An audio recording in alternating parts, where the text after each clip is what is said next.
Jonathan sat in the interview and began to have his own thoughts. While he was sitting and thinking about something, he was asked how he purifies drinking water. To this, the hero replied that he uses a special cleaner developed by the state. The next thing the boy was asked was why he chose this particular company. Jonathan started to get worried and was told that his resume had already been reviewed, and the hero had not indicated any talents or anything else. The guy was then asked to answer honestly whether he thought it was a waste of time. This made the hero feel even more uneasy, and he asked to repeat it. He was told that he came for an interview at a large company, and that he didn't know how to do anything. The boy said that he came because they were required to by the law against discrimination against the untalented. But in reality, things are different. After the world learned about the dungeon, people discovered unprecedented potential within themselves. They called it talent, and it, in turn, led to a sharp leap in civilization. Someone said that the discovery of talent was a blessing for humanity. Jonathan himself believed in this, until he realized that he himself had no talent. So the company works to make a profit. The untalented, as the main character, are useless to them. After this, John told them that they were engaging in real discrimination. The people present at the interview did not understand what the hero was talking about. They said that they themselves were tired of people like him because they had no talent. Jonathan explained that it was a crime to expect human treatment, so the main character asked them to apologize. Only one of them said that they supposedly don't have to apologize for wasting their time. They then said out loud that they would only apologize after Jonathan. Suddenly, after hearing this, John took out a dictaphone and said that he had recorded everything. This recorder shows obvious discrimination against the untalented and admission of posting non-existent vacancies. The employers began to worry and asked the hero to defuse the situation. They tried to stop the boy by saying that they didn't mean it, that they weren't going to apologize. However, Jonathan said that he would see what the Human Rights Commission had to say about everything they had said. After this, employers were speechless and began to be truly afraid. John, leaving the building, understood that he had no talent, but that did not mean that he had no pride either. At that moment, he received a notification that his request to the Human Rights Commission had been considered. Suddenly, the boy stepped on chewing gum, and of course it made him furious. Immediately after this, workers hit him with a stream of water from a hose. Walking home, the main character did not understand why he had such a bad day. The house also had its share of troubles. Some drunks again trashed the entire window. Jonathan then called his mother, and she started apologizing to him because she felt it was her fault that he was in trouble. If only his uncle had returned her money, everything would have been different. But John told her not to mention that freak to him. The boy thought that if he were one of those who repay debts, he would have already repaid them. But then the main character remembered that his mother was in the hospital, so he told her that he was not angry and began to apologize. Jonathan also asked her not to worry about him, because he has a higher education and a good resume, and she shouldn't worry about hospital bills either. The only joy in the boy's life was cigarettes. But suddenly it started raining. Naturally, this infuriated the main character, since he was already having a bad day. At least this could not be taken away from him. He is already living with the last of his strength. Then the boy began to blame God for being constantly against him. He really didn't care whether God existed or not, but at that moment, he was taking his anger out on him.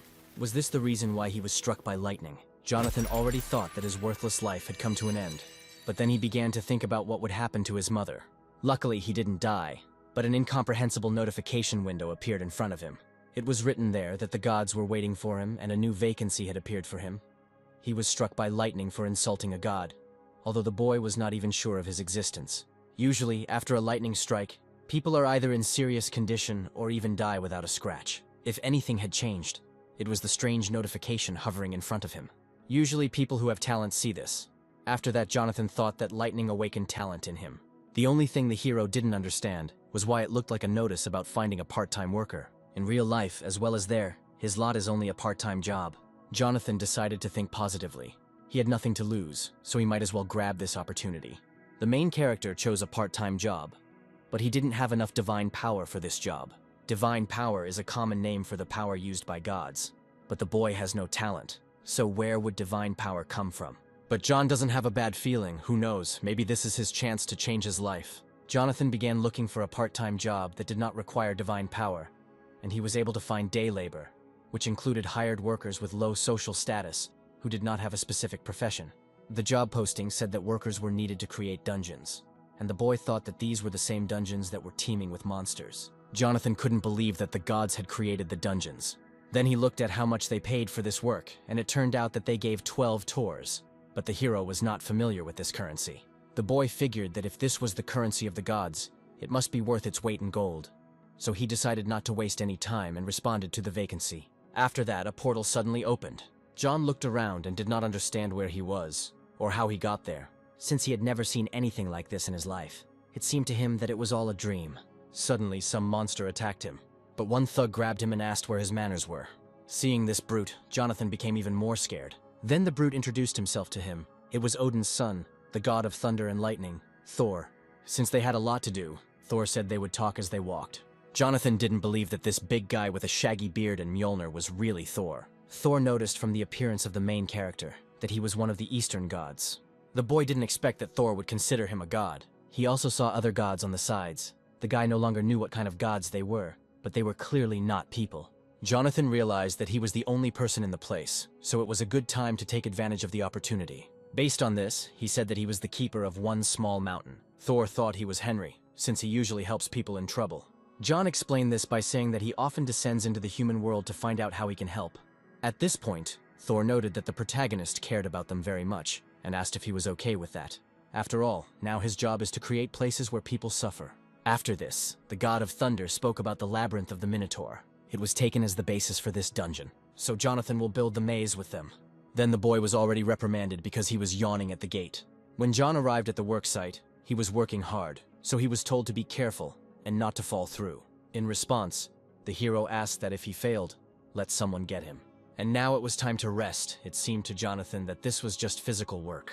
While the boy was driving to his place of work, his partner told him that he was already being praised to the fullest. After this, the main character began to understand that talent cannot be compared with communication with the gods, since it will bring much more benefits. The guys almost reached their destination, but they had to go on foot from there. Otherwise, if they trusted the thug, he would blow up all the mines along the way. Suddenly, God told the boy to watch where he was going. There are places with one symbol. This symbol showed where the mine was. God was surprised that the hero had never seen these mines before. Suddenly, the god said that recently the higher gods were requiring people to pass some kind of entrance tests before hiring them. But lower-level gods, like these guys, are not supposed to do that, so they do this kind of work, constantly building dungeons, so they have a lot of work to do.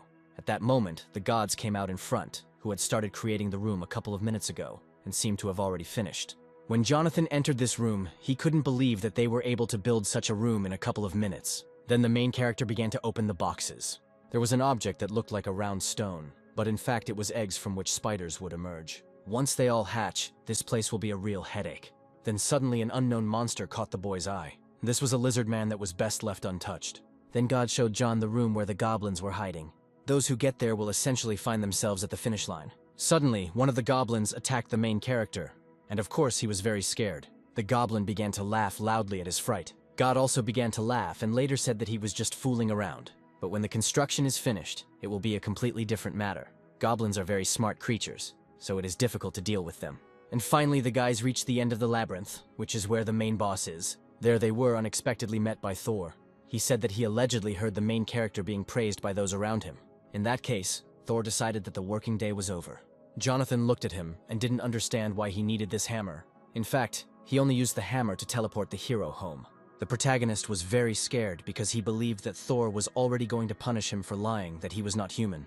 The boy also realized that all this was not a dream or a hallucination, but a real awakening. John was very happy to finally wake up.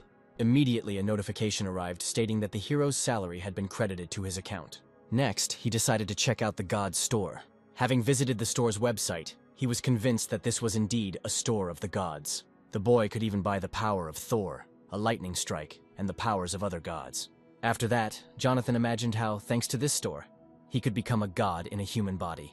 The main character was glad that changes had finally come into his life. However, the price of these products was not the most ideal. The cheapest item cost 70,000 tori. Then the boy decided to see what he could afford.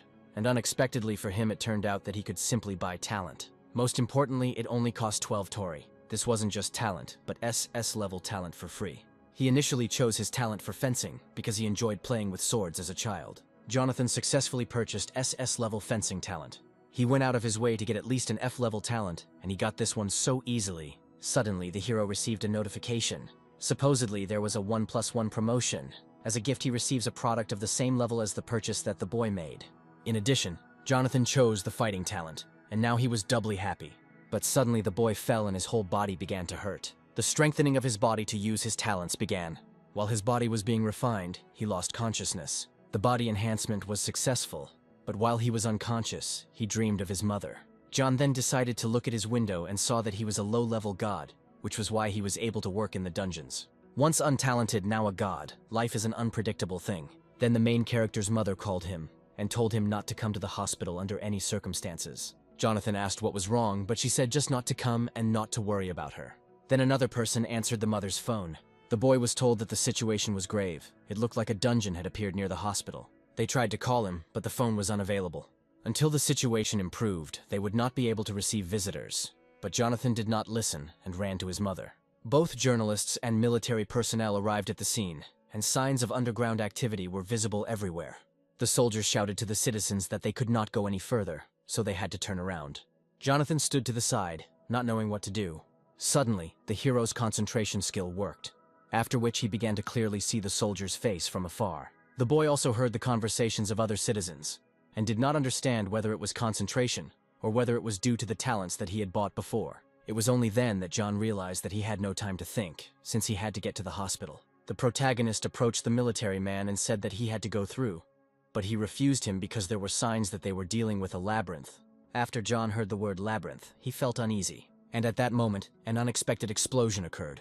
Jonathan didn't understand what it was at first, but then he saw in front of him a dungeon that he himself had built.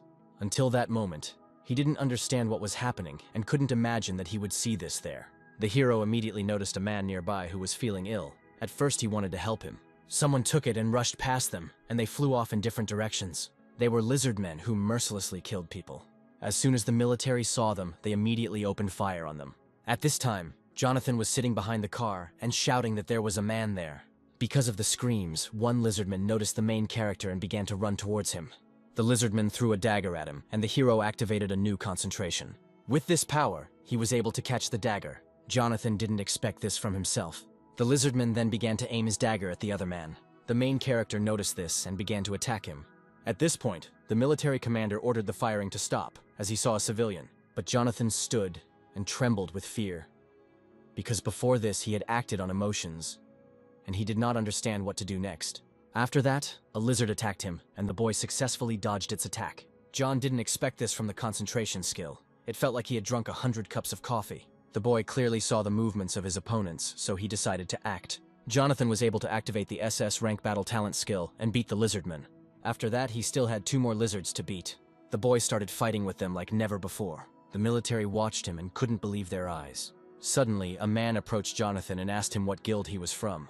This man also added that the boy's face was unfamiliar to him, but he was good. By the way, it was the head of the Sangoon Guild, Logan. Logan said that they came to clear the dungeon, and also invited the hero to go with them. At that moment, John realized that he was no longer an ordinary person, and if the monsters are not stopped now, they will continue to appear. The main character considered it a trivial matter, after which he agreed to the man's proposal.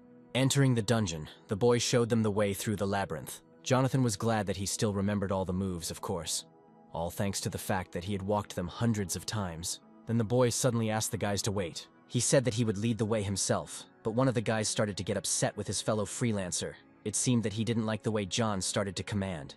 The main character explained this by saying that there are traps and mines further on. Logan thanked the boy for his concern, but he thought the advance team had already taken care of everything. After this, Jonathan took the stone and threw it aside.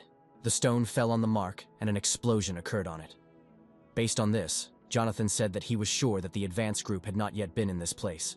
The mark is activated under pressure, and the swords are cast from a special alloy. They will pierce most armor like some kind of foam. Logan was curious about how he knew all this, but John knew they shouldn't know that he helped build the labyrinth. So the guy just said it was a company secret. Then they went further, and John said that it would supposedly get even more dangerous further on. Having reached the gate with a picture of a spider, the main character advised the children to get ready.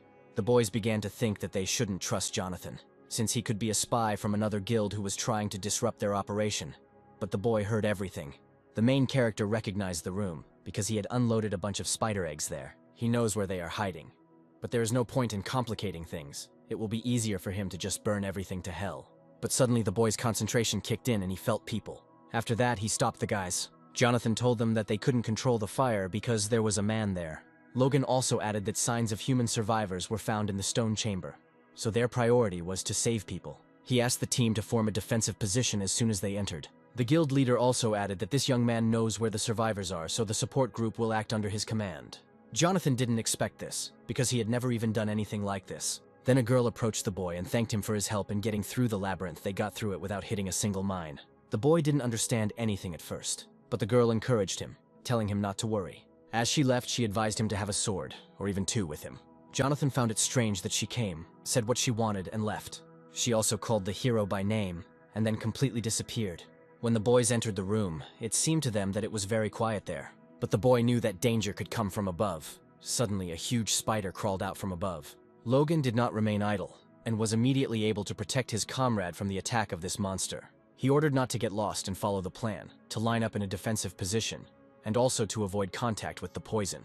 Jonathan then called the support group to his place. He found surviving people hanging from a web.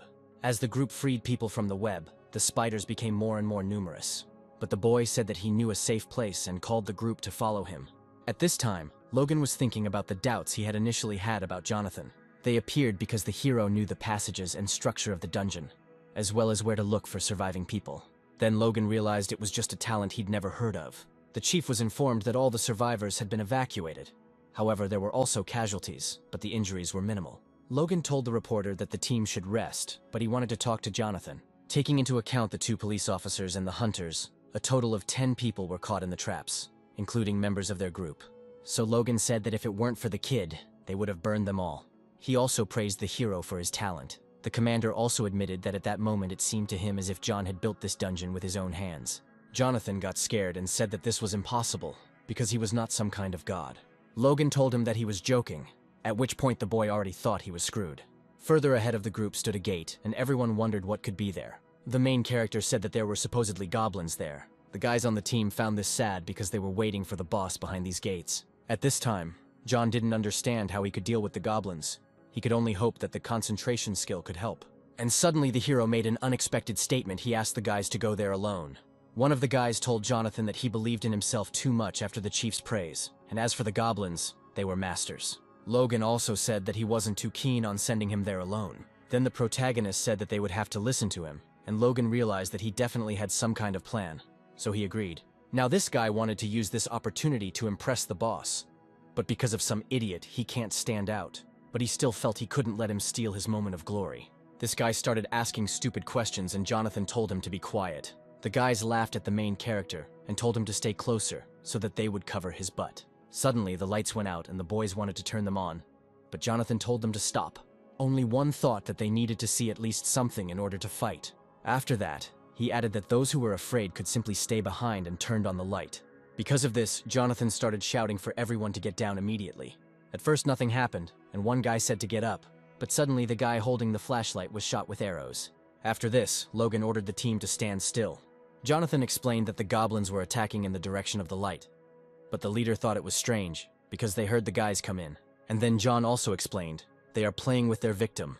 These goblins seem to want to enjoy the children's fear of the darkness. Only Logan said that they can't fight without seeing the enemy, even if it means they have to take losses. At that moment, the boy asked the chief what would happen if they fought even if they couldn't see anything. The protagonist asked him to just rely on him. Jonathan told the boys that he knew they couldn't see anything and were nervous, so he promised to do his best, but they just had to be still and not make any sounds until he said they could. And then the hero tried to concentrate and remember this feeling again. By activating the concentration skill, the boy could sense the presence of every goblin. After a few seconds, John told the team that they could turn on the lights. Logan was amazed by the boy, because he had been doing this all his life. But this was the first time he saw a hunter like Jonathan. And so they came to the end of the labyrinth, to the boss room. Entering the gate, the boys noticed the lord of this dungeon in the distance. As expected, he looked impressive. Logan had a feeling that the boss wasn't going to attack first, so they had time to strategize and explore this room. The hero immediately received a notification saying that the sacrifice of the Minotaur had begun, and that 5 victims had to be chosen. Jonathan believed that there must be a clue on how to get out of there safely, so he should share what he learned. And he decided to say something that might be related to the passage of the dungeon. However, one of the guys is still angry that Jonathan is supposedly taking his laurels for himself. Based on this, he decided that this time he couldn't just stand there with his arms hanging out. He also believed that strategies were for losers who begged for mercy and fear, and he was not going to dance to anyone's tune. The guy wanted to show off his F-level shooting talent, and he thought that with one shot he would get a promotion in his pocket. Jonathan noticed this guy by chance. He shouted at the guy to stop immediately. The guy said that he knew that the hero wanted to take all the laurels for himself. Jonathan tried to stop him, but he didn't have time, and the system was activated. 5 victims would be determined randomly. The commander called this guy an idiot because of his actions. Jonathan already understood that they did not have time to discuss the correctness of the decisions. When the boss got angry, he began to seem much scarier, and the guy asked to quickly release him from this trap. Logan told the team to take positions and act calmly. He ordered to continue attacking with the current number, and also wanted to buy some time. First, Logan delivered a fairly powerful blow to the monster. It was a good hit, but the boss remained intact. Suddenly, John shouted to the commander to be careful. Logan knew it wasn't that he couldn't dodge, he just didn't need to, and all he had done was hook Logan. He also began to think that he would have to be put back together piece by piece. Jonathan could see how Logan was instantly aware of his surroundings and was giving commands, a true dungeon veteran. But this was clearly the best they could afford. The boss didn't even intend to go towards them, as if distance meant nothing. Suddenly, the boy noticed the power of Thor in the monster. Logan thought it was a good moment to attack and went for it, but the main character shouted at him to stop because it was dangerous. However, it was already too late. This boss beat the commander. His team wanted to do something to help before it was too late, but one of them said it was impossible since even the commander couldn't do anything. But Jonathan hit him with all his might, but he didn't care. After so many years at the bottom, John finally got his talent, saw the light at the end of the tunnel, and will die ingloriously like this. But suddenly the main character remembered that they had something else. He didn't try so hard to die in a place like this. The boy told the boss to get ready because he was not going to die so easily and activated his fencing talent. Logan couldn't even scratch him with his axes and believed that a man who had never held a sword in his hands would not be able to put him down. He wanted to tell the hero to run away, but he couldn't utter a word. The commander began to feel guilty towards the boy, but something happened that no one expected. The main character was able to cut off the boss's horn with the help of his sword. At first he only had excitement, but the moment he took the sword in his hands, confidence came. The boy sees a real sword for the first time, let alone fights, but he already feels as if it is part of his body. However, he never eliminated the boss, and when the dungeon lord began to attack the hero, he dealt him significant damage. Logan couldn't even count the number of his attacks. He thought Jonathan was more of a martial artist, but he was just a swordsman all along. However, John underestimated the lord. One of the guys started to panic and shout that the main character had miscalculated and decided that they were all finished. But the commander considered this nonsense, because he saw that the boy's level of swordsmanship was comparable to the best swordsman of the East. But the only problem is that the hero's sword is about to break. Jonathan knew that at this rate he would soon be left empty-handed, and now all he had to do was hit the vital organ the first time. The boy went towards the monster, but it turned out to be faster. However, the hero was still able to land his blow, but he didn't even move. Then John kicked him again. Thanks to this, the monster got lost in space and the boy had an excellent chance to pull him in.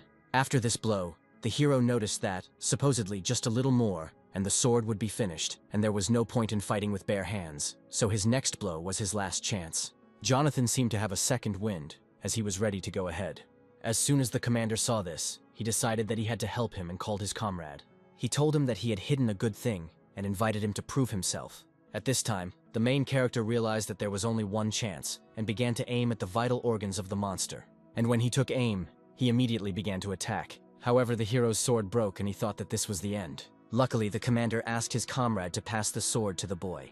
When he threw him the sword, he asked him to finish him off and save them. 5 hours had passed since the monster had appeared from the dungeon, and then shadows of people began to appear from the gates. These were the guys who survived, thanks to Jonathan.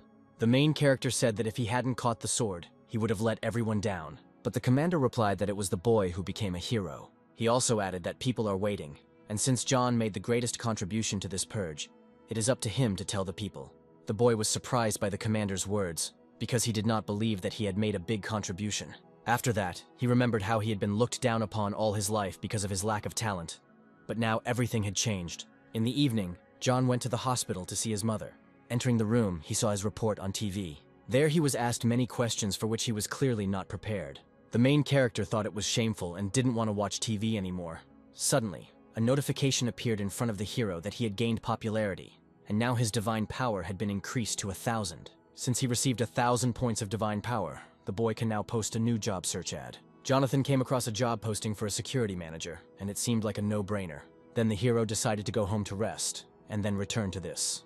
But suddenly a red notification appeared in front of him saying that 3 gods had already sent him their resumes for the vacancy of security manager. Jonathan took hold of her without thinking and immediately teleported to an unknown location. In fact, he ended up in the forge of Hephaestus. John didn't really like the fact that it was too hot there. After this, Hephaestus appeared behind him and introduced himself to the hero as the owner of this forge. Jonathan immediately began to bow before him and tell him why he came. Hephaestus was surprised that all the rumors were true. Jonathan, who out of love for mere mortals, so fearlessly fought monsters in the dungeon of Thor with people, he then said that enough greetings and would tell us more about the work. But then Hephaestus added that it is better to see once than to hear 100 times. And suddenly he unexpectedly began to blow into the horn. As soon as he stopped, the gnomes came to them. Hephaestus introduced them and said that John would be their manager. Jonathan admitted that he had never worked in a forge, but he promised to try. The gentleman laughed and told him not to be modest, because newbies can be even better. Suddenly, Hephaestus whispered in the boy's ear that his comrades were hard-working, but their hands were playful and there were problems with them. If the gentleman is distracted, something will disappear, such as the pendant he wanted to give to Freya, the goddess of beauty and love. Jonathan couldn't believe it, because the gnomes looked quite decent. The gentleman had to go away to Olympus, but he thought that nothing terrible would happen without him, although he gave the guy a weapon just in case. It was the club of Hercules, made of olive wood. Then Hephaestus went to the gates and said that he was entrusting his forge to the boy. But Jonathan said that the gentleman never told him what to do, but it was too late to ask.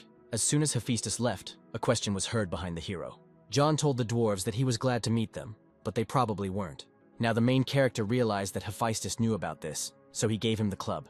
To begin with, the guy suggested that they just relax a little, threatening them with his baton. A second later, the dwarves took out their guns. One of them lit a cigar and said goodbye. After this forgiveness, John passed out, and when he woke up, he didn't understand whether he was alive or not. The gnomes also managed to tie up the boy. Soon everyone noticed that Jonathan had woken up, and he told them that they were fearless. The main character decided to scare them by saying that there would be consequences for them after this. This made the gnomes laugh very loudly, and they couldn't stop. The thing is that they were not afraid of Hephaestus. One of them said that if they were afraid of him, they would not have done anything. And at that moment, the gnomes took everything valuable and decided to leave, but they had to pump the boy with sleeping pills. Jonathan did not give up and told them that they would regret it. Having said this, he took out his club. With the help of this club, the hero grabbed them and tied them up. By this time, the rest of the dwarves had already loaded all the ingots. Because of this, their boss Firefist wanted to say something. He called his brothers a people endowed with the spirit of the burning mountains, the best miners and brave warriors. The dwarf chief also claimed that Hephaestus had humiliated them, so they decided they had to pay back for the disrespect they had received. And John just watched and didn't understand what to do with this army of bald heads. Suddenly the hero was noticed, and everyone immediately took out their weapons. Jonathan then hid behind a column and was shocked that such gnomes were shooting left and right. The dwarf commander told the boy that they would simply clean out the place, and that they would have no concern for him, since they only hated Hephaestus. It would be a shame to die like that, so they offered him a choice. Either he helps them clean out the forge and becomes their accomplice, or he leaves and keeps his mouth shut. But Jonathan knew that if he simply ran away, his reputation would be ruined. At this rate, he definitely won't be able to earn extra money anymore. There are 2 chairs in front of the boy. Either he beats their faces up, or he will be killed by Hephaestus. John didn't waste time and went out to the dwarves. Then the main character asked what would happen if Hephaestus found out, because they were partners. The boy began to raise his voice at the gnomes, saying that they were idiots, and that even heavenly punishment did not scare them. But seconds after that, John shut up. One of the dwarves shot in his direction and said that now there would be no mercy for him. But the fiery fist couldn't leave it like that and stopped his comrade. The commander began to tell him that the lower-level god knew nothing, and decided to clarify something to him before he made mincemeat out of him. He said that Hephaestus was not great or a master, but just a piece of shit. Jonathan, in turn, did not understand what this commander was talking about. One day he came to the gnomes on the mountain where they lived and offered to work with him, and he would provide them with everything they needed. And after they followed this bastard, they became real slaves. He didn't pay them a penny, but he promised a 5-day week with a 6-hour workday and free time to boot. When the fiery fist finally got the hang of it, it was no longer possible to find a dwarf in that place in whom the spirit of the master remained. All they have left is desperate revenge. John said he understood them and agreed that he was indeed a real piece of trash. The boy called him an envious piece of trash who wanted to destroy those who were better than him. He then asked them to listen to him and suggested an option that would look better from the outside. If they run away like this, then for people they will become thieves. Will the dwarves, great craftsmen and proud warriors, be able to come to terms with the fact that their reputation is tarnished? Jonathan said that they have another option to take revenge on Hephaestus. It just so happens that John is a warrior himself, and in his hands he has a weapon made by Hephaestus. And since they called themselves warriors and craftsmen, they will have to leave these games and instead fight with him. the real weapon that they themselves created.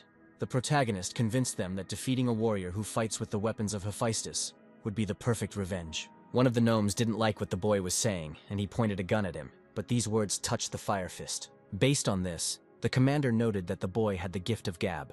He agreed to fight the protagonist, but he warned him to take responsibility for calling himself a warrior, and if the boy couldn't hold out long enough for them to prove that their weapons were superior to his, for suggesting that the dwarves run, the Fiery Fist would beat him until his bones were ground to powder. Having attacked the boy, the commander was pleased with his own strength, and believed that the enemy could not compare with him. And then Jonathan told them to watch out, lest he surprise them. Then John launched an attack, but the Fire Fist was also able to defend itself. The commander praised the boy and said that he immediately found the hero's stance strange. But it's even good that the boy immediately demonstrated his limit, counting his fist. He explained this by saying that he had never seen a man hold a blunt weapon the way John did. The commander also admitted that such precise strikes gave him goosebumps. It had been a long time since his heart had pounded like that, and from this he concluded that the boy was either his equal or even superior. Fire Fist sincerely apologized for calling him a low-level god and for underestimating him. And in order to prove his sincerity, he decided to respect his strength this time and fight with all his might. Jonathan really liked it and was completely ready. In this battle, the two heroes got nothing but pleasure from the fight. Suddenly the dwarves felt the sound of a forge, the vibrating air and the rumble of metal. After that, the Fire Fist said that the boy had the spirit of a blacksmith. He had nothing to say in response to him, because it was easier to blame the capable than to admit his own incapacity. On the day they received Hephaestus's proposal, they were like frogs emerging from a well for the first time, faced with a storm of emotions and inflated dreams. They constantly reminded us that the dwarves weren't good enough. Everything that happened after the boys came out of the well turned out to be a waste of time. Based on this, the commander realized that this was truly a complete defeat. Suddenly, Hephaestus appeared and stopped the carnage. He said that as soon as he walked away, real chaos began in the forge. The gentleman even thought at first that he had gone to the wrong place. Hephaestus really wanted to know what happened in full detail. The gentleman, of course, suspected that there would be a fight, but this was already some kind of end of the world. Then he asked the Fire Fist to tell him everything. He, in turn, fell to his knees and said that it was all his fault, and that his people had nothing to do with it. Now the Fist understands that he can be punished for the wrong decision, but his guys, their only mistake is that they trusted such a brainless commander. And so the commander began to tell his story, when suddenly Jonathan grabbed him by the shoulder and began to talk to the gentleman. The boy said it was like he made him do it. Hephaestus was surprised by this, because he had entrusted the hero with guarding the forge. And Jonathan explained to him, showing him that very pendant. Fire Fist recognized the necklace immediately because he had given it to his boys. And then I realized that if John told me where he found this pendant, the matter would not end with him, and something unprecedented happened. Jonathan said that it was not he who found him, but a Fiery Fist. All the gnomes were amazed by the boy's actions. Hephaestus was pleased because John had kept an excellent eye on the forge, and even found the necklace. After this, the gentleman once again understood why John was to Thor's liking, and he told the gnomes that he always looked forward to the work, and asked them to continue in the same spirit. The gentleman also did not forget about Jonathan because not only did he cope with the main tasks, but he also found the necklace. For this he presented him with a small reward. The boy's eyes sparkled because at first he thought he would receive a club as a reward. But here was some kind of special prize. It would have been impolite to refuse, so the hero accepted the reward. As soon as he opened the box, there lay an unknown creature inside. Hephaestus told the boy to try to take a closer look. It was a fox cub, but he thought it was strange to take a monster as a pet. And then Hephaestus thought that the boy didn't need her. Then he said that he was sad and turned the fox into a sword. As it turned out, this fox could turn into a sword. The gentleman also said whether it is a sword or a scythe, it doesn't matter. This little one can become any weapon in the world if it is about her size. In other words, she is a real treasure. Then Hephaestus said that he felt sorry that John did not want to take the fox cub and decided to give her to the dwarves. And at that moment, Jonathan said that he couldn't refuse such a gift. The main character promised him to look after her well. Since this pet was white, John decided to name her Snow White. Snow White liked the name and began to lick her master. Then Hephaestus began to entrust him with the moon fox, the treasure of Selene, the goddess of the moon. Now the main character has a baby on his neck, and the gentleman also wanted to give him some other stuff from the warehouse. Jonathan packed a whole bag of things and headed home, thanking the gentleman. But suddenly the boy was stopped by a Fiery Fist. He asked him why he decided to help them, since they were going to kill the hero. John explained this by saying that they reminded him of himself from the past. The guy also said that it seemed to him that Mr. Hephaestus knew everything from the very beginning, but simply did not interfere. The commander then expressed gratitude on behalf of the entire tribe, and although they could not wash away this shame, He hoped to someday repay his debt. Returning to the city, he headed to the hunter's shop. Gene, who started at the bottom, worked as a manager of hunters from his youth, and a week ago he became the director of the largest hunting store in the country. Now that he is at the top, he must renounce his past and associate only with noble people. They say that the place makes the man, so the place where he is should always be filled with dignity and culture. But this time, some ragamuffin appeared in his sacred brainchild. Jin didn't believe he was a hunter, since he had no armor or weapons. He also thought that this kid was an idiot who thought he was a hunter, but in fact he was picking up trash from already cleared dungeons. But Jonathan was their client, and Jin was obliged to take him to the appraiser. When he reached him, Jin said that he could give everything to the appraiser. As soon as the appraiser saw the main character's things, he asked where the boy got these things from. Jonathan replied that they had given it to him, calling it all sorts of stuff. Then Jin started yelling at the kid because he thought he brought cheap stuff into the store, but he wanted to confirm this with the appraiser, to which he replied that this was the first time in 40 years of work that he had seen a person who would call these things all sorts of things.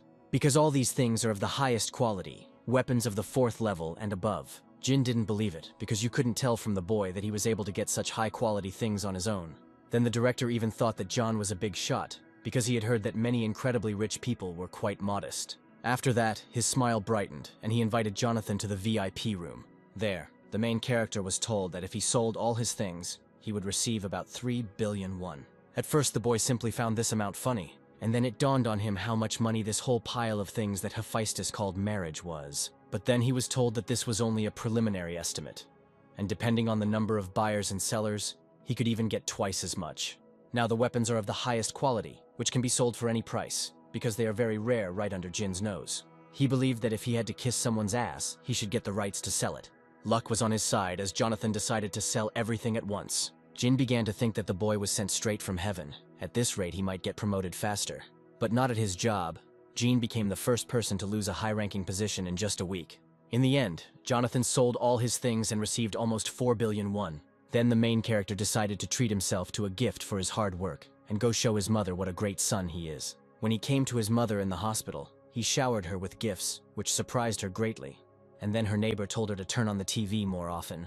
This lady showed her that people are going crazy about him because John is now a real celebrity. Journalists say Jonathan cleared the dungeon with his talent, and then the mother asked her son about talent. The boy replied that it had just opened up the other day, although it was far from being a talent. He also added that it happened so suddenly that he himself did not understand how. Hearing this, mother began to cry. Well, Jonathan stood there and didn't understand why she started crying. And then he realized that his mother always blamed herself for the fact that he was born without talent. At this time, the head of the Sonic Guild, Logan, began to be shown on TV, and they asked him about Jonathan. There he said that the main character is an excellent hunter, a strong swordsman, and at the same time very smart. When the mother saw this, she did not expect that he would start talking about her son.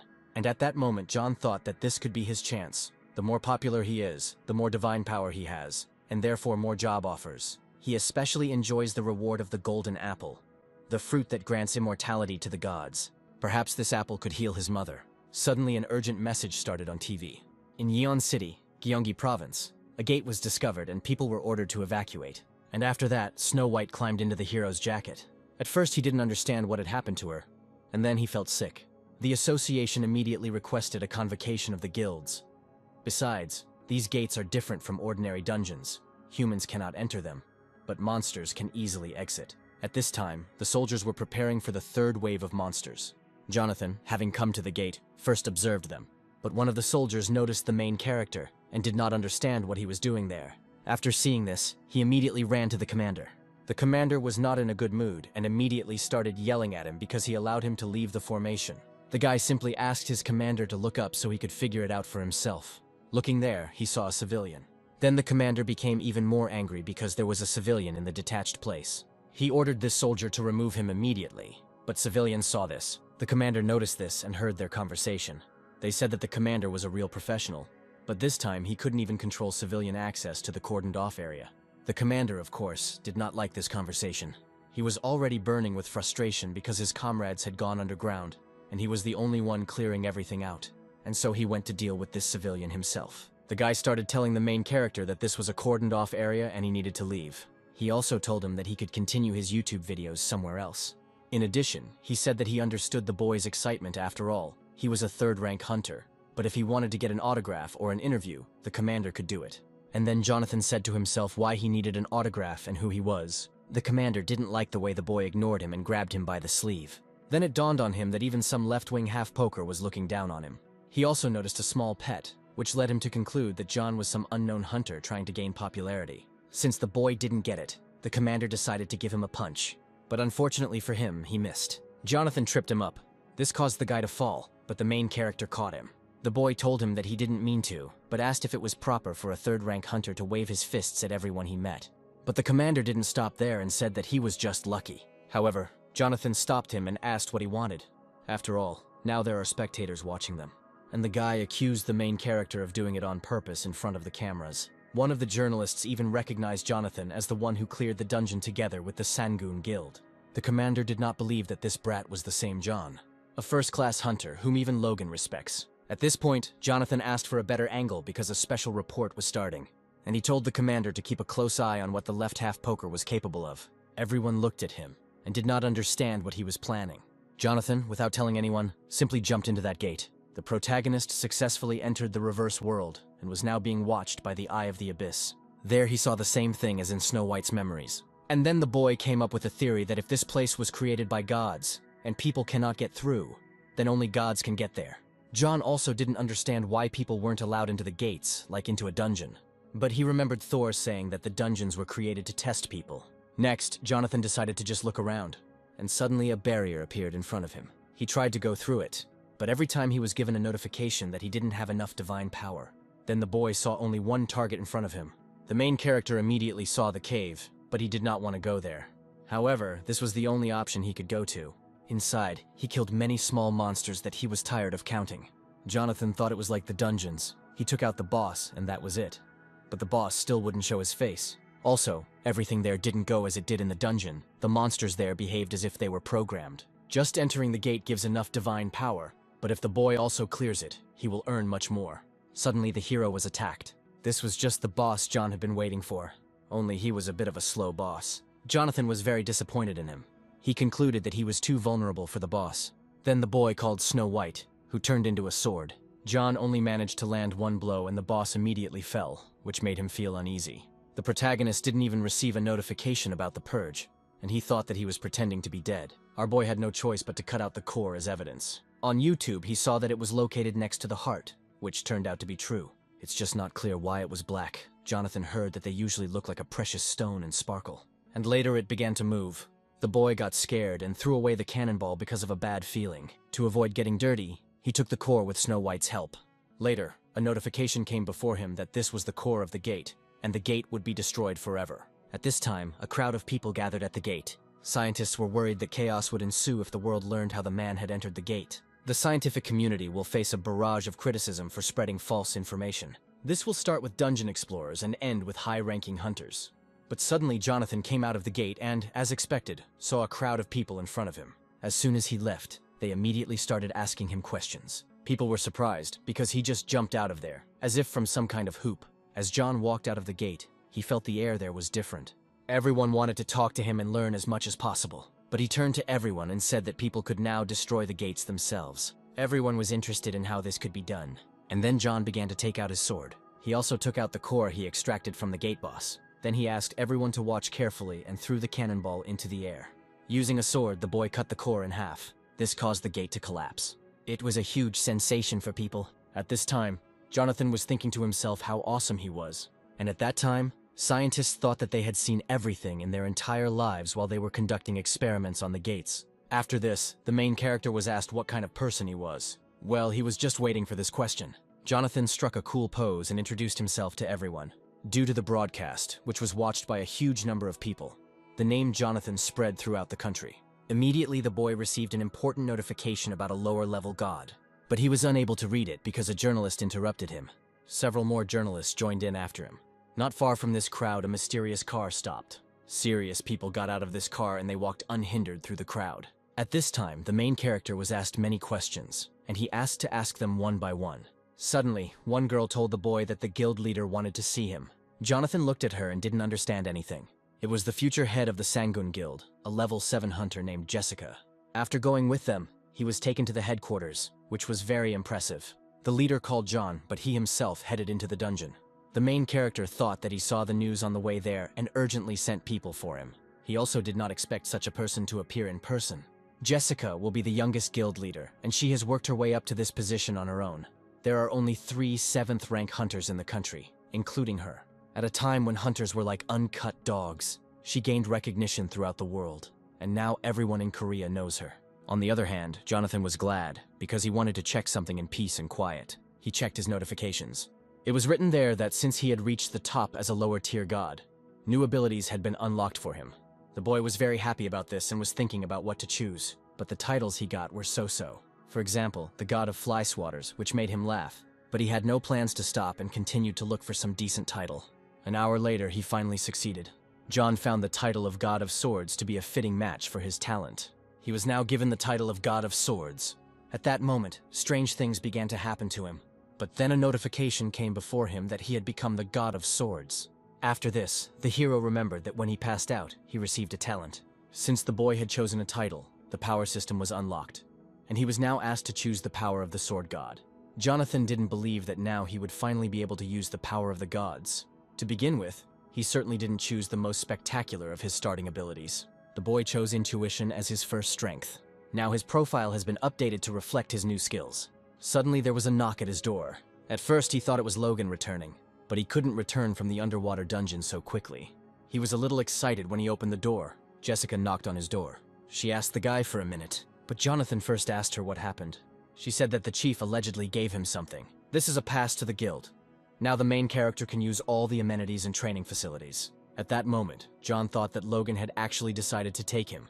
Then the guy thanked the girl, but she just remained silent and looked at him with a cold gaze. This silence lasted for several seconds. The awkward pause made John wonder if she was always this talkative, or if it was just this once. But John felt like there was something strange coming from Jessica. The main character was about to say goodbye to her. But then Snow White woke up. She jumped right onto Jessica's chest. Jonathan felt doubly embarrassed and asked the girl for forgiveness, saying that Snow White usually didn't behave like that. Jessica said that everything was fine and called her a cute little animal. Then she wanted to feed her and asked the guy about it. He allowed her to do so, and Snow White happily accepted the food. But John understood that she didn't even bat an eye at the hospital food. And then the hero got excited because he didn't know what Jessica gave Snow White. He did not remain silent and directly asked the question about what the girl had given. Jessica replied that it was like a food supplement. Nuts are good for health. Then she told Snow White that they would see each other again, and went on. When the girl left, John sat down and realized that it was strangely difficult to talk to her. But Snow White really liked her, and ate everything she gave her without thinking. But then he realized something. Jessica called Snow White by name when she said goodbye. But the main character didn't call Snow White by name in front of her. Now Jonathan didn't know what to do with Jessica. Then the boy received a notification on his phone. And a second after that, his phone seemed to be blowing up with messages. A new vacancy came to him as a babysitter for Cerberus, that is, temporary care of a pet. The job was paying twice as much, so John forgot about this stalker, Jessica. The main character agreed to this part-time job, and has already begun to get used to these tough movements. There, someone started shining a light in his face. At first, he didn't see who was doing it. However, when the boy saw him, he started screaming. John also didn't expect to find himself on a boat. The creature that stood and shone in our hero's face said that he was not dead. They moved along the river Styx, where only the dead move. There is no place for the living. Jonathan realized that this guy was called the ferryman Charon. He told him that he had business there and asked him to help him cross the river. But Charon told the boy to go back, and he asked in response how he could then meet Hades. Tom didn't like that the boy dared to pronounce his name. Well, John asked him what he should call Hades then, by his title or something. Then Charon threatened the main character, but he replied that he himself had started to provoke him. Charon told him that he had warned the boy to leave, and he also added that supposedly many people like him, low-level gods with hot blood, died. Charon gave John another chance to leave peacefully. However, Jonathan simply went and showed him the middle finger. Tom didn't like this, and said that he would kill him with his scythe. He wanted to give the main character a beautiful death. And then, well, the guy could ride on this boat, since he wanted to so much. At this time, Jonathan used Snow White, who turned into a club and blocked Charon's blow. After that, he asked the guy where he got it from. The main character asked him if he recognized whose club it was, to which he replied, "Of course he knows Hercules, the human offspring who raised his hand against him and crossed the river alive." Then Charon started to say something, but John didn't let him finish, hitting him on the head. It's all because of unnecessary chatter. Then Charon asked him to pay, which was a very stupid request. John was driven to his destination, for which he was grateful. But then Charon started something bad. He believed that if he just relaxed, you were dead. At this moment, the hero's power of the god of swords, intuition, was activated. With her help, he dodged the attack. Some anger could be seen in the hero's eyes. But in Charon's eyes, there is fear and misunderstanding. John felt as if his body had become faster than his thoughts. The guy told him that this wouldn't do, and that he should be given a thrashing. Charon asked to wait for him, but it was too late, not even God. But John took away time. Here the hero was asked whether he had come to look after Cerberus. She was called the goddess of fertility in the kingdom of the dead, Persephone. Persephone's husband was so angry that no one responded, and if it weren't for John, she would have had to deal with it herself. Jonathan at first mistook her for Aphrodite, but as soon as she started talking about her husband, he realized that it was Persephone. Then the girl asked the guy to follow her. Cerberus was very far away, but they used to call him, but now my husband says not to do that anymore. All because half of the candidates immediately ran away at the sight of him. So Hades decided that those who could handle Charon would be able to overcome Cerberus. After this, Jonathan began to get a little nervous. However, the hero pulled himself together. Because he is the god of swords after all, Cerberus is just a dog. And now the girl has already said that they have arrived. Cerberus lay chained. The dog began to look at the boy with a bloodthirsty gaze as soon as he arrived. After that, Jonathan realized he was screwed. He also recalled how the job posting stated that the dog didn't bite. Then Persephone said that her husband had written a list of precautions. She asked him to read them before starting work. The boy was already glad that Hades had thought of everything. After reading the measures, he threw them away, because they clearly stated that he must die. The girl also added that the daily routine is written on the other side. After watching it, John was torn apart, because walking Cerberus was already too much. And then Persephone said that if he wanted to refuse, then it was okay. But the girl also added that the previous candidate escaped, and Hades caught him, now unhappy in hell. In the end, Hades tore off his limbs, and it was so terrible that Persephone could not even continue to tell the story. After hearing this, Jonathan realized that there was no way back, and put the torn piece of paper back together. In response to these actions, the protagonist told Persephone that he was just trying to cheer himself up and asked where he should start. The girl told the boy that first he needed to feed the pet, and to do this, he needed to go to the meat. John collected the meat and returned to the girl, awaiting further instructions. Now Persephone asked the hero to give the meat to Cerberus one piece at a time. Cerberus looked at the food and immediately began to salivate. Jonathan noticed that before this, the dog growled. But when he saw food, he became a normal dog. After this, the main character was flooded with memories of when he worked in a pest cafe.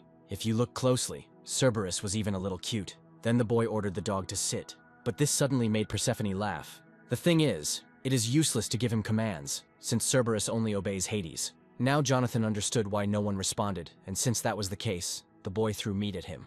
Having miscalculated his strength, he hit one of the 3 heads of Cerberus, after which the rest began to laugh. But at that moment, John told them that it was not nice to laugh at their comrades and threw a piece of meat at them. Of course, he did it in vain. Cerberus became angry, but Jonathan didn't care. The boy knew that Cerberus was on a leash and believed that this would restrain him. However, Cerberus unexpectedly broke the chains. Jonathan did not expect this outcome of events and asked the dog to calm down.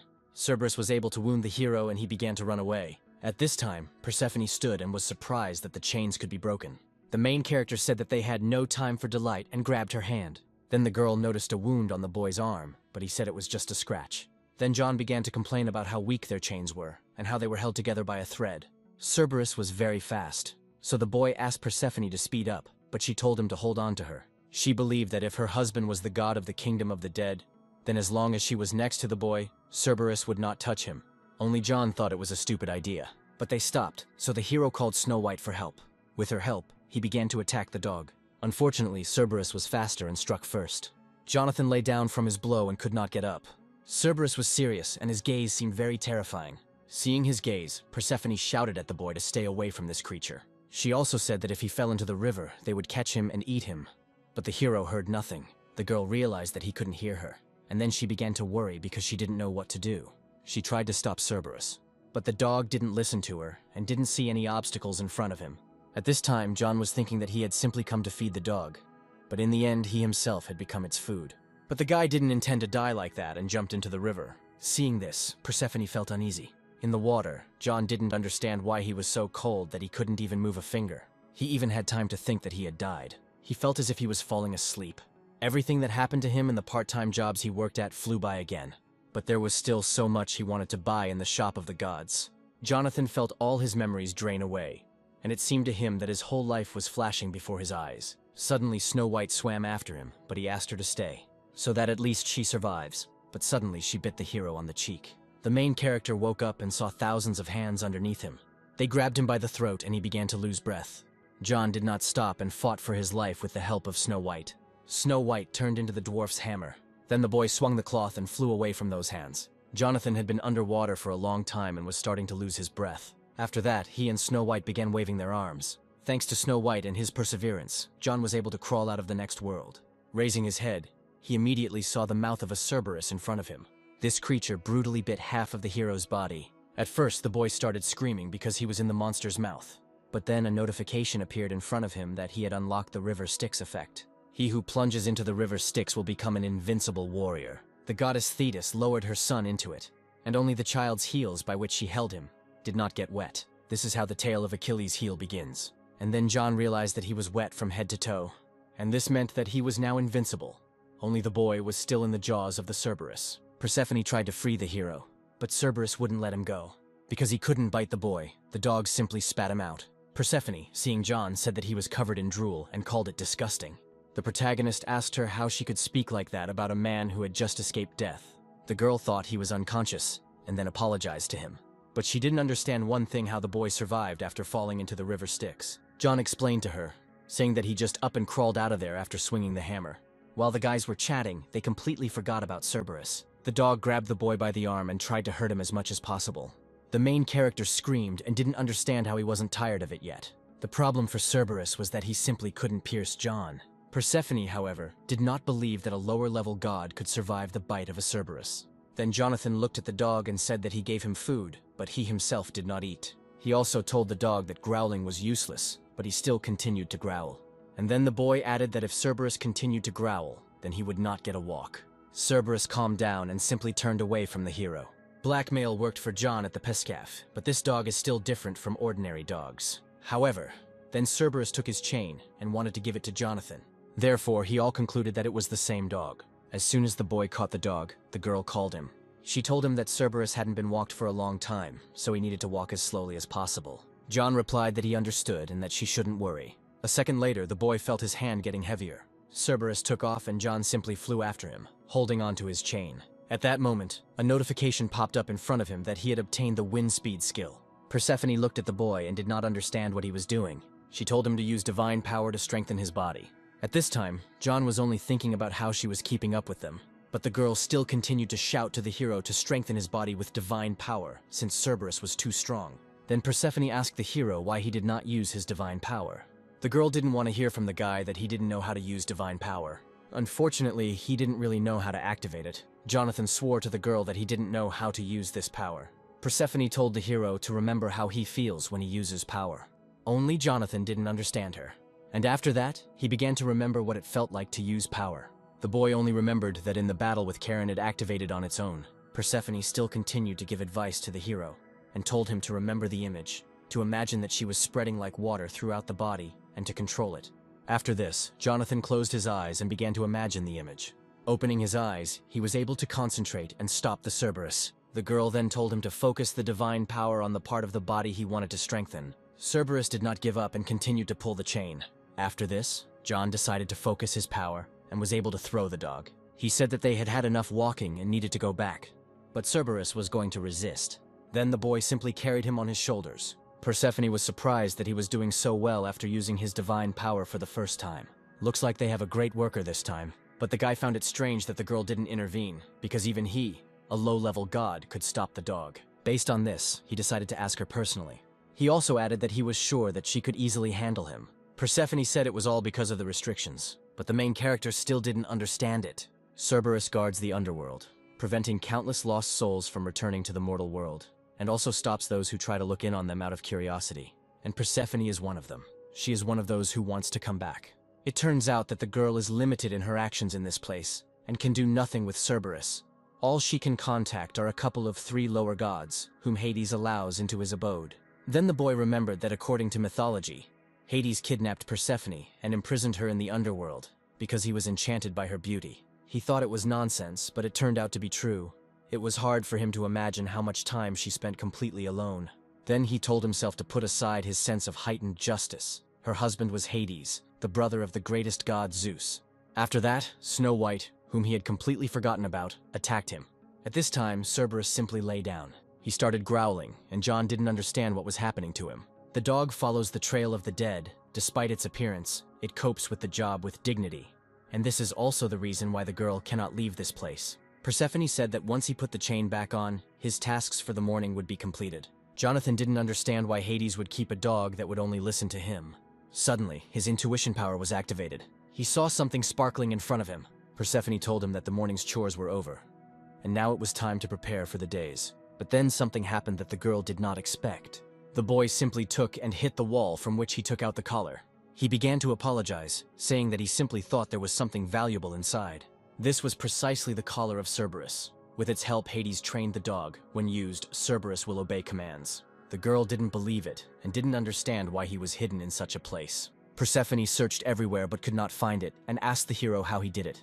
The boy replied that it was just a hunch, and asked if the collar was really so all-powerful. The girl said that this is true. Cerberus is a symbol of the underworld, and to rule him is the same as to rule this whole place. But to John, the collar still looked ordinary. Only Jonathan thought that he wouldn't be able to use this collar. But then the girl said that it was not she who found it and gave it to him, and Hades sometimes told her to look for this collar. Her husband told her that he would let her try to train Cerberus if she could really find one. Jonathan couldn't pass up the opportunity to make his life easier. So the hero called Cerberus to try on the collar. The dog refused, but then John told the dog that he would never defeat the hero anyway. But the boy put the collar on him anyway, after which he stood still. Jonathan then began giving the dog different commands. The protagonist made sure that the collar worked and saw that there was something cute about Cerberus. He then put the dog in a corner to make him think about his behavior. Jonathan began to imagine how easy the job would be if things continued to go this way. At that moment, Persephone called the boy. Touching him, she uttered incomprehensible words, and John felt something strange. Then the boy fell to his knees, and the girl told him that her husband had given Cerberus 2 orders. The first is to keep an eye on the dead who are trying to escape from the underworld, and second, keep an eye on Persephone. After this, the main character began to feel sleepy, and the girl wished him sweet dreams. She also added that she would return before Hades arrived. And then Jonathan realized that for Hades, the most important thing was not the underworld. He tried his best not to fall asleep. Waking up after some time, the hero saw Snow White in front of him, and then he realized that he had passed out. The boy began to look for Persephone, but did not see her anywhere. After that, he realized that he was screwed. He also didn't know how long he had slept, so he decided to look at the notification line. He slept for no more than an hour, so he decided to go in search of Persephone as soon as possible, and left Cerberus to guard the gates. Previously, the girl could not leave the underworld because of Cerberus. If it becomes known that she ran away because of the boy, Hades will beat the crap out of him. Based on this, he needed to find her and take her back as soon as possible. Here, the hero remembered the wind speed skill he had acquired. The skill grows significantly based on the user's physical abilities, so the boy was very fast. John then decided to try activating the skill while using divine power. He combined them and was able to jump higher than usual. In the air, Jonathan saw a girl on a boat. While she was swimming, she felt something wrong in the water. At first, it seemed to her that she had simply run over a rock, and then Jonathan swam out of there, which really scared Persephone. He asked her if she was in a hurry to go somewhere. Before this, she told the hero that even the dead are not allowed to cross the river Styx. But Persephone explained this by saying that she simply really wanted to see her mother. The girl told the hero not to worry, since her husband would only return in 2 days. She also added that John was the first one to catch her, after which the boy was shocked that this was not the first time she had done this. While they were swimming, they didn't notice how they hit a rock. Because of this, their boat cracked. A hole appeared in the boat from which water splashed. Jonathan knew the boat wouldn't hold up, and he knew they had no choice. He dived into the river and began to push the boat towards the shore. Having reached the shore, they passed through a cave and came out into the sunlight. Then on the way, John asked Persephone to promise something. He asked her to come back immediately after she saw her mother. She replied that he was too worried, because she had never been caught before. Jonathan thought he was doomed if she was ever caught. Persephone said that everything would be fine and led him into the cave. Her mother, the goddess of fertility Demeter, was there. Her mother didn't even understand what was happening at first. When she saw Persephone, she couldn't believe her eyes, but she was very happy about this moment. At this time, Jonathan felt like he was there like a fifth leg to a dog. Then the main character noticed something. In myths, the earth withered from Demeter's grief for her daughter when she was in the underworld. If we talk about the ordinary world, we can say that winter was beginning. Based on this, Jonathan told the girl that it was time for him to go and arrange to meet by the river at 8. For this, Persephone was very grateful to the boy. And so some time passed, and John came to the river. He looked at the time. The girl should have been there for 3 minutes already, but there was only Jonathan there. However, John heard a sound behind him, as if someone was picking a flower. At first, the boy was glad that the girl didn't keep him waiting long, only it wasn't Persephone there at all. Hades was there and said that a cheeky fellow had come to him for a part-time job. At these moments, the hero began to receive notifications about danger. Supposedly, he was in danger of death. Suddenly, Hades asked John where his wife was. The main character trembled from the words alone and did not believe that it was Hades, because Persephone said that he would not return soon. Because of the long silence, Hades noted that it was not nice. He also didn't understand how someone like Jonathan could find Cerberus's collar and help Persephone escape. Then he said that, however, it didn't matter. After that, Hades told him to die. Jonathan almost shit his pants when he heard a voice. It was Persephone who was outraged that Hades wanted to kill an innocent man. Hades then asked her where she had been.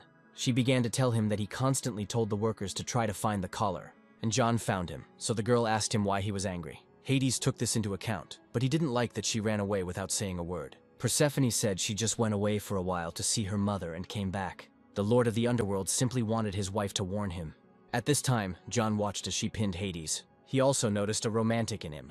Persephone said that they would continue this conversation in the underworld, but she gave Jonathan a box, which he could consider a bonus. Hades didn't like that she wanted to keep him alive, and he was also curious about what was in the box. She said that the boy had done a great job with his duties, so she was giving him a gift. She then told John that she would take care of the payment, and asked him not to submit a complaint to the system. After all this, he was sent home. When he got home, it seemed to him that each time years of his life were being taken away from him. Next, the hero decided to check the gift he received from the girl. There were 2 apples lying there. The forbidden fruit, which grants the ability to distinguish good from evil, and the golden apple, a symbol of immortality, the fruit of the gods, which grants eternal youth. The golden apple immediately reminded John of his mother, because this apple could possibly help her recover. Only he didn't know whether people could eat the fruits of the gods. But Jonathan decided to keep the forbidden fruit for himself. Already in the hospital, the doctor told them that all the cancer cells had disappeared, and this surprised the doctor very much. He also added that there is no explanation for this in modern medicine. After this, Mother began to cry from happiness and did not understand how such a miracle could happen. Well, John understood that the golden apple worked. The doctor said that his mother was ready to be discharged, so Jonathan called his mother to come home. They decided to go home by taxi. But there, the driver said that they would have to make a big circle. He explained this by the fact that there is complete chaos on the streets now. The driver turned on the radio so that the hero could hear more about it. The radio reported that an underground dungeon had appeared near the park and that the evacuation of citizens was ongoing. Guilds and individual hunters were called to the scene. But traffic jams were making it difficult to get there. Then the hero's mother said that she would get home herself and sent him there. She also wanted to see her son on TV as soon as possible. To begin with, the boy decided to take a look at the god's shop. He hadn't received his salary yet, but he saw in his profile the title of Cerberus Tamer. Now every dog will obey John. He is the master of dogs. Coming out to the people began to point at him. Jonathan started saying that he was being confused with someone else, but they weren't addressing him, but Jessica. This made the hero feel a little awkward. Jessica said that their guild Sangoon, as usual, will give it their all, and that was where she ended the interview. The protagonist was delighted that she simply ignored everyone. The boy didn't have time for this, because he needed to catch up with her, and so Jessica and her team entered the dungeon. Suddenly, the girl noticed something and told the team to shut up. One of her comrades noticed that she was behaving differently this time. She's not a talkative person, of course, but she usually doesn't get angry over such nonsense. At that moment, Jessica said that they were coming. It was a pack of dogs, deadly hounds. When the team saw them, they were scared because they had not been told about such a thing. The slightest bite from their poisonous fangs and in 10 minutes you are dead. Then the girl said that those who are not strong in close combat should step back, and she called the rest to follow her. Then Jessica heard someone making faces behind her. Her comrade told the team to stop fooling around, but it wasn't them. The sound came from a pack of hounds. There they saw a man, and were surprised that he was standing next to the dogs. One of Jessica's comrades told her to move away, and called out to a man from the shadows. Jonathan started to come out from there, and asked to put away the sword. This guy never expected that a person would come out. At this time, one of the dogs, which did not obey the main character, crept up to the girl. He noticed this, and, using the speed of the wind, began to fly towards Jessica. Her comrade even thought that the boy had started attacking their commander. But John flew at the dog and hit him, calling him a bad dog. The team was surprised that John had no intention of attacking Jessica. The girl didn't react to his actions in any way. Suddenly, the boy noticed a bracelet on the heroine's hand. He He had no doubt that Persephone had the same bracelet on her hand. Jonathan then asked her where she got this bracelet, but suddenly Jessica said that he was causing a lot of problems, and there were also too many spectators there. At first, the boy didn't understand at all what she was talking about, and then the girl added that everything was too straightforward on his part. John knelt down in front of her and held her hand. Once he realized what was happening, he said it wasn't what everyone thought and asked everyone to stop filming. Then he ordered his dogs to sit. The first 10 dogs were supposed to dig through the area, and the rest would help. Jonathan now had his own personal army of dogs. After some time, they found crystals for the hero. Seeing this, Jessica's comrades couldn't believe their eyes. The girl noted that Jonathan had an amazing ability and asked where he got it from. The boy looked at her and did not understand how she guessed that he did not receive it at birth, but he still told her that he was born with her. The main character didn't wait long and immediately asked her where she got her bracelet from. Jessica looked at him and said nothing. The boy didn't like her silence, so he asked her about it again. This unique antique design is the same as the friendship bracelet Persephone spoke of. Now John was only concerned with one question: why was he with Jessica? But at first the boy thought she was just a creepy stalker. Jessica replied that she bought it online. After this, a notification popped up in front of the hero. It said that the forbidden fruit would allow the hero to distinguish truth from lies. Then he received a notification that the target's intentions were close to good. Jonathan felt awkward, so he said he wanted one too. At this time, Jessica's friends looked at the guy and did not understand why the guy needed a woman's bracelet. John thought that he had completely lost his mind with these trips. Now everyone would think that he was a pervert. Now his image is definitely ruined. While we were at it, he went on to ask the girl how she knew Snow White's name. To this, she responded that she had simply heard it from others. Near the gates, someone then called out to Snow White. The target's intentions were close to good the second time. The protagonist was shocked when she told the truth for the second time. And only after that did it dawn on him that all this time he had been behaving like a madman, because he himself had understood everything incorrectly.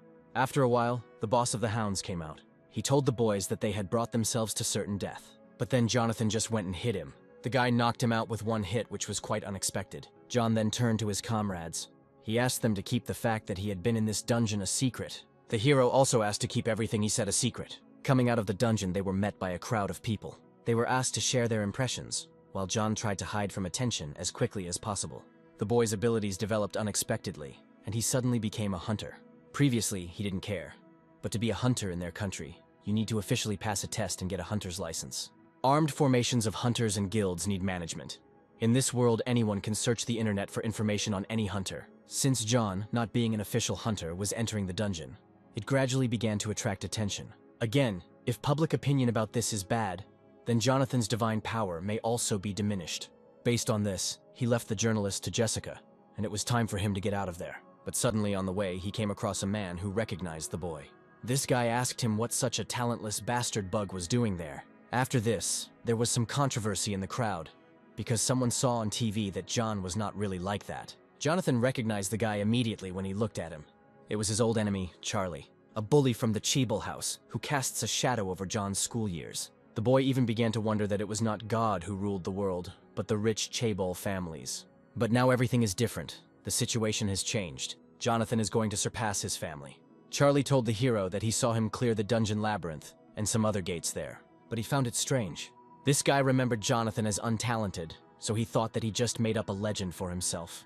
Because of his words, people began to gossip and believe Charlie's words. After this, the boy's situation became even more complicated. Then Charlie just took and brazenly threw the cap off John's head. Suddenly, Jessica stood in front of the boys and they fell silent. She handed Jonathan his cap. Charlie didn't understand why Jessica was defending this trash with no talent. Well, she responded as if people without talent were not trash, and asked him if he could answer for his words. Charlie still insisted that John was just a dumb idiot with no talent. Jessica didn't respond to the guy's provocation in any way. She just looked at the main character and remained silent again. Jonathan looked at her and did not understand what she wanted him to do. After a while, it dawned on him that she wanted to see the boy demonstrate his abilities in practice. Based on this, he jumped high into the air, which greatly surprised Charlie. John looked at him as if he were a pathetic creature, while Charlie was indignant that he was definitely untalented. The boy simply felt sorry for the time spent on him. He didn't stay long and went about his business. After this, the main character realized that after the incident with his old friend, he needed to get the qualification of a hunter as quickly as possible.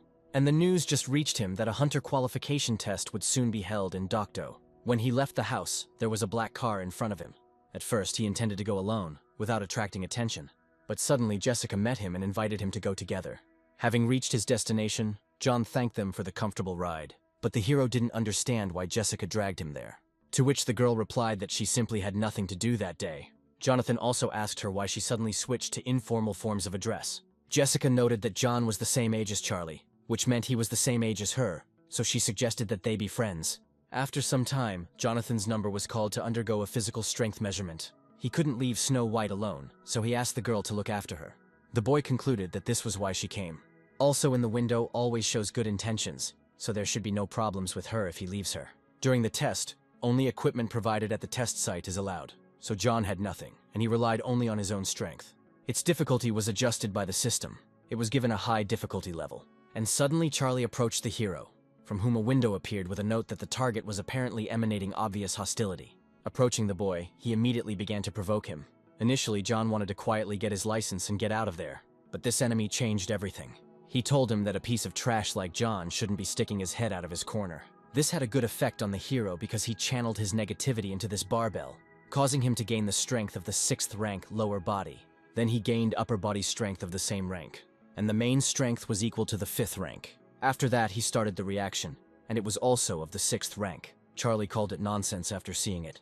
He then walked up to the judge and grabbed him by the shirt, demanding that he stop, but he replied that the test could not be stopped until there was an error. At this time, Jonathan completed the basic physical fitness test. He was then asked to move on to the next test site. There he approached a crowd that, like him, had passed the first test. John's next test was a test of teamwork. The use of personal equipment other than that provided is prohibited. Also, defeating monsters from other groups will not count towards this team. Having gone to the monsters, one of the creatures attacked John's comrade. Luckily, he was lucky because the boy managed to protect him. He then told him to leave the monster to him. A second later, he simply pierced him with his sword. However, there were other people on his team who needed help. The main character did not wait and went to help them. He dealt with all the monsters so quickly that his team didn't even realize what had happened. His comrades also believed that with his help, they would be able to go further. At this time, Charlie was watching them. He clearly didn't like Jonathan's progress. Next, he took out some spelt with a strange liquid. The guy was up to something bad by giving this liquid to one of the monsters to drink. Because of this, the monster was ready to attack John. Jonathan, unsuspectingly, saw a notification marked as clearly hostile to the object. Before he could even understand what was happening, he took a blow from the monster. But the blow wasn't too powerful for him, so he landed calmly. His comrades looked at the boy and were shocked that he was able to survive. However, this creature was too bloodthirsty, so it killed all of Jonathan's comrades. The main character did not expect that his comrades would die so easily from some monster. Then he saw Charlie and realized it had something to do with him. Charlie started making fun of John, saying that he was alone now and the boy didn't like it very much. He also added that it was useless if you didn't attack with your comrades. And then a strange aura began to emanate from Jonathan. He sat down and said that a capable person will always find a way. After these words, the hero took and chopped up all possible monsters in that place. John believed that if he didn't get points for teamwork, then he should get individual points as well. If the maximum is 100 points, then he should have scored somewhere around 200 points and asked the judge if he was telling the truth. Only the judge and Charlie looked at him and were surprised by his abilities. The judge felt awkward and didn't even know what to answer. But suddenly the loudspeaker announced that an emergency had occurred. All people undergoing testing were asked to evacuate immediately as a major tsunami had occurred and the water was heading towards them. The main character decided that he needed to check what was happening. Then he stood on Charlie's platform and jumped over him. The guy got angry and started yelling at him, but John didn't give a damn. When he went outside, he saw the aftermath of the tsunami. Based on this, he understood that at this rate all the people there would die. At that moment, he received a notification that Persephone had sent him payment. He did not hesitate and began to look for something useful in the god's store. Luckily, John was able to find the wave-cutting skill, a sharp sword that could cut through even the waves. Suddenly, Snow White appeared out of nowhere with John's jacket. The boy didn't understand how she found him and where Jessica was, but he didn't have time for that. John also asked Snow White to help him. Activating the wave-cutting skill, he struck one at a time. He was successful in stopping this tsunami. However, a loudspeaker announced that all examinees were to be moved to a shelter. All this is because there was a high probability of a second tsunami. Jonathan wasn't sure he could stop her a second time. At that moment, he received a notification about an urgent order from Poseidon. According to the announcement, the tsunami will continue until repairs are completed at the Dragon King's palace. Jonathan concluded that all the gods were becoming more and more troublesome. The boy had no choice but to take this part-time job. Having teleported there, someone met him. It was Hephaestus, whom John had not expected to meet. Hephaestus noted as if he knew that they would meet again. He also noticed how much Snow White had grown. Just after touching her, Snow White turned away from him. Hephaestus felt uncomfortable, so John said she was just shy. Jonathan then asked Hephaestus what business he had come to the palace for, to which he replied that he was supposedly a blacksmith and he could not be absent from repair work. To begin with, Hephaestus offered the guy to explain something. Approaching the place of work, he told him to look around. In one place, the barrier was broken and water is leaking into the human world. Even if it looks like a wave in a pool to them, for people it is a huge cost. Then Hephaestus showed him the huge gates. It is because of them that all the headaches occur. The guys get rid of them and get rid of them, and they appear again. Before this, the main character thought that they were like dungeons created by gods, but in fact this is not the case. Suddenly Snow White started acting differently, and after that, something strange began to happen near the gate. Jonathan was tired of nothing happening normally in this damn world. Hephaestus then said that he would deal with them, and ordered John to hold on tighter. If he was sucked into the gate, it would be the end for him. At that moment, Snow White managed to hold on and flew towards the gate. At this time, Hephaestus was dealing with the gates. He showed the true power of a high-ranking god. As Jonathan expected, the higher-ranking gods are on a completely different level. Suddenly, monsters began to emerge from the gates. The main character was surprised that even in the world of gods there are gates with crowds of monsters. Then Hephaestus snapped his finger and called Jonathan. After that, a sword appeared in front of the boy. Hephaestus told him to take this sword and deal with the enemies while he closed the gates.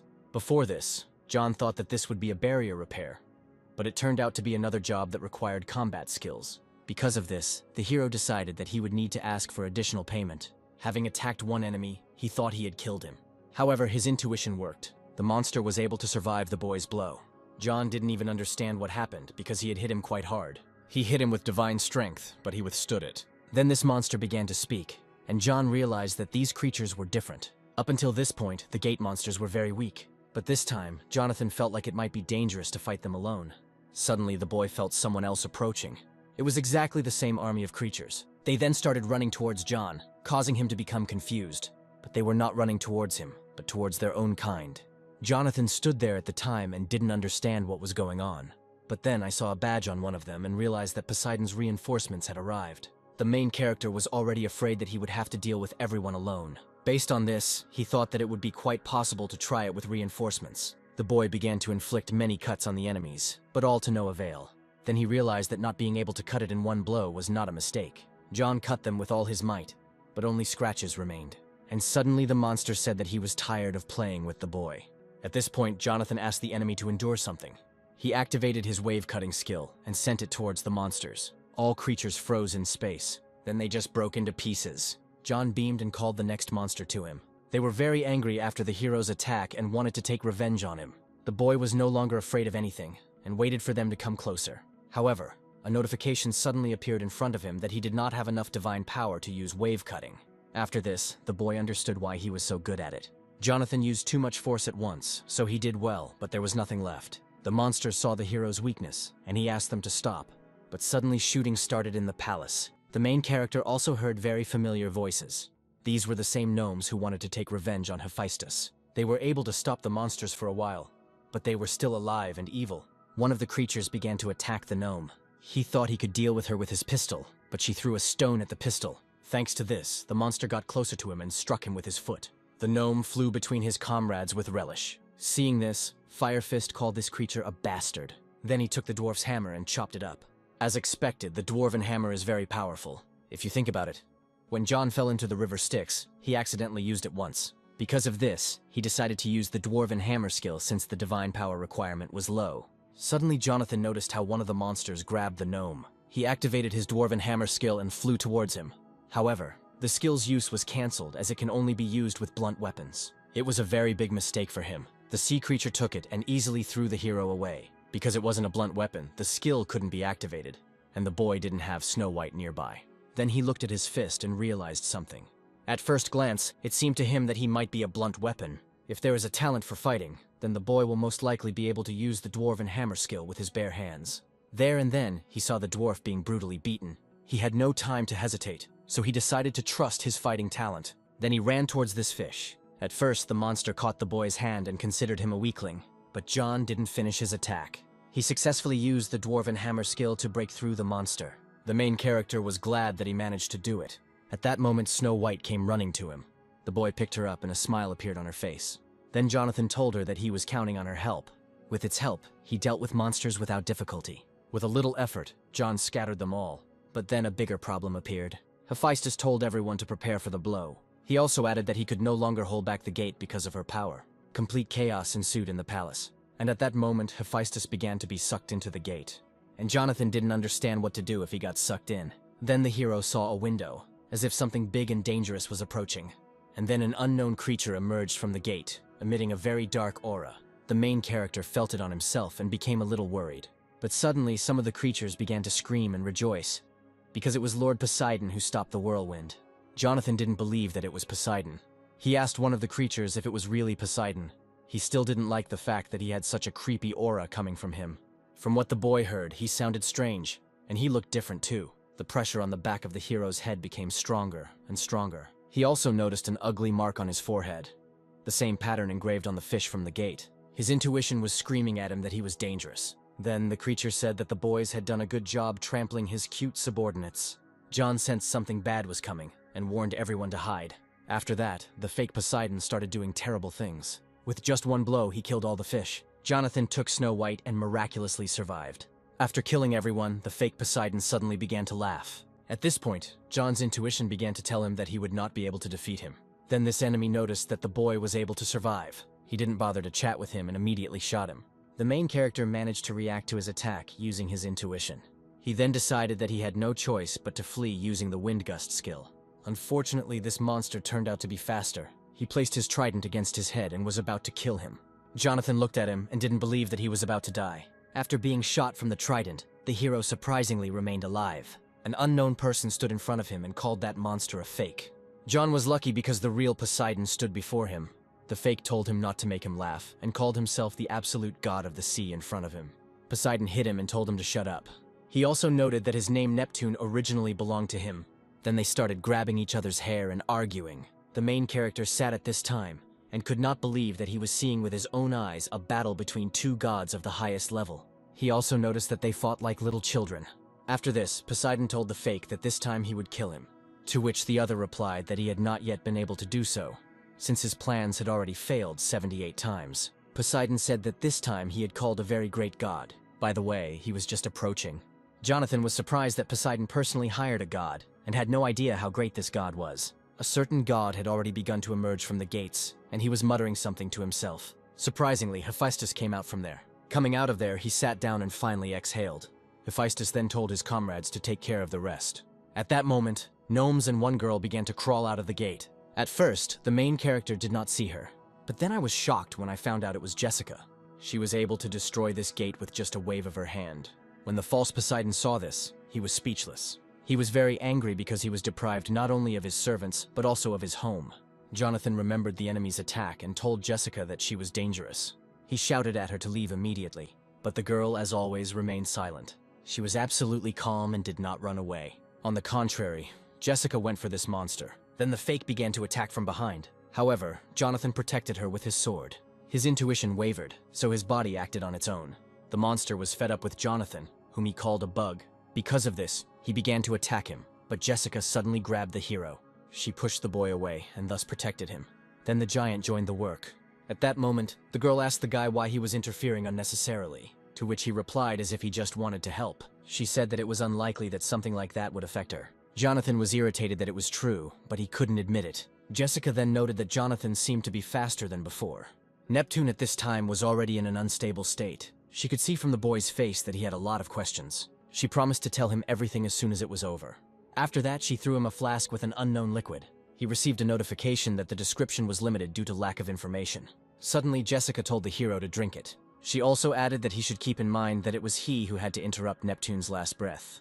The girl had hopes for him, but he didn't understand anything. Because of all this, he started to go crazy. Jessica then headed off to battle Neptune. They laid him down together with the giant. But suddenly, some micro-magician appeared. He approached Neptune and wanted to finish him off, but something gave him strength. After that, he hit the ground, and a strong shockwave was heard. This blow was so powerful that it scattered the gods in an instant, and Jonathan was shocked that Jessica wanted the boy to deal with this monster. Just a few days ago, the boy was a nobody. Even though he was a low-level god now, John didn't see how he could deal with this creature. And suddenly, Neptune said that the hero had dared to interfere with him earlier. so now he was ready to tear him to pieces. Jonathan didn't know what to do and just stood there, watching as Neptune was about to kill him. But then Jessica came up to him. She looked at him and then asked why he froze. The girl was able to protect the boy with her body, but she herself was injured. Neptune took advantage of this and stood on the girl. He called her stupid because she could have easily run away and stayed alive. Jonathan looked at her at this time and did not understand why she did this. To this, Jessica said that everything was obvious. The girl noted that John was supposedly much more likely, and Neptune will eventually die at the hands of a low-ranking god who underestimates and despises him so much. Jonathan looked at her and didn't understand what she was talking about. After that, she said that she knew that the boy could do anything because she believed in him. At that moment, a notification appeared in front of the guy, saying that the target's intentions were good. People who live with worthy talent live in the same place as others, but their world is completely different. But there was one person, John's mother. She believed that talent was not so important, and believed that her son would succeed. Jonathan used to struggle to keep up with those who had talent. And then the day they were in debt because of his uncle, his mother told him that it was because of her that he had no talent. He realized that this man's trust was only a consolation to remove the guilt from himself and his child. What the boy felt then was not anger or sadness. Then the first thing he thought was thank God, because now he could give up and he felt disgusted with himself. But now everything is different. Now there are people who believe in him. In an instant, John received a huge boost in divine power, but the boy felt that Jessica was strange. This time he decided that he would never run away again. The main character took her and told her to rest, and he himself would quickly finish and return back. He then called Snow White to turn into a sword. The hero's body was filled with energy, and he believed that he could succeed. But Neptune told him that he had simply become a little stronger, and asked him not to become arrogant. John was sure he had become stronger, but there was still a huge difference between them. But even if that was the case, he could no longer retreat. The boy hit him faster and faster. He beat him non-stop, not giving him a chance to breathe. But suddenly Neptune grabbed the guy. This battle was very tough, and there could be only one winner. Neptune promised the hero that this time he would put an end to everything. He began to use his most powerful attack. When she threw it at the boy, there was a powerful explosion. But John was lucky because Snow White returned to him and turned into a shield. Then Poseidon finally showed up. He strengthened the water dragon and sent it to Neptune. Thanks to this, they were able to catch him. Neptune, out of desperation, said that if we were destined to die, then we would all die together. However, at this moment, Jonathan put all his divine power into strengthening the wave cutting. Faith does not prove truth, but even every fool understands. The boy, who had received only contempt from others, and who for the first time received sincere trust, could not trample all the expectations of this man. After that, he defeated the forgotten god, and the unknown goddess was also pleased with him. With the final blow, he absorbed the power of the forgotten god Neptune. He succeeded, but by the end of the fight he lost consciousness. At that moment, a smile appeared on Jessica's face. Opening his eyes, he could barely see Poseidon's shadow. When he finally woke up, Poseidon appeared in front of him, sitting on his throne. Poseidon told him that his wounds were healed, and his clothes were returned to their original state. First of all, he thanked the boy for defeating Neptune, but he wanted to ask him something. The god of the seas said that because he dealt with Neptune, most of Neptune returned to him. However, because John dealt him the final blow, some of the power transferred to him as well. With this power, one can establish order in the world, but also create chaos. And now he asked the hero what he was going to do with this power. Jonathan saw and noticed that Poseidon's power, the eye of the deep, could see right through him. He understood that this clumsy lie would not work, and besides, there was a strong anger emanating from him. It seemed to him that Poseidon was probably going to kill him if he answered incorrectly. Based on this, the guy said that he killed Neptune not for the sake of power, but if he allows him to use it, John will use it to become stronger and become a god recognized by everyone. At that moment, Poseidon saw his former self in him. The boy exuded sincerity, like the soul of a newborn god. He went on to say that if that was the case, there was no reason not to celebrate it. So Poseidon decided to throw a party. During the party, he was only looking for Jessica. Seeing her, John approached her and said that they needed to talk. Suddenly, Snow White jumped up to her. Jonathan didn't like her behavior because they were supposed to have a serious conversation. Then a crowd of girls approached her. They just took him and pushed him away. Well, then Poseidon grabbed him by the shoulder. He wanted to have a little chat with him before finishing work, but the boy refused. Back at the testing center, John received his hunter's license. The main character became a 6-star hunter. The ranking system of hunters around the world is based on stars. There are hunters with no stars, and up to 9 stars. Korea has never had a 9-star hunter before, and there are currently only 13 hunters above 5, including John. Seeing the boy with a license, Charlie began to get indignant. Jonathan didn't pay much attention to it, but his eardrums almost burst from the screams of this asshole. Suddenly, the boy noticed that Snow White seemed to have become heavier. Her level also increased. At that moment, it seemed to the hero that she would continue to grow and eventually become independent. But he didn't believe it, because she was such a pure and kind cutie. Then John was met by Jessica, who said that the boy had a good destiny. She called him to follow her, because she promised to tell him everything. Everything he needs to know and what will happen in the future, about Ragnarok and the end of the world. In the car, John told her that he now understood why he had such a strange feeling in the beginning, but he was still curious about who she was. A year ago, Jessica had a window in front of her eyes with a part-time job from the gods. Using the reward from her part-time job, she gained power and became a mid-ranking god. And then she gained the ability to foresee, which surprised Jonathan. The girl doesn't know everything, but she learned about the future. The War of the Gods is about to begin. Sometimes the names of the gods differ from myth to myth, such as Zeus and Jupiter, Poseidon and Neptune, Eros and Cupid. People know it as the same poem, but these are different gods with different names. Unlike the gods who survive to their day through faith, the ancient gods, forgotten from the past, accumulate their power through the gates to reclaim their names. The gate is a refuge that contains the concentrated power of the ancient gods. Once the ancient gods have gathered all their power within the gates, they will come face to face with the existing gods to restore their forgotten names. And eventually the sixth Ragnarok will happen. To ensure that even humans could withstand the gates, the gods created dungeons, making them look like gates. It's a kind of training ground for people. Neptune appeared before his strength was restored, but he was already at a high level. Even the gods are concerned about the existence of the gate. The more the forgotten gods gain power, the harder it will be to block the gates, and the gods are already struggling to protect their own world. When Ragnarok comes, there will be no god who can protect the human world. People who are unaware of this fact consider the danger of the gate to be analogous to a car accident. If someone like Neptune ever showed up in the city, everything around would be destroyed in an instant. Now the pieces started to fall into place for John. Talents and skills similar to the power of the gods, created along with the dungeons, everything like in the game, magic stones and items dropped by monsters. This is the last gift that the gods give to people. Ultimately, this means that people must survive on their own. And then Jessica said that she would supposedly help the hero block the gates that even the gods could not handle. All because she saw how he protected the world from countless armies of gates. She promised him to do everything possible to help him with this. After that, the girl said that they had arrived and it was time for them to go out. Jonathan didn't even notice how they got there. Then the boy got out of the car and thanked Jessica for giving him a ride. But after that, he saw a crowd of people in front of him and a banner that said there was an urgent presentation of the six-star hunter.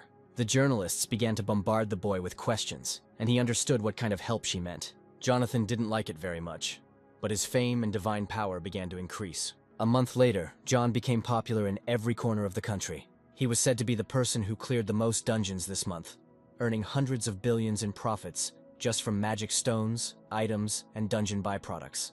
Great popularity, as it turns out, does not bring anything good. This is necessary to increase divine power, but these reporters are too intrusive. But Snow White also formed a fan club. Jonathan even felt jealous of how Snow White was becoming popular without doing anything. At that moment, Jessica walked in. She said that then he just had to try harder because this fame would soon become his strength.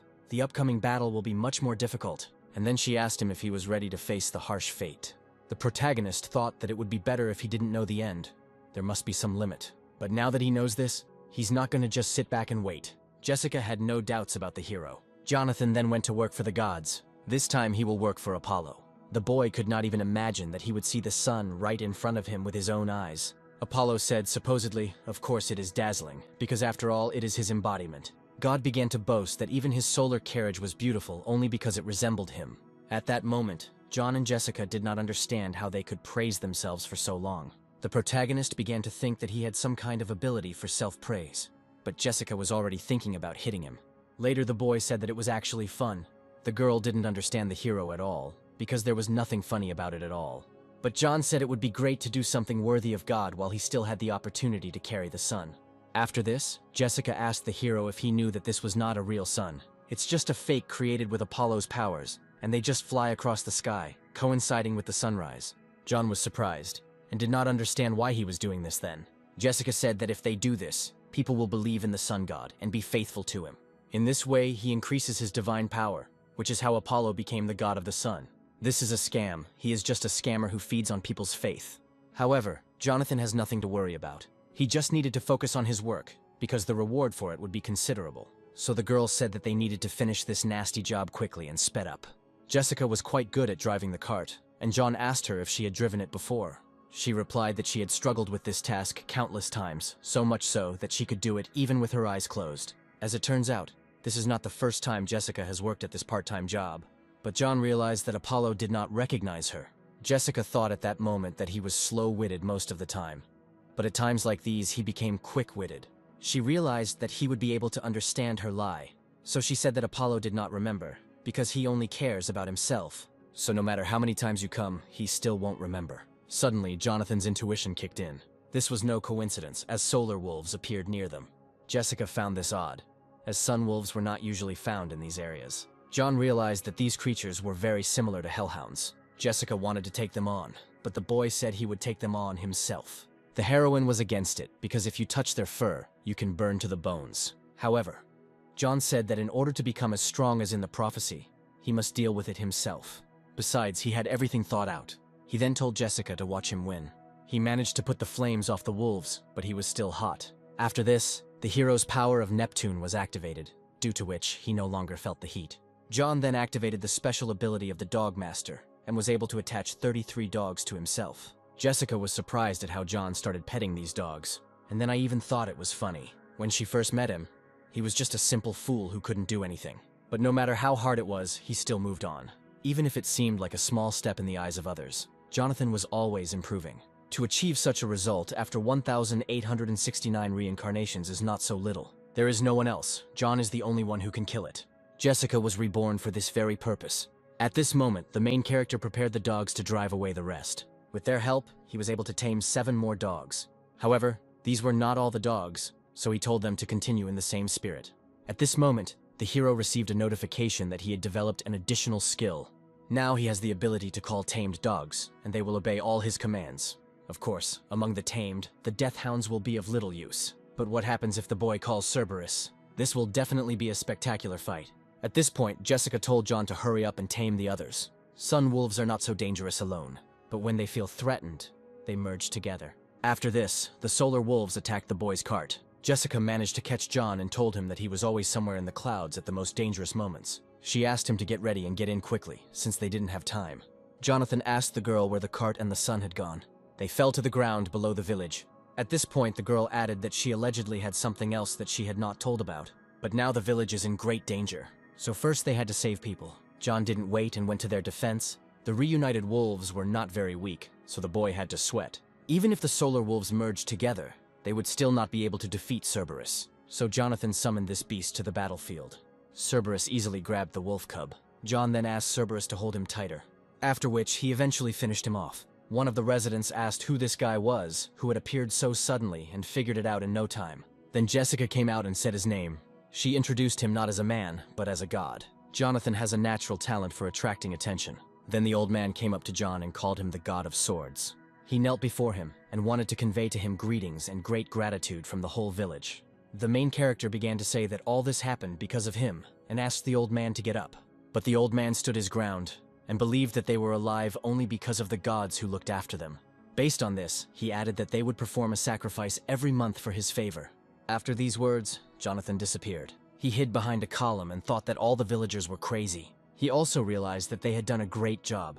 Their cart is broken into pieces. The sun wolves have eaten the sun, and there is only a week left before the end of the part-time work. Suddenly, Jessica suggested that the hero create it again, but the boy asked her who could do it, and she gave an example of his old friend. Yes, the girl suggested asking Hephaestus for help. Then the boy asked her how much she earned. To this, she responded that she didn't have a penny. John believed that no matter how close they were to him, he would hardly make the sun for them for their kind eyes. Jessica asked him to stop talking and just follow her. Then the main character offered her a bet that he would not agree, and the loser would fulfill the wish. Arriving, Hephaestus agreed, and said that he owed Jessica for the rest of his life, so for him it was a trifle. He only needed 3 days, and he could make even 2 sons for them. John couldn't understand what she could do to make Hephaestus help her for free. Then he remembered how Jessica wanted to talk to him about something. At that moment, the girl said that now John owed her a wish. But before that, she needed to tell him something. To prevent a war of the gods, John must acquire priests. When the divine power of a lower-level god exceeds 50,000, the ability of God's call will be unlocked. Thanks to her, he will be able to enlist the support of the priests and call on them for help during the battle. The boy thought it was a joke. And then he said that you can't just grab a priest and ask for help. But Jessica said he would have to do it anyway, because he couldn't prevent the war alone. He needs to gather 12 priests from the prophecy, who are in different dimensions. And only together with them will he be able to save the world. The sheer amount of information left John completely confused. However, then he asked her what it meant in different dimensions. Now the boy can only earn extra money on the continents, but gradually increasing his divine power, he will have access to part-time work in every dimension. Jessica added as if there was nothing to worry about, because in their world lives the first priest, who in the future will become a combat-ready assistant. Then Jessica said that she had come up with some kind of wish for the boy. After some time, dawn began to break in the village. All the people in it began to bow to this dawn. One of the residents saw Jonathan's inscription and did not understand who he was. The man behind him told him that this was the god who protected the neighboring village from fire monsters. They thought Apollo valued John so much that he even put up a banner. Jonathan certainly wanted to increase his divine power, but this was a disgrace on a universal scale for him. To which the girl said that the boy allegedly agreed to do whatever she wanted. Therefore, his goal is to unlock the power of the call of God, and he must do everything possible to ensure that as many people as possible learn about him. Or at least he needed to make himself useful. Then the boy bought an SS-level shooting talent from the god's shop. He believed that this would improve long-range combat to some extent. He had a hard time dealing with Neptune because the only way to defeat him from a distance was to cut through the waves. One misfire and John would have certainly died. Then he decided to see how much his divine power had increased. Carrying around a banner every day was simply disgraceful, and because of it, the boy couldn't sleep properly. But the banner still worked, because now he unlocked the ability to call the god. After this, Apollo suddenly snuck up on Jonathan and asked him what he was doing. He said that the mother system was not visible to others, so the boy did not have to worry. Apollo asked the hero what happened during the work period, and Jonathan told him about how the sun wolves attacked them. He was delighted and thanked the guys for their work. Then, in addition to his salary, Apollo decided to give him a small bonus. John now had access to Apollo's self-healing ability. Apollo noted that this ability could only be obtained from his part-time job, and suddenly began to laugh. He also added that people are lining up to get this ability. At that moment, Snow White woke up. Since she was awake, the boy asked her to help him with something. The main character wanted to check in advance what kind of ability this was. The self-healing ability activated slowly, but the wound was healing. Apollo then noticed how Snow White transformed into a weapon and called it a great rarity. He asked the boy if he knew how to tame. At that moment, John remembered who he had tamed. But the hero did not understand why God needed to know about this. The thing is that recently, Apollo was bothered by someone, and because of this, his soul was not in the right place. He was also pretty tired of his son being constantly eaten away. Apollo heard that none of the gods had yet tamed them. Suddenly, John summoned the sun wolves right in front of him. The lower-level god did what none of the gods could do. Apollo then asked the boy how he tamed the sun wolves. Jonathan was ready to tell him, but he had one condition. The boy asked to be taught how to shoot a bow. To most people, Apollo is the god of the sun, but he is also the god of medicine, the arts, the muses, and the god of archery to boot. During the lesson, Apollo began to tell us that in order to create an arrow, we need to concentrate our spiritual power on our fingertips. Then you need to hold your breath and pull the bowstring. This is basically the basics of archery. But John found his actions rather primitive, but his god-level shooting ability looked really cool. Surprisingly, Apollo was quite a strict teacher, and a month has passed since the boy began practicing the basics of shooting in the world of gods. Now John knew exactly what archery was. Until now, he has been honing his skills with the help of video tutorials on the internet. Either he copied the movements of the dwarves, or the monsters from the palace of the Dragon King.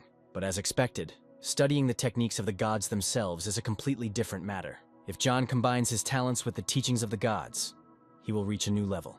At that moment, Jessica came and said that it was time to return to the human world. There is not much time left before the meeting with the first priest, but the boy decided to say goodbye to Apollo before leaving. At this time, Apollo was playing with the solar wolf like crazy. John told the girl that he learned a few things while working part-time at the dog cafe. Jessica was glad it worked. Otherwise, things could have turned out badly. She told him to think before he acted, because someday it would end badly. To this, the boy replied that he had improved his divine powers, gained abilities, and learned techniques. At this time, people in Hell began to suspect that someone had summoned Cerberus. Aida's assistant reported to him that the dog had indeed been summoned a month ago. The god of the underworld considered this a brave act, but he clearly didn't like the fact that someone dared to touch the symbol of his kingdom. Whoever it was, he was ready to get it out from under the ground. Having committed such an act, a person must understand what the price is for the courage to insult the god of the kingdom of the dead. After working part-time, the main character went to the Sangun Guild. There he honed his fencing skills. Then the boy asked Jessica if the priest would definitely come to them. To this, she responded that they just needed to wait. It's been a week since he swung a sword alone, so his skills are improving more slowly than when he was working part-time. Jessica didn't answer and just looked at her phone. While the boy was telling her something, she found a part-time job. Jonathan wanted to go with her, but the girl said that this time he would have to wait. Naturally, the main character didn't like this. He had been waiting for a week for the priest to deign to come, so he wanted to take on a part-time job instead of wasting time waiting. Suddenly, Charlie came out and called the hero poor, so he needs to earn money. Jonathan, hearing this voice, hoped to see anyone but Charlie. The unexpected guest said that John had made the right decision to take on a part-time job. He believed that untalented people should take up mediocre part-time jobs. The boy didn't understand why he came to the Sanguine Guild. John also didn't want to believe that he could be that priest, but that's not why he came. On that day, a training tournament was taking place there. Charlie pointed out that a washcloth like his Snow White wouldn't get him very far. He then showed off his dog, which allegedly had the blood of a deadly hound from the dungeons of Germany. It was a big day for Charlie, so he told Jonathan to go and do his part-time job. At that moment, the boy began to think about the training tournament. Charlie competed under number 9, and he was able to score 39 points. This was the highest result ever achieved. Charlie admired himself and thought that this would earn them a few more points. This time he wanted to show his father what a wonderful son he had. His father was the president of the number 1 guild in South Korea, which was called Iris, and his father's name was Ermak. Suddenly the judges announced the last contestant. He was number 10 and was also the most popular person in Korea. It was Jonathan who came with his beast. The jury was shocked because they had never seen such an animal in 10 years. Charlie, seeing this, did not understand what was happening, but suddenly the boy grabbed him by the shoulder. At that moment, he asked him to agree that the Solar Wolf was really awesome. John told him that no matter how much he asserted himself, he would never succeed. Charlie then grabbed the hero by the shirt and asked why he was always one step ahead and constantly putting spokes in his wheels. At that moment, Ermak came out, not liking his son's behavior. He told him to shut up and participate calmly without any problems. Otherwise, he would have to send his son abroad. Ermak also apologized to John for his son, saying that his son does not know manners. The main character said that everything was actually fine. Ermak noted that they had not seen each other for a long time and noticed how the boy had matured. He also asked not to waste his nerves on Charlie, since his son is a brainless idiot. At that moment, Charlie broke the vase. He was infuriated by the fact that his father only compared him to a brat who didn't have a drop of his blood in him. This really pissed the guy off. He felt like his life had gone downhill ever since that bastard showed up. One of Charlie's friends asked him why he was so irritated, but Charlie responded by asking him where he had been all this time. His friend told him that he had simply gotten carried away, and that it was already the last day of the event. After this tournament, John and Jessica went about their business. The boy was happy with how he was able to beat Charlie. It was a beautiful sight for him. At that moment, the girl felt someone's presence. She immediately informed John about this, but he didn't understand what she was talking about. After this, the main character's intuition kicked in and a danger notification was issued. A guy called him and said that he was supposedly in big trouble because he crossed Charlie. The guy asked the hero not to get too angry and attacked him. It was the elite hunter of the Iris Guild, White Cloud. White Cloud was an elite member of Iris's guild and one of Charlie's father's favorites. He was born with SS-level swordsmanship talent, an amazing genius who developed his abilities to master level by the age of 10. Due to his arrogant and ruthless nature, he beat his opponents half to death. For this reason, he received the nickname White Demon. When the guy attacked, Jonathan blocked his blow. The White Demon did not expect such an outcome of events. After that, the main character threw the guy back a few meters and called his sudden attack weak. The demon became truly interested. Before that, he just wanted to finish quickly. However, the guy did not give up and believed that John was now definitely screwed. At that moment, the blonde man suddenly became active. The White Demon approached the hero and asked which hand should be cut off first. John realized that it would be clearly difficult for him to fulfill even the first condition. The first condition was to instill in the enemy a pious fear mixed with worship and deification. There are many ways, but the simplest is to show overwhelming superiority and strength. Suddenly, the blonde man launched a powerful attack and dealt massive damage to John. At that moment, the hero did not understand how he could instill fear in him and surpass him in strength if he wielded a sword better than John, who was the god of swords. You could see a real demon in the guy's eyes. Obviously, he cannot be defeated with just a sword, but why should the main character fight only with swords? He decided to activate one of his skills, and the White Demon started to get confused. Because of this, the White Demon missed a blow from Jonathan. However, he didn't even move after this blow. Based on this, the blonde man called John a coward who uses his fists to fight swordsmen. To this, he replied that there were things that could not be achieved with just a sword. But the demon is still very green, since he doesn't understand this. The White Demon replied that he had simply let his guard down, in which case John simply offered to continue. The guy didn't expect this at all and refused him because he was scared. Then Jonathan went home. He also left him a note asking him to come to his house if he was upset. But will he come in the end? The main character beat him up pretty badly. Jessica was sure that if this was the white cloud, then it would definitely appear. After all, John had bruised his ego badly. Now the hero began to feel that this was even more tiring than the part-time job. And he needs to fulfill all 3 conditions. In order to gain the support of the priests, it is necessary to fulfill the conditions.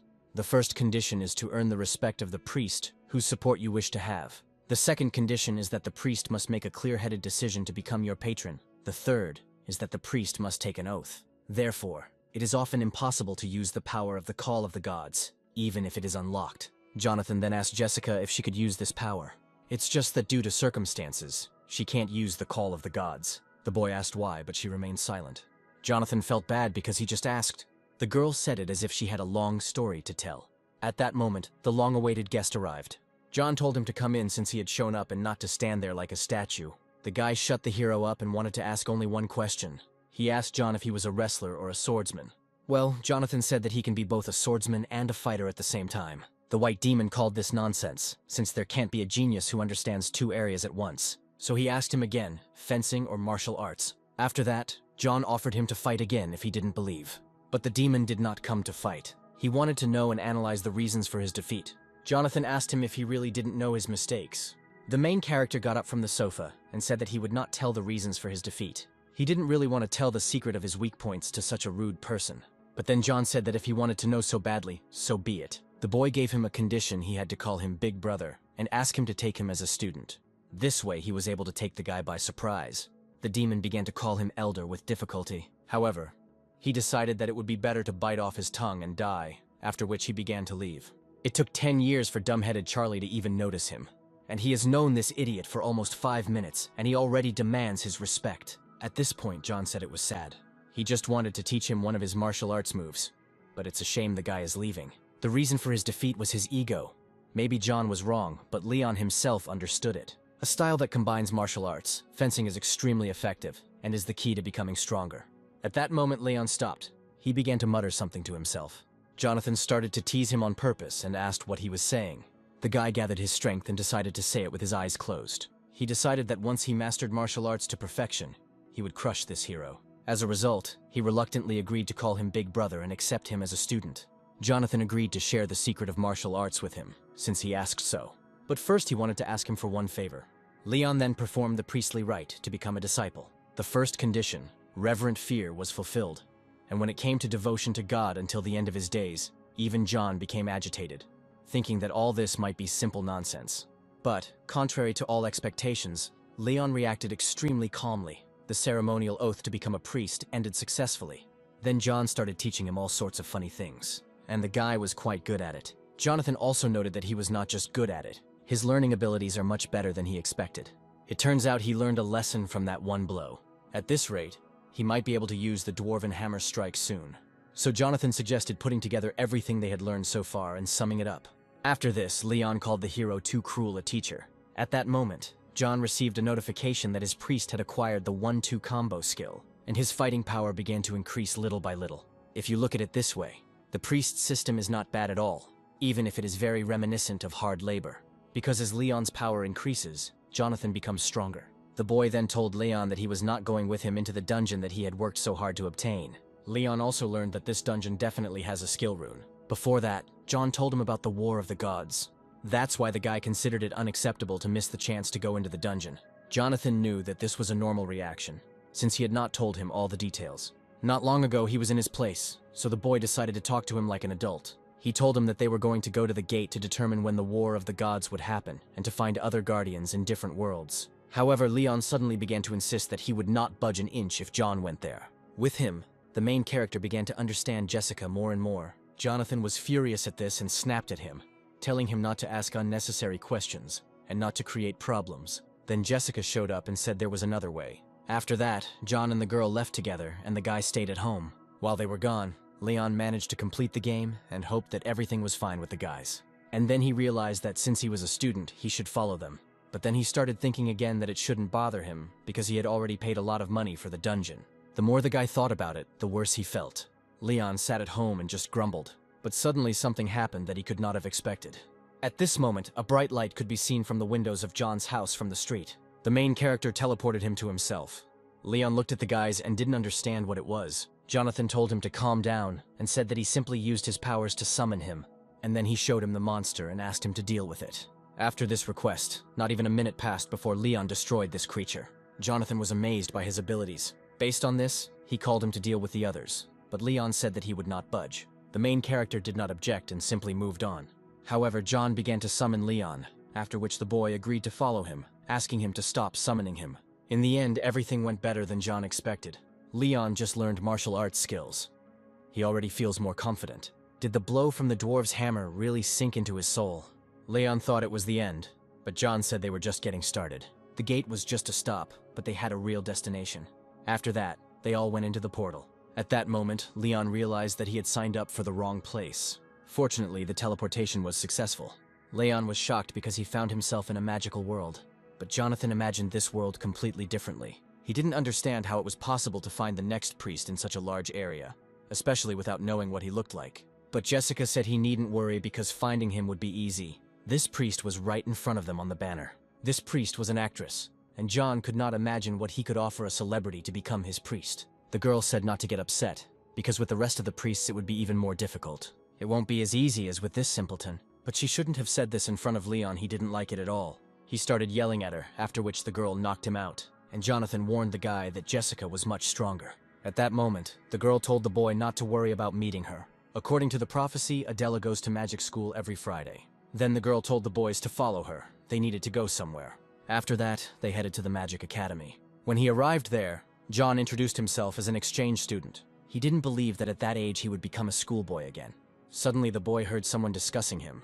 This place is no different. Still the same terrible place. There was an atmosphere of dividing people according to their talents. At that moment, the teacher came and told the students to be quiet. She said that there were plenty of seats in the auditorium, and he could sit wherever he felt comfortable. He already had a place in mind. If you are physically close, you also become mentally closer to each other.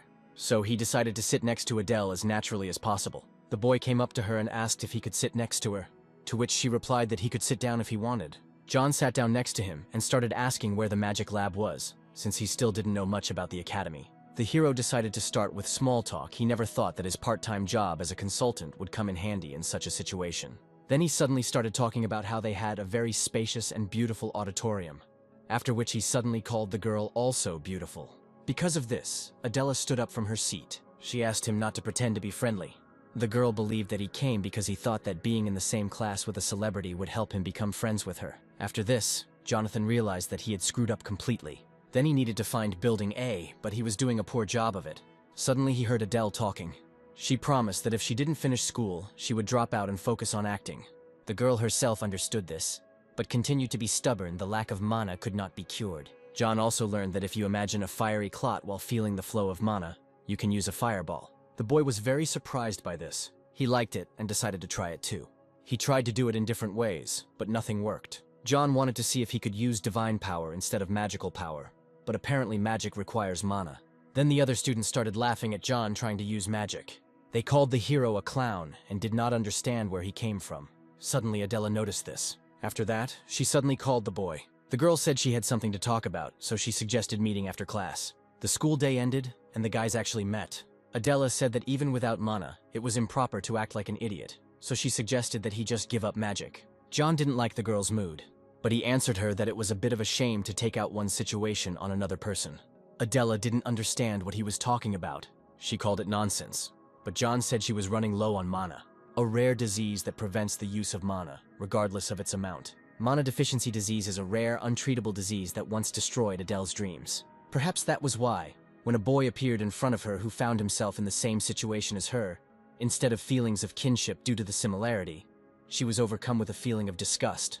This convinces her that she will never be able to fulfill her dream of becoming an archmage. So she pulled herself together and kept challenging herself. Based on this, the girl said that she looked pathetic, taking out her anger on an innocent person. Suddenly, John said, he would supposedly make it so that she could use magic, but in return she had to help him with something. Only Adela asked him what he could do, since he himself had no mana. The main character said that in a week he would show her how to use magic correctly. Adela thought it was complete nonsense because he didn't even know basic magic. Because of this, Jonathan offered to make a bet with her. Then the boy told Jessica what happened. She considered the hero a fool because he decided to use his self-confidence. John knew it was reckless, but there was nothing he could do about it if he hadn't done it. She wouldn't have listened to him. However, it wasn't the worst way to get her attention. After all, she was only interested in magic. But just think, the boy told her that he would teach her magic in a week. You can't buy talent for magic even in the god's shop. It takes a lot of time to get mana and learn how to use it. Of course, everything will be different if the guys take a hidden part-time job. In 2 months, Kairos, the forgotten god of magic, will appear to the world and try to destroy this magical city. Vermouth, the god of magic, will post a request for help.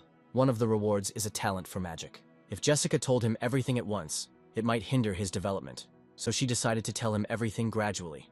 She told John that in 2 months he had to apply for the vacancy of the god of magic Vermouth, so he had to ask Adele to wait 2 months. At that time, this was considered the most optimal option, but suddenly Jonathan said that they could do it now. Jessica asked him how he came to that conclusion. In any case, the main thing is that Vermouth felt threatened and published a post. So they just need to disguise themselves as gate monsters and start an invasion so that he will obviously ask for help. The magical world is confusing and complex. Throughout all of his revivals, Jonathan solved problems in the same way. But will he really act differently in this life? Only Jessica thought this plan could be dangerous. If anything goes wrong, John could die. The boy told her not to worry, because she would be the one playing the role of the monster, since she was the strongest among them. A couple of hours passed and the guys were at the Temple of Vermouth. It turned out to be much bigger than John thought. Then the boy said that he would hide and the others could start the show. At that moment, Leon didn't like the idea of him being some kind of bait because it was like saying go and die. Jonathan pointed out that the guy was being rude again and said that if he didn't go there, he would die at his hands. Leon did not argue further and went on his way. The guards noticed the guy and started asking him who he was. But Leon did not listen to them. He was only tormented by who he had become, a priest or a slave. Then the guards ordered the guy to stop. Otherwise, he would be in trouble. At this moment, Leon's anger towards John built up. So he didn't listen to the guards, and they had to use the firestorm. The guy told Jessica and John to just wait and watch. Leon gathered his strength and went to the guard. One day, he would master all forms of martial arts, and they would bow before him, Leon believed. Then the guy acquired the skill of fire cutting and mastered it well. John was surprised because Leon created the new skill himself. But the main character decided it was time to wrap things up. After that, he directed his dogs. The guards, seeing the monsters, began to use barriers. They also started shouting that they needed to call for help immediately. At that moment, Jessica appeared. She ran through them and knocked out each one. It turned out to be easier than Jessica thought. Since the god living there is extremely powerful, the boys overexert themselves a bit. Leon thought that this guard was completely useless. Of course, they raised quite a fuss. Based on this, it was time for Vermouth to appear. After that, someone behind John's back asked them what they were doing there. The main character found it strange that he came from the other side and asked him who he was. To this, the guy replied that he asked the question first.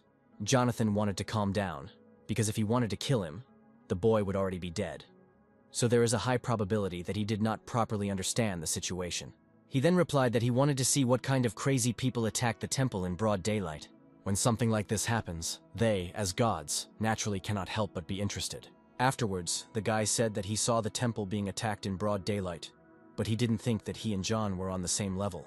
The boy became agitated and began to say that he had meant something completely different. At that moment, Vermouth's eye began to glow. A second after that, the guy pointed out that John was dirty and should get up.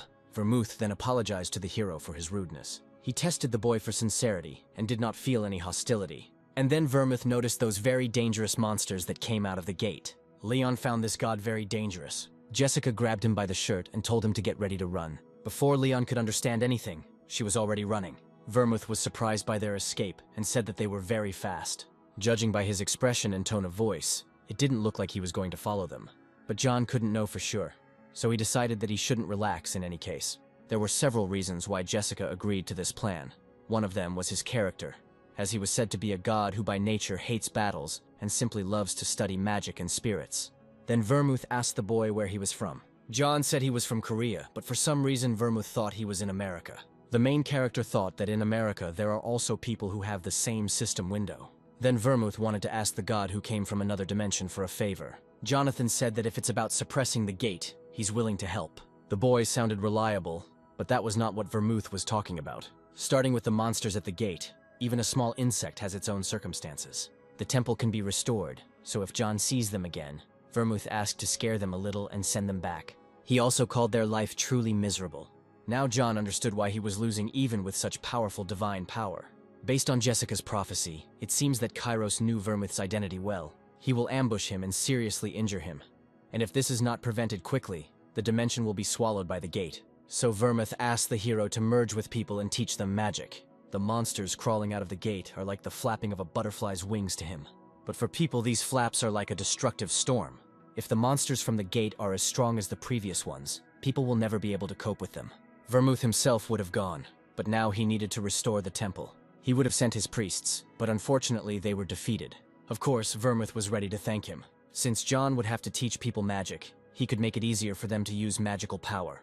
Jonathan happily accepted Vermouth's offer. Vermouth was also pleased about this, and said that he would inform everyone so that he could work comfortably. At this time, the students were discussing Jonathan, and noticed that he had not been seen lately. They found it funny to see his sad face when he couldn't use magic. Suddenly, the teacher told the students to be silent.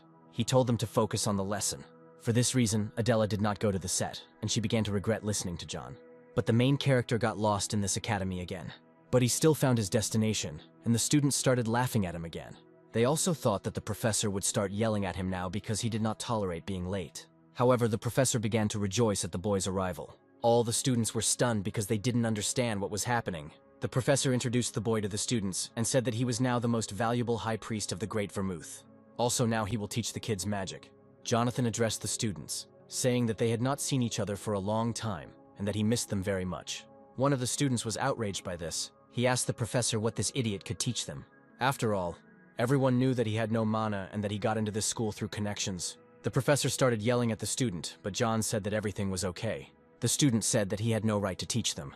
At this point, Jonathan said he would take care of it. However, unexpectedly, the student challenged the hero to a magical duel. He also added that John would come to his senses and called him a mediocrity. The main character had no choice, and he agreed. For starters, he decided to let him attack first. The student began to attack with his fire arrow, but John just stood there and waited for the arrow to reach him.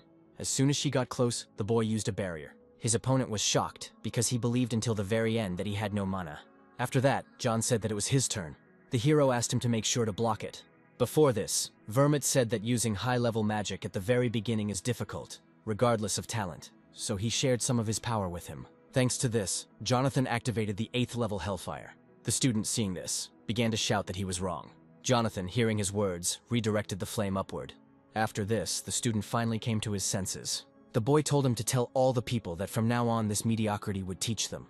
All this time, Adela was watching him. She was shocked that John actually did it. Then they met, and the hero told her about his request. However, the girl did not like the boy's conditions. At that moment, John remembered that it was much easier with Leon. Jonathan asked her to calm down, and then he would be ready to tell her everything slowly. The girl listened to him and sat down on a chair. Then the boy asked her what exactly she didn't like. After this question, she started screaming again, because this contract was more like slavery. At first, John called himself a god, but in fact the girl called him a fake. The protagonist said that they just need her power to stop a disaster that will happen in the future. And for the upcoming battle, he was willing to do whatever it took to help her cure her mana deficiency, so that she could master magic. Only Adela said that this could not be fixed, even with millions of gold. She asked him how he would do it, to which he replied that there was no way yet, but John wanted to do everything possible. Hearing this, the girl called it a pure scam. John then decided to ask Jessica if there was a way to fix the mana deficiency, to which she replied that there was supposedly no such method. She understood that the boy had mastered magic quickly and had come this far. But Adela Sharon was something of a creature when it came to persuasion. The only weakness of a superstar in the magical world who doesn't envy anyone is the lack of mana. So Jessica asked Jonathan to give her time, all because there is enough of it before the gates are broken through. She advised me to learn magic gradually, but suddenly I had a feeling that something bad was coming. Suddenly a gate appeared in the city. Everyone was confused because there was still a month left before the gates opened. Real chaos began in the city. Seeing this, Adela asked what it was. Jonathan also didn't understand what was happening, because there was a month left before Kairos' arrival. Kairos had never appeared so quickly before. The same thing with the solar wolves. There was clearly something wrong in this life. At that moment, Jonathan drew his sword. Seeing this, Jessica asked him why he took out his sword. Kairos was on a completely different level than Neptune, so going against him wasn't the best option. But John said nothing would change if they sat on the DOP straight, so he accepted Vermouth's request for a part-time job. However, it is fortunate that he can receive an award for this alone. He is the god who never asks, the greatest god in the world. Jonathan realized this when he had to teach students. Since they didn't know how the situation might turn out, Jessica suggested continuing to hold off the monsters coming out of the gate. Even if the situation is different from the prophecy, Vermouth will not lose to Kairos. However, something happened that Jessica never expected. Kairos and Vermouth approached the city and began to fight there. At this point, Vermouth turned to all the gods blocking the gates to listen to him. He considered it unconscionable, but still asked them to abandon everything they were protecting, and then focus on evacuating the citizens while he buys time for them. Jonathan and Leon watched what was happening and asked Jessica where the voice came from. She replied that it was Vermouth's message. Everyone started to leave, but Adela didn't understand where everyone was going. She did not hear Vermouth's message because she is not a god. John then told her about Vermouth's order to retreat. At this point, Jessica entered the conversation. She said she couldn't say for sure because it was different from the prophecy, but this dimension would be destroyed by Kairos. She felt sorry, but she understood that they were not able to do anything. In desperation, the girl asked Jonathan to do something about it. The boy couldn't say anything and apologized to her. Adela fell to her knees and became disappointed in the hero because he decided to give up so easily. She called him a god, and gods are supposed to help people. After that, John remembered himself. Earlier, he also asked God to help him, and now he is a god himself and they also ask him for help. The main character couldn't look at her tears, and suddenly he summoned the interface of the god's shop. Jessica wanted to stop the boy, but he replied as if he was not going to die. The girl called him an idiot, but he didn't think he could spend the entire reward so easily. After buying the equipment, the boy asked her to take care of the rest. At this time, Vermouth was exhausted from the battle with Kairos. Kairos wanted to vomit because he was a disciple of this god. Vermouth replied that although he had lost his way, he had also forgotten what Vermouth had taught him over the years. The villain said that it was not he who had lost his way, but the people of this world. Kairos also didn't understand why he didn't want more. He believed that only one thing was natural for a magician, and that was entry into the highest level. But Vermouth said that the black flame exists only for destruction, and this is not the truth that magicians need to follow. Gods must use their power to protect people, but Kairos didn't give a damn about them. After this, he began to attack Vermouth, who could no longer hold back his attacks. Suddenly a miracle happened for Vermouth. At this point, Jonathan appeared and pointed out that Vermouth was supposedly having a hard time alone. Now real reinforcements have come to him. Vermouth told the hero that everyone had to leave, and that he, with his level, had nothing to do against Kairos. But the boy said that he didn't come for the reward. The reward is not comparable to human lives. But Jonathan had a plan. As soon as Kairos saw this boy, he started laughing. He thought that this was now his new student. The enemy was happy because he thought that now they would burn together in the series. Luckily, Vermouth managed to use the barrier, but the enemy's strength was enormous. Therefore, Vermouth could not resist him for long. Jonathan said he needed a chance to hit him once, then they could neutralize him. With his weapon, Vermouth could give him a chance, however. He doesn't have the power to protect him from the black flame. The boy replied that this was enough. He had his own trump cards too. But at that moment, John stopped. Kairos was so strong that the hero could not even touch him with his finger. After that, he was engulfed in black flames. Kairos started laughing and asked what they should do now. Suddenly, Vermouth began to utter strange words. Because of this, Kairos was chained. But with the help of this magic, he only gained a couple of seconds. Jonathan then activated Neptune's defenses. Kairos looked at him and did not understand how he was able to get through the black flames. John's baton has a 100% chance of stunning any life form, but is limited to hits to the head. As a result, the main character was able to hit him on the head with a baton. Kairos was defeated and could do nothing. Looking at him, Vermouth remembered that it had been raining then too. The day he first met him, Kairos was not like this. Although he was cursed with a dark fate that no one wanted, he was also a child with a brilliant talent that everyone around him coveted. Vermouth's thoughts were like this when he taught Kairos. It was he who changed the fate of this child, but then he was not aware of the successful desire that was hidden within him and therefore helped him to master the true flame. Vermouth was unable to kill Ung after he showed his true colors, causing him to be exiled, although he knew that one day Kairos would return to kill his teacher. Vermouth is forever clinging to his regrets about the past, but now it's time to let them go. In the end, Vermouth was never able to kill Kairos with his own hands. John dealt the final blow and absorbed the powers of the forgotten god Kairos. The protagonist felt that he needed to use it in the same way he used Neptune's protection to save himself. Leon was delighted by John's sparkle, so he asked the boy to tell him more about this ability. But Jonathan hid his ability and said he would tell later. Leon didn't like that John was putting things off again. Suddenly Adela hit him and told him to calm down. She didn't like the way he whined, because Jonathan is the god he serves. Jonathan noticed that she now realized how cool and brave a god he was. Adela said that she was now sure that he was not a fraud, since he had provided her with evidence. At that moment, the boy wanted to hear from her what he had been trying to achieve for so long. She was ready to become his priest. However, she planned to stay at her place for a while. Now the girl knew for sure that since she was unable to use magic, she could not help in any way. So she decided to find something to be useful. Suddenly Vermouth offered to help her. He said that he supposedly had to repay the kindness of the god she believed in, so he would be glad to help him in this way. Jonathan, remembering his actions, hid Jessica and Leon.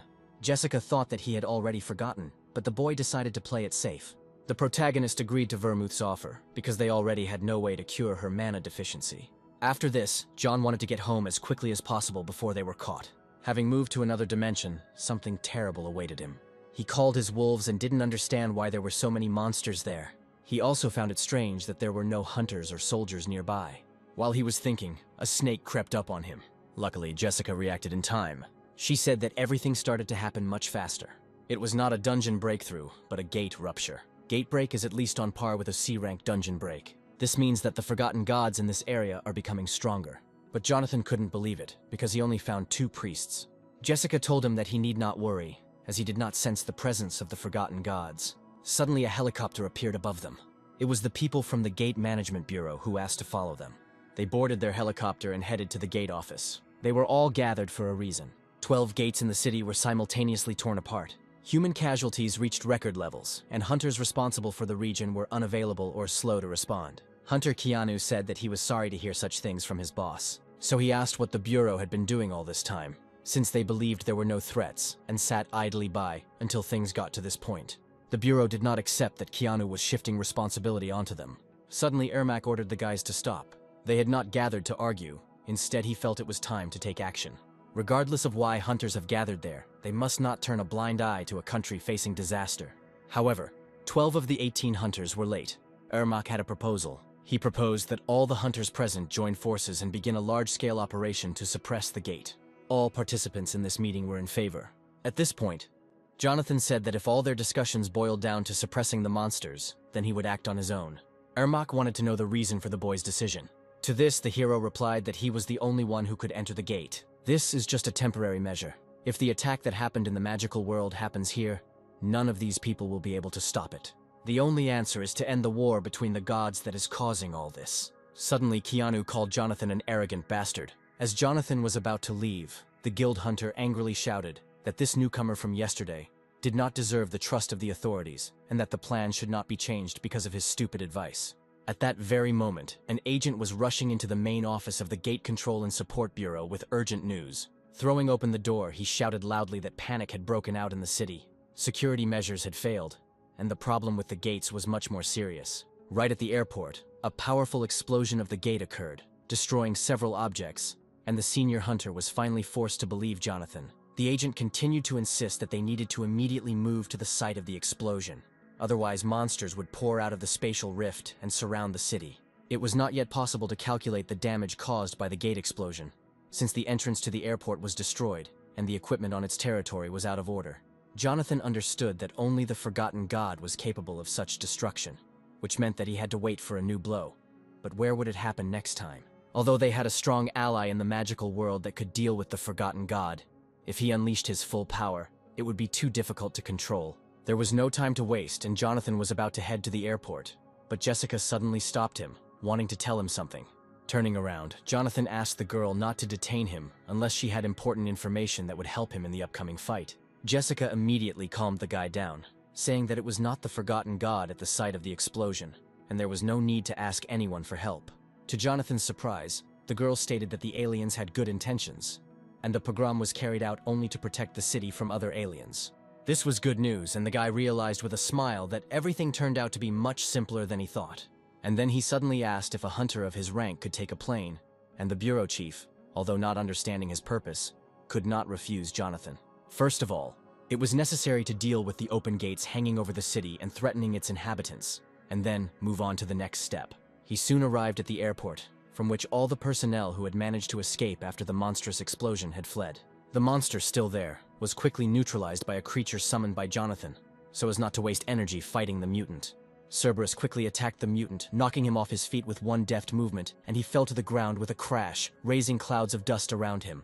To summon Cerberus, Jonathan had to use some of his divine power, because he wanted to get this over with as soon as possible and get back to training.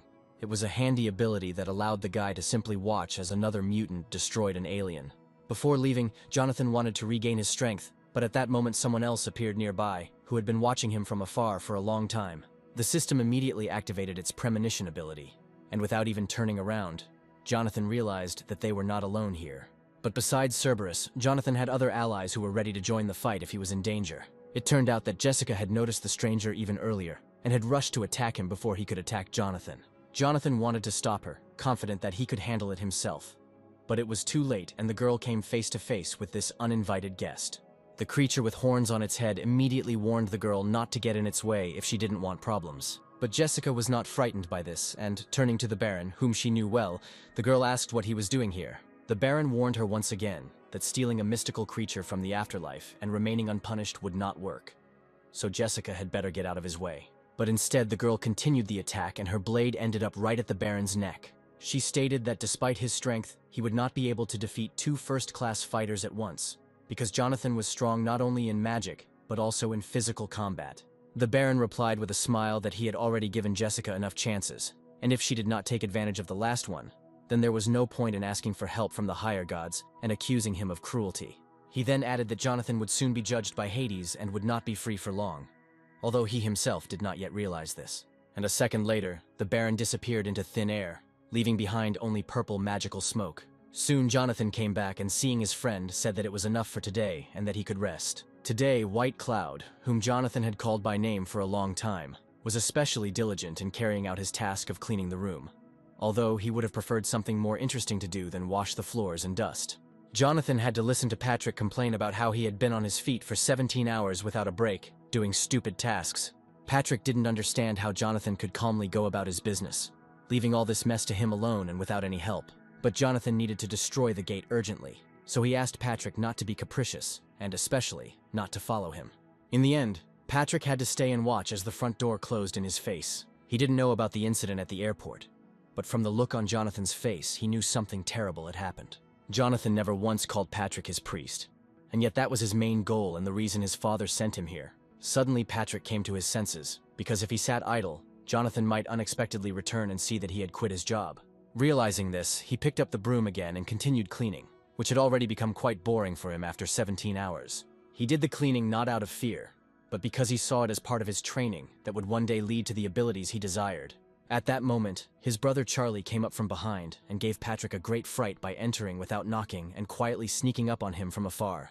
He had been looking for his younger brother for a long time and was clearly unhappy with how he was spending his time. After all, Patrick had not appeared in the guild for the last few days, but had only washed the floors in the training hall, humiliating the honor of their influential family. But Patrick didn't think he was humiliating anyone with his work, because it was part of his plan, and by helping Jonathan, he was fulfilling his father's task. And then he demanded that Charlie not teach him how to live, saying that he would stay here until he settled all his affairs. Charlie ordered him to destroy Jonathan and not to be his henchman, forgetting why he was there and what family he was a member of. Charlie hadn't heard a kind word from him for 10 years, while he constantly calls the newcomer Jonathan his brother, as if he had replaced his entire family. Filled with emotion, he grabbed Patrick's hand, ready to do what he had been looking for all morning.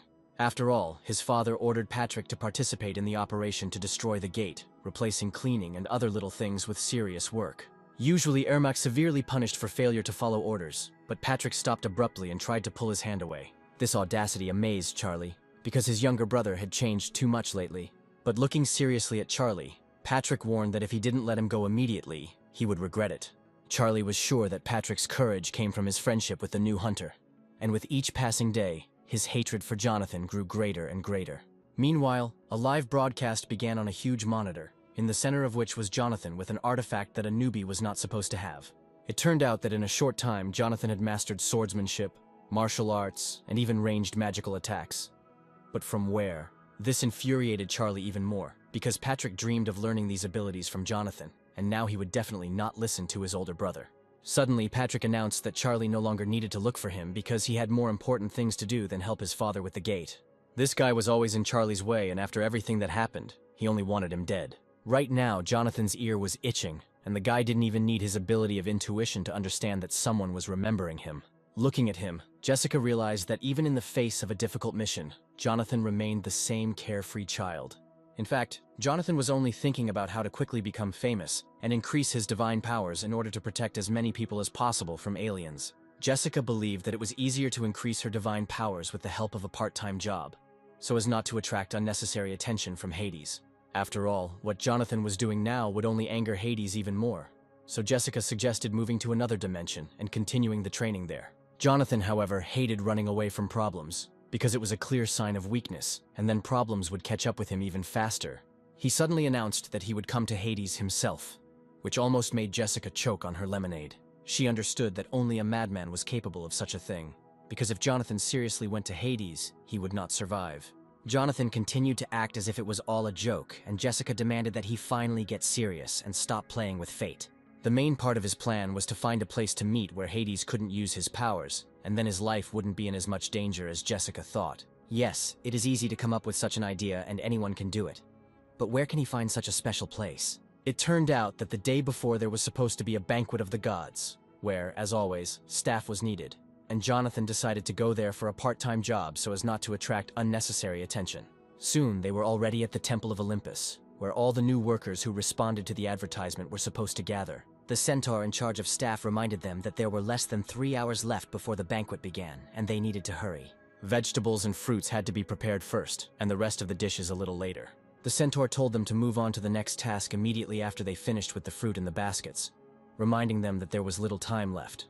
It seemed that Patrick and Adele had a lot of work again, which they clearly didn't like. Only Jonathan was in a great mood, because all this work would be done by his assistants, and he himself had more important things to do.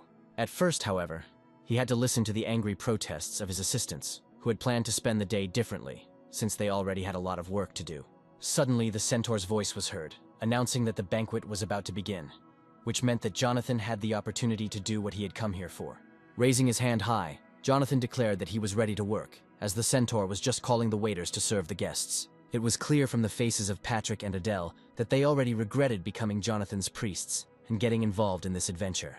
All the guests had already gathered in the main hall and were chatting loudly, enjoying the meeting after a long break between the banquets of the gods. Jonathan understood perfectly well what kind of meeting awaited him at this banquet, but it was precisely for her sake that he took this step, not wanting to run away from problems. Many guests immediately noticed a lower-level god in the distance, who, without wanting to, attracted everyone's attention with his appearance. In the lion skin he had chosen for the banquet, Jonathan looked very much like Hercules, and all the guests immediately noticed it. Jonathan looked around, trying to figure out if Hades had shown up yet, and hoping that today's meeting would go well. Of course, he couldn't remain unnoticed, and the next second someone grabbed his neck from behind in a friendly manner. It was Apollo, who immediately declared that his student looked great in a lion-skin suit and that he found it funny to see Jonathan dressed as a waiter. Poseidon also seemed to find it funny to watch the new guy sign up as a waiter, but he had long suspected that Jonathan was not quite right in the head. Poseidon did not expect that after the meeting in the underwater palace, they would see each other again at the banquet of the gods, and reminded Jonathan of his offer to join the ranks of the knights of the underwater palace. It was an interesting start to the conversation, but Apollo reminded Poseidon that his favorite student was busy right now, since he was the one who started the conversation with Jonathan. However, Poseidon had long wanted to talk to Jonathan about something important, and asked Apollo to leave them alone for a while, so as not to interfere with the serious conversation. Now the guests watched as two supreme deities loudly argued over a waiter who had recently become a god. Two celestials were trying to win the right to communicate with the newcomer to Olympus, and it was unclear what attracted them so much to this very ordinary guy. But it is unlikely that Jonathan himself would have liked such a meeting, because he did not come here for this, and did not want to find himself between two warring gods. Luckily, at that moment, Thor's loud voice rang out, joyfully greeting Jonathan and arriving just in time. To escape the clutches of the two gods, Jonathan rushed to Thor, apologizing for the incident in the dungeon. But Thor asked him to get up and not to worry about anything. However, another god present in that place today believed that Jonathan was apologizing to the wrong deity. It turned out that Hades had been watching Jonathan from the depths of the guest room for a long time, as he tried to get lost in the crowd, pretending to be a waiter. And this was indeed the very deity that Jonathan wanted to meet. But he did not expect it to happen so soon. Hades didn't care why this guy came here himself, because he was going to end his miserable life and was already ready to use his deadly magic. If everything went according to Hades' plan, Jonathan would not have a single chance to resist the sinister power of the god of death, and the guy was already mentally preparing for the worst. This dark energy could destroy any lower god, because during his existence, Hades defeated even the highest level gods. But at that very moment, someone's hand grabbed his wrist, and someone was not going to calmly watch as the highest god attacked the weak. That someone was Thor, who believed that a fair fight was only possible with an opponent of equal strength and mastery of similar magic. Hades knew that it was better not to mess with Thor, but he still warned that it was none of his business, and he better not interfere. However, the main deity at this banquet was Zeus, so Hades should not attract unnecessary attention to himself and anger the one who deserved the respect of everyone present. It became clear that they would not be able to disperse peacefully. The power of each of them did not allow them to retreat before the enemy. The guests at the banquet understood that a battle of the higher gods was beginning, and if they did not escape, they could end up buried under the rubble of Olympus. Luckily, they were not alone, and right between Thor and Hades, the trident of the third god, who decided to stop them, was thrust into the stone wall. Poseidon declared that on such a beautiful day, there was no point in shedding blood and angering Zeus, who hated fighting at his banquets. Hades had just tried to kill a weaker god, and Thor couldn't stand to watch. In addition, Hades managed to insult Thor himself, and this was already unforgivable for anyone in this world. As Hades continued to challenge Thor to a duel, he suddenly turned towards the entrance to the main hall, hearing approaching footsteps. Poseidon slammed his trident into the floor of the guest hall with all his might to distract the angry gods and prevent bloodshed. Covering Jonathan with his body, Poseidon once again warned Hades that if he continued in the same spirit, he would have to fight two gods at once. Even Hades couldn't stand up to such a fight, and it seems he has now decided to hold back his hatred for a while in order to let it out at a more opportune moment. However, if these fools decided to die along with the waiter, Hades was ready to give them such an opportunity. There will always be room for new corpses in his underground kingdom, even if not two gods but 2,000 come out against him. And the very next second, creatures bringing death and destruction poured from the dark kingdom of Hades straight into the banquet hall. Hades accepted the challenge, and Poseidon watched in horror as many small black creatures rushed at him. It was all really about Jonathan. Hades had been waiting for a long time to meet this lesser god, and did not want to miss such an opportunity. It seems he has seen so much death during his existence that the death of another lesser god will not change anything. But the place for this long-awaited meeting was chosen extremely poorly, and among those present was someone who would never allow this to happen. In the main hall appeared someone whom even Hades would not dare to contradict, because it threatened imminent death. It was Zeus who immediately asked who had started this fight, knowing full well that the host of the banquet would be displeased. Noticing Hades, Zeus reminded him that this was a festive banquet, not a funeral, and that there was no place for the god of death here. Only now Jonathan noticed that in the presence of Zeus, Hades' strength weakened, as if he feared him more than all the other gods of Olympus. Hades stated that a sacred relic had been stolen from his underworld, and that he was simply doing his duty. Zeus could hardly believe that anything could be stolen from the god of death, so this excuse seemed unconvincing to him.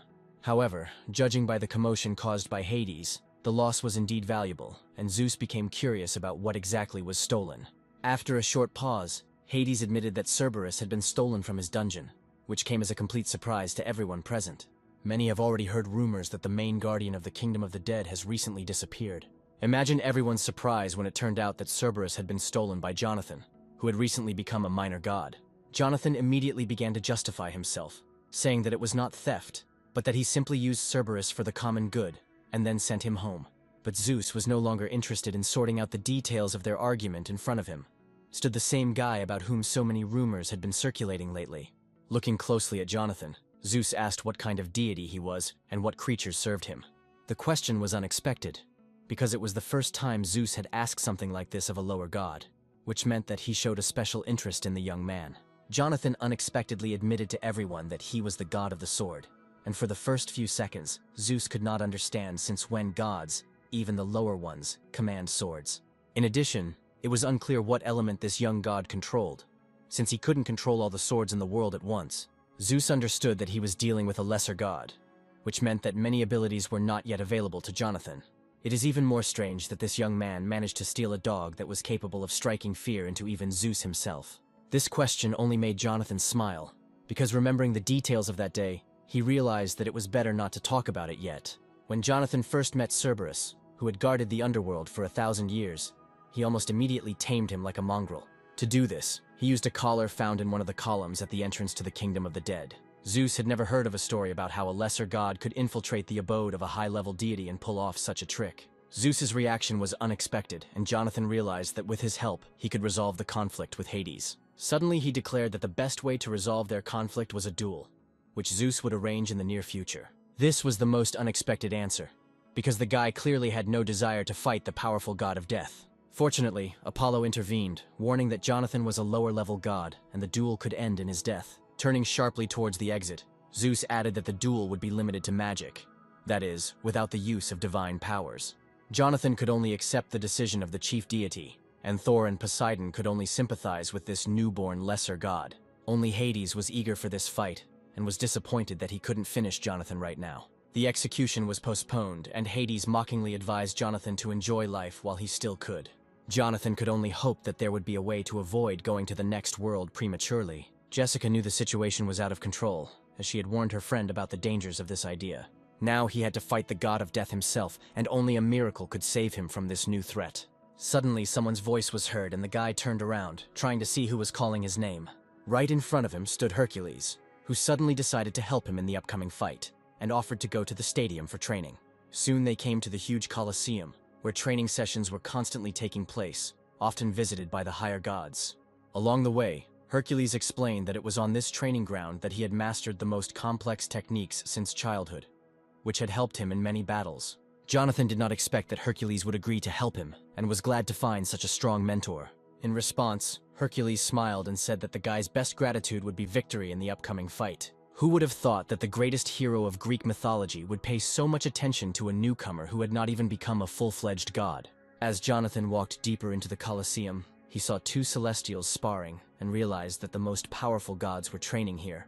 The gods wore magnificent armor, as if it had been forged, especially for them to enhance their abilities. They fought so fiercely and skillfully that Jonathan would have had a hard time against any of them. After a deft blow from a girl who had trained in fights against strong opponents since childhood, her opponent collapsed onto the sand of the Colosseum. He only weakened his defense for a moment, but he did not want to admit defeat, and wanted to continue the fight. The girl noted that in a real fight he would have died 10 times over, and his clumsy technique was only his personal problem. Judging by their skills, they were no ordinary gods, and Jonathan was eager to find out who they were, and what powers they possessed. However, they were not at Zeus's banquet, which means they are not as strong as they seemed at the very beginning. Suddenly, Hercules called out loudly to Ares, who had just lost a fight to Athena. Jonathan realized with surprise that before him were 2 of the 12 gods of Olympus, patrons of war, who were now arguing like mere mortals. Jessica immediately realized how lucky this meeting was, because these gods are strong in close combat, and Jonathan will soon have just such a fight with Hades. Out of habit, Ares immediately attacked Hercules, to whom he had lost the last fight and wanted a rematch, but he refused with a laugh. Today, Hercules did not come to the Colosseum alone and wanted to introduce his new student. Turning around, Ares saw the lesser god and did not understand what this runt was doing in the Colosseum. Hercules explained that at the banquet they missed some hot news that they would discuss for a long time, because Jonathan had to fight Hades. The two had caused chaos at the banquet, and now Zeus had ordered them both to prepare for a duel. Athena immediately realized that the girl was superior to Jonathan in skills, but she had never seen such energy emanating from him. Ares just needed a partner for sparring, and he decided not to put it off for long and fight with swords right now. After all, the only way to determine the true level of strength was through combat, so he gripped the hilt of his sword tightly. Pointing his sword towards Jonathan, Ares offered him a fight, and only then allowed him to train in the Colosseum. Jonathan only wanted to watch the training and never expected to have to fight one of the gods. As luck would have it, Jessica informed him that she needed to return home to help open the gate, meaning Jonathan would have to fight alone. There was no choice left, and Jonathan could only hope that this training fight would not end in his death. As Ares approached Jonathan, he acknowledged that he could feel a powerful energy coming from him, but he was not about to back down from a lesser god. Looking Jonathan in the eye, he warned him that the attack was about to begin and told the boy to get ready. Ares was not surprised that Hades chose Jonathan as his opponent, and, most likely, he simply did not want to take risks in a fight with a strong god.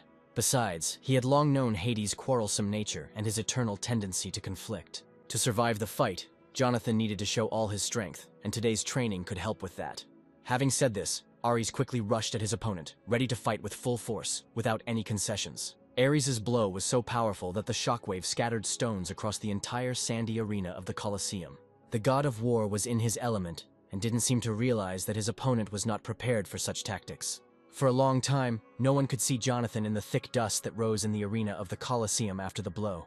It turned out that, having missed the blow, and almost breaking through the wall of the Colosseum with his back, Jonathan still remained on his feet in a fighting stance. Ares was clearly pleased with his blow, but he was eager to see how the newcomer handled the sword. With these words, he rushed into the attack again, swinging his sword with the clear intention of ending the duel. The blow was crushing, and it seemed that Jonathan would not be able to reflect it. But the guy, to everyone's surprise, fought on equal terms with the supreme deity. And even though Jonathan was only defending himself, not counterattacking, his eyes burned with the rage of a lower deity, eager to prove his right to be in this arena. He parried blow after blow, and, although he did not carry out any attacks of his own, he did not miss a single truly dangerous attack. Athena, watching the duel, noted to herself that this lesser god was doing a good job of repelling the attacks of the mighty Ares. But even with such skills, they were completely different in speed and strength. However, one should not have expected a different outcome in the battle of gods of such different levels, because Ares had long established himself as a formidable fighter. However, he was not going to stop there and, having warned his opponent, began a new attack. It seemed that Ares was so carried away that he forgot that it was just a training fight and fought Jonathan for real. He pushed off the ground with such force that a crater seemed to form under his feet, and the sand in the Colosseum arena was thrown up. Jonathan, realizing that he couldn't withstand a few more such attacks, decided to give up because the difference in their levels was too great. But Ares did not accept his surrender and wanted to continue the fight, because only now did he begin to truly desire victory over this boy. An hour passed, and Athena noted with surprise that the guy lasted longer than she expected. Hercules understood that it was time to stop the fight. Ares was so carried away that he lost all sense of proportion and seemed to have ceased to be aware of what was happening. But Athena, for some reason, did not interrupt the fight and suggested that Hercules watch a little longer.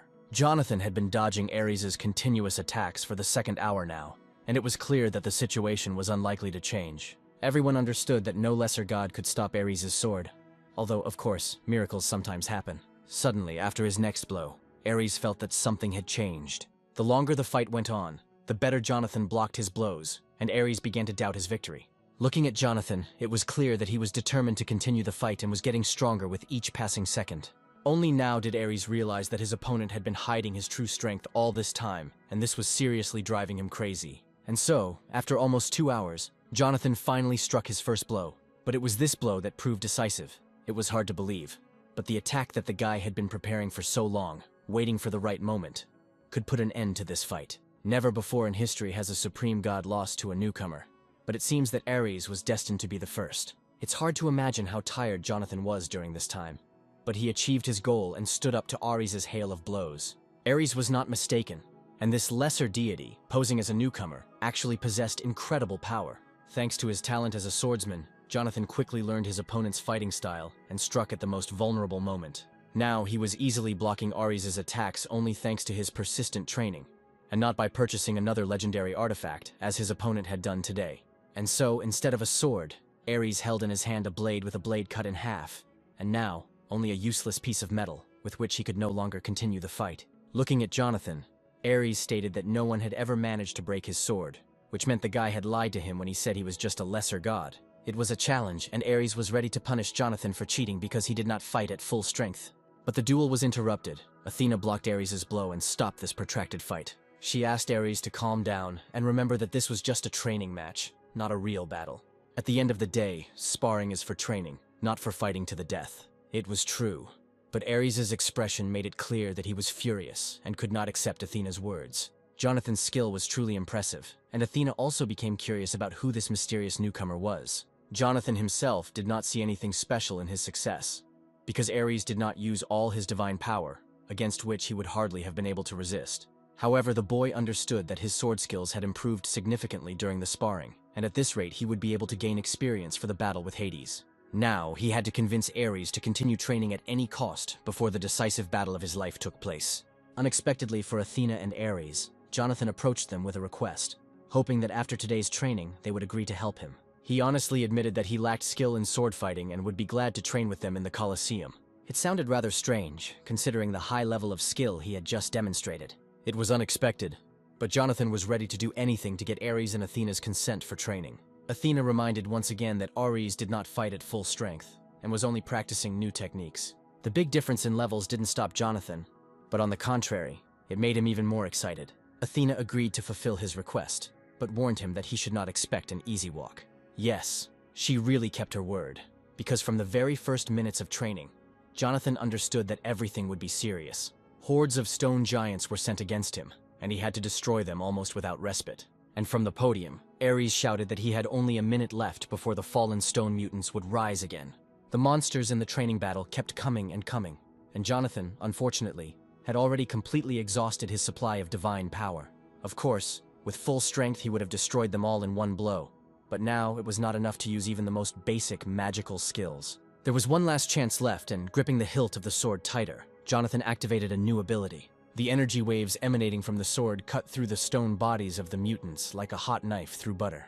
Ares, who was watching the duel, was amazed, because if he were in his ward's place, he would not have been able to repeat such a spectacular blow. As a result, instead of stone giants, only piles of rubble remained on the sandy arena of the Colosseum. Looking at this side, it was unclear if this newbie possessed such magic, then who he really was. Jonathan calmly claimed that he was a very ordinary god, simply using one of his long-known skills. Suddenly, Ares grabbed Jonathan by the collar, declaring that no one had used such primitive energy for a long time. The girl realized that Ares was still angry about losing their fight, and that was why he was talking nonsense. After all, there was no rule prohibiting the gods from using magic, moreover. It was the gods who once granted people such magic. But Ares was sure that no self-respecting god would use magic against divine power. Seeing that the argument had reached a dead end, Jonathan decided to prove his case and stated that he was ready to prove that he had not used any prohibited techniques. What he was about to do was something only a true god could do, no matter how good the disguise. The next moment, two priests summoned by Jonathan appeared on the training ground. Jonathan hoped that Ares would now believe him, because who but a god could call the priests at any moment? Realizing that Jonathan was telling the truth, Athena asked Ares to apologize to the guy. However, Adele was clearly not happy, because instead of helping her, Jonathan constantly throws her around the world without her consent. Hercules was amazed by the closeness of the god and his priests, as if they were old friends. Athena noted that Jonathan could have told about his priests earlier, because their power directly depends on the power of the god. She even volunteered to personally train the priests to make the classes more interesting and useful for Jonathan. Now that Jonathan's team consisted of 3 members, the number of monsters in training could be tripled. Realizing he had no choice, Jonathan merely apologized to his priests for what would happen next. Athena wasted no time in snapping her fingers, increasing the difficulty of today's training. A huge horde of stone mutants suddenly appeared next to Adele and Patrick, ready to tear them apart. Thus, Jonathan underwent intense training under the guidance of Ares, Athena, and Hercules, which was supposed to prepare him for a duel with his old rival. Finally, the day came when Jonathan had to show everything he had learned, and his faithful companion Jessica knew it very well. Today was the day Jonathan's fight with Hades was supposed to take place, and that's why Jessica came to the Colosseum to support him. Looking at the pile of rocks that were once stone monsters, Jessica remembered how her friend turned them into rubble. Jonathan said with a smile that this time he would definitely win, and was ready for any tricks from his opponent. A couple of hours later, the Colosseum arena was filled with spectators who wanted to see the battle of 2 gods. Hades looked gloomily at his opponent, not expecting him to dare to enter the duel. He was already about to begin pursuing Jonathan across all the worlds, and was now ready to reward his bravery with a quick and painless death. When all the stands were filled with guests, the goddess Nike, the referee of the fight, flapped her wing. Nika was ready to give the start to the duel of the gods, about which there were so many rumors and for which the stands were full of spectators. At the beginning of the duel, Zeus reminded the participants of the ban on using divine power. The magical wreaths that Nika placed on the participants' heads were meant to block their divine power and prevent any attempts to use it. The fight was supposed to end when one of the participants touched the sand of the arena, thereby admitting defeat. Wishing both opponents good luck, Nika disappeared, leaving 2 irreconcilable enemies in the arena. Unexpectedly, Jonathan was the first to attack, not wanting to just defend himself, as he had done during training with Ares. Activating a gust of wind, he approached Hades at a tremendous speed, not giving him time to launch his attack. From the outside, it might seem that this quick attack and the first swing of the sword were decisive in this battle. Training with Ares and Athena was not in vain, because Jonathan's sword skills reached the level of a supreme god. But suddenly a quiet laugh was heard from Hades, for whom all these attacks seemed like just child's play. The next moment, Hades stabbed Jonathan in the neck and blood gushed out, horrifying the spectators. Looking at Jonathan, Hades thought mockingly how someone with such childish skills could call himself a sword god, as he bragged to his new friends. He wanted to destroy this false myth and send his opponent straight to hell with one blow. Now it was Hades' turn to show off his skills, accumulated over countless years. It became obvious that Jonathan was losing, once again taking a defensive position, as in the fight with Ares. Yes, Jonathan seemed like a good fighter at first, but everyone understood that he remained just a low-level god. Ares, having experienced the power of his new student, was sure that this guy would still make a name for himself. Ari's presence at this duel may have seemed strange, but how could he miss the most important fight in the life of his first student? Today's fight was Jonathan's first serious test, and his exam before the upcoming fights. Ares remembered well the rapid growth of Jonathan's strength right during their sparring, when for the first 2 hours Jonathan only defended himself and then almost defeated his own teacher. Watching Hades, Jonathan studied all his movements, but still felt something was wrong. He was haunted by a strange feeling that prevented him from fully realizing his potential. Hades continued to rain down monstrous blows on Jonathan, deciding that his opponent had gone mad before his death. Without a shadow of regret, Hades rushed towards Jonathan to finish the fight with his own quick victory over the Olympian newcomer. Hades' movements in this fight were different from those Jonathan had seen during training within the walls of the Colosseum. What Hades was demonstrating now seemed incomprehensible to Jonathan, as if he had been fighting with the wrong weapon all this time. Although at first glance it seemed that his mentors used different fighting styles, the true reason was different. Already after Ares' first blow in a training duel, Jonathan realized that he needed to use a different skill against him. By activating the formless sword skill, Jonathan turned the tide of the fight and snatched victory from Ares. Now he was going to repeat this trick with Hades, because only a shapeless sword could catch him off guard. The confidence in Hades' gaze, unshakable just a minute ago, was replaced by despair after Jonathan's first attack. The audience watched in horror as Jonathan, having attacked Hades with a shapeless sword, instantly appeared behind him, and their idol fell to his knees. Hades fans expected anything but such a quick and shameful surrender of this fight by their idol. Jonathan himself did not expect that the activation of the skill would decide the outcome of the battle so quickly, bringing him a well-deserved ovation. Zeus, who was the first to congratulate the winner, could not hold back his laughter, admiring the dexterity of his new acquaintance. Zeus, of course, invited Jonathan to the next banquet, and he hoped that it would be as fun as the previous one. Jonathan happily accepted the invitation, because last time he tried to sneak into the banquet unnoticed, and now the host himself invited him. However, Hades immediately declared that Zeus had no right to invite this runt to the banquet of the gods, since he did not even have an average level. The oath they made to each other forbade Zeus from communicating with the lower gods, unless, of course, he wanted to break it. Hades' words had an effect on Zeus, and the defeated Hades was given the opportunity to take revenge on the upstart. Suddenly, the system alerted Jonathan that defeating Hades would change his life more than he could ever imagine. Jonathan's name became known to all the gods of Olympus, and this was the best news in the last 2 months of training. Soon, a banquet took place, to which, contrary to Hades' words, a lower-level god was nevertheless invited. Jonathan, delighted with his presence at the banquet, slightly overestimated his strength and knocked over a cup of wine right onto the festive table. Clutching his head, he realized that he shouldn't have gotten so carried away with wine, because now he wouldn't be able to communicate normally with the local gods. At that moment, a young goddess appeared from behind a column of the banquet hall, who had long been looking for a meeting with the new star of Olympus. It was Persephone, delighted to see Jonathan again, and a little embarrassed during her conversation with him. She said that she was at their duel with Hades and noticed how much stronger Jonathan had become. Jonathan modestly replied that he was simply lucky and apologized to Persephone for the past inconveniences. Persephone added that she had already told Hades many times about his bad character, and that one day he would have to humble his anger and accept defeat. Suddenly, Persephone remembered that she had not come empty-handed, but had brought a box specially prepared for the meeting with Jonathan. The box contained a gift from her mother, which she asked to be given to the winner of the duel. Inside the box was a golden apple, and Jonathan could not understand why Persephone's mother decided to give him such a valuable gift. Persephone needed to hurry, so she asked Jonathan to simply accept the gift as a token of gratitude and respect for his abilities. Soon, a girl appeared in the same place who was more worried about Jonathan than anyone else in the audience. Seeing Jessica, Jonathan said that she had come just in time, because he had noticed an interesting ad for a part-time job that morning. He offered to work together with Jessica, although he doubted that she would be happy with this news. Jonathan decided that the banquet was the perfect time to ask one of the higher gods to help him with his problems. Jessica noticed the golden apple that Persephone had given him in Jonathan's hands, and couldn't understand how he had such a valuable relic. With the help of this apple, Jonathan wanted to fulfill his promise and help Adele, whom he immediately called loudly from the other end of the room.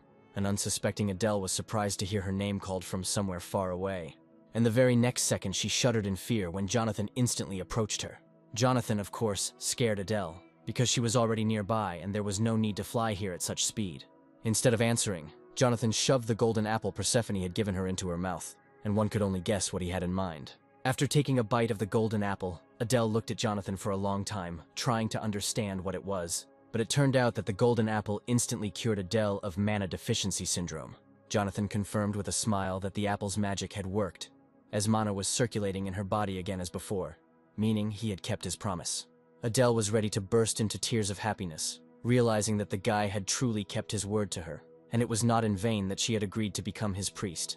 Right now, she felt a warm energy in her hand, permeating every cell of her body and concentrated in one small point.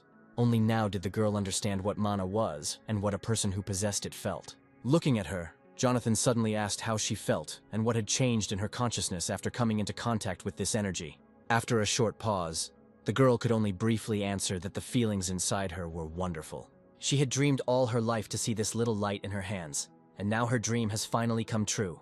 Her dream had come true, but with tears in her eyes, she realized that she had nothing to repay Jonathan with. At that moment, Jessica appeared next to them, saying that it was not yet time to say such words. After all, the golden apple only unblocked the mana flows, and the girl is still far from becoming a real magician.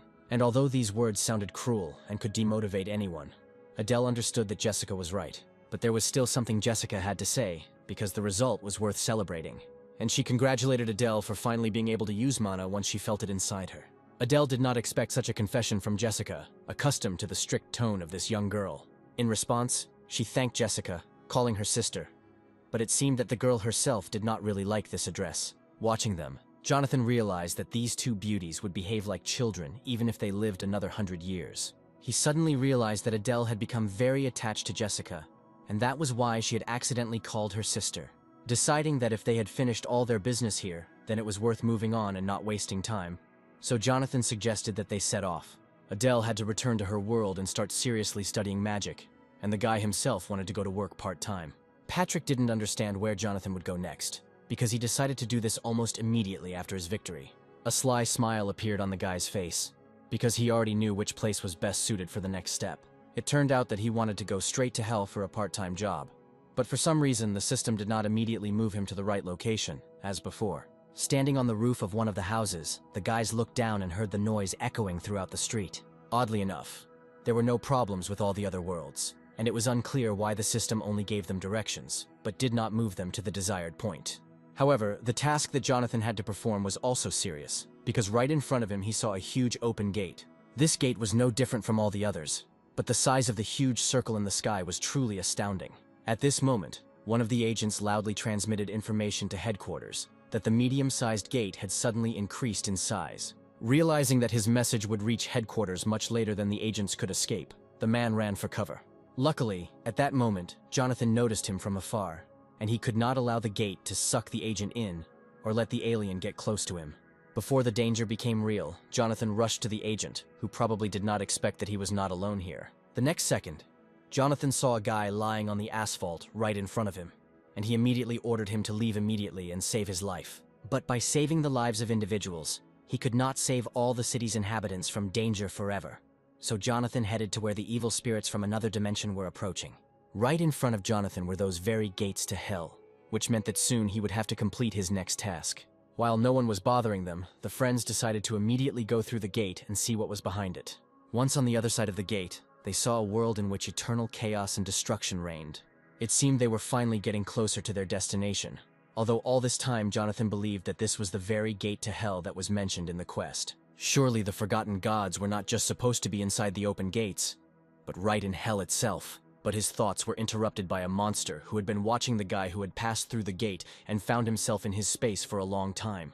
The mutant was so huge that its mouth would have been enough to swallow Jonathan and all his friends at once. But the guys didn't agree with this, and, without waiting a second, Jessica attacked the monster, not giving him a chance to take a step.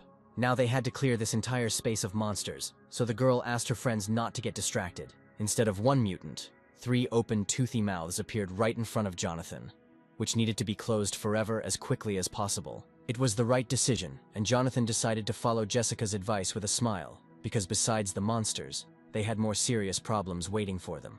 After a few minutes, all the monsters were finished, and instead of the frightening open mouths, only carcasses of rotting meat remained. The fight with the monsters was very brutal. All of Jonathan's shoes were stained with dark blood, but they chose this path themselves. If the mutants had just let them pass, they would still be alive. Seeing the main obstacle right in front of him, Jonathan realized that there was only one obstacle left in their path. Right in front of him was a protective barrier, similar to an energy shell, and now Jonathan had to find out what was on the other side. Every gate Jonathan had been through over the years had the same barrier, so he put his hand on it out of habit and activated his magic. Until recently, he had not had the strength to overcome such barriers, But now it was clear that this obstacle no longer presented a serious problem for him.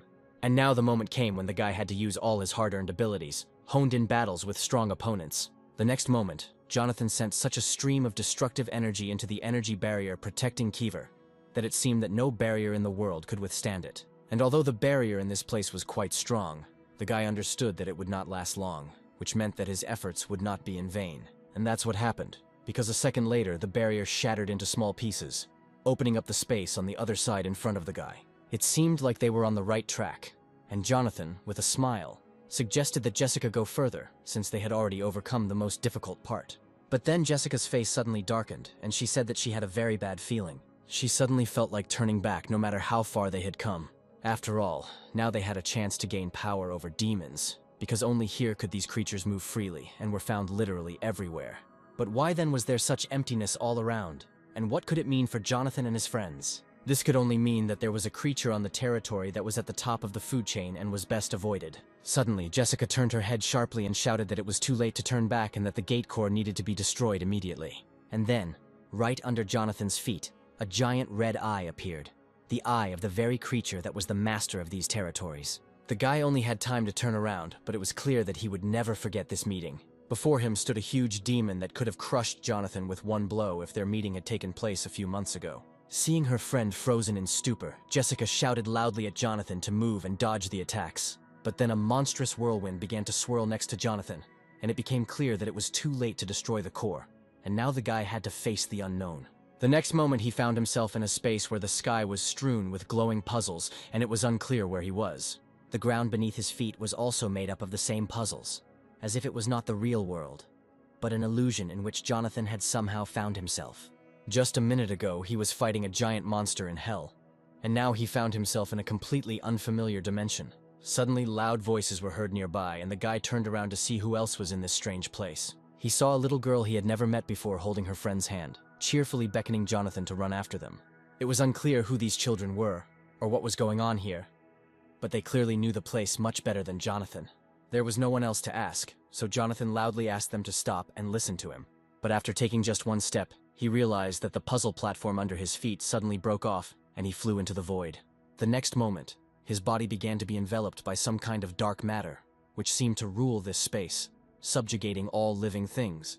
It was unclear whether his battle with the monster was still ongoing, or whether it was already over, and everything around was the beginning of his new life after death. Otherwise, it was difficult to explain how he ended up here and what was happening in this new dimension. After walking a few more steps, Jonathan suddenly discovered someone's body lying under his feet, which he accidentally stepped on. He realized that the guy lying on the ground was not moving, and all his clothes were stained with blood. Anyone would have been numb from such a terrible picture. But one detail immediately caught Jonathan's attention. The green jacket the dead man was wearing was painfully familiar, and a terrible guess came to the guy's head. Jessica appeared behind Jonathan, her face covered in blood and quietly calling his name, barely holding back her tears. Drawing level with Jonathan, she approached the dead man, as if not noticing the guy next to her. The girl fell to her knees and began to ask the guy for forgiveness for not being able to protect him in the last fight. It was now clear that Jessica simply couldn't hear Jonathan, but he was desperately trying to reach her, not understanding what was happening. Putting his hand on her shoulder, he told her again that she didn't need to cry or ask for forgiveness, because he was alive and standing right behind her. But instead of Jessica, the next moment there was emptiness, and all that remained of her image were fragments floating in the air. It was hard to believe, but Jessica too turned out to be an illusion, just like all this space around Jonathan. But that was not all. Turning around, he saw a picture that he could not have dreamed of even in his worst nightmare. Right in front of him he saw himself, pierced on all sides by swords and clearly long dead. Is he really experiencing a second life after dying in that fight, and simply doesn't remember the details of the fight with the demon? Such a sight could drive anyone crazy, especially someone unprepared for such tests and a meeting with their own dead body in another dimension.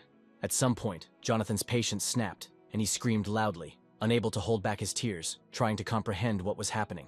He collapsed onto the puzzle platform, which still seemed to be floating in zero gravity, and begged them to stop it if anyone could hear him. Suddenly, opening his eyes sharply, he realized that everything he had experienced in the last minutes was an illusion, and he returned to the familiar real world.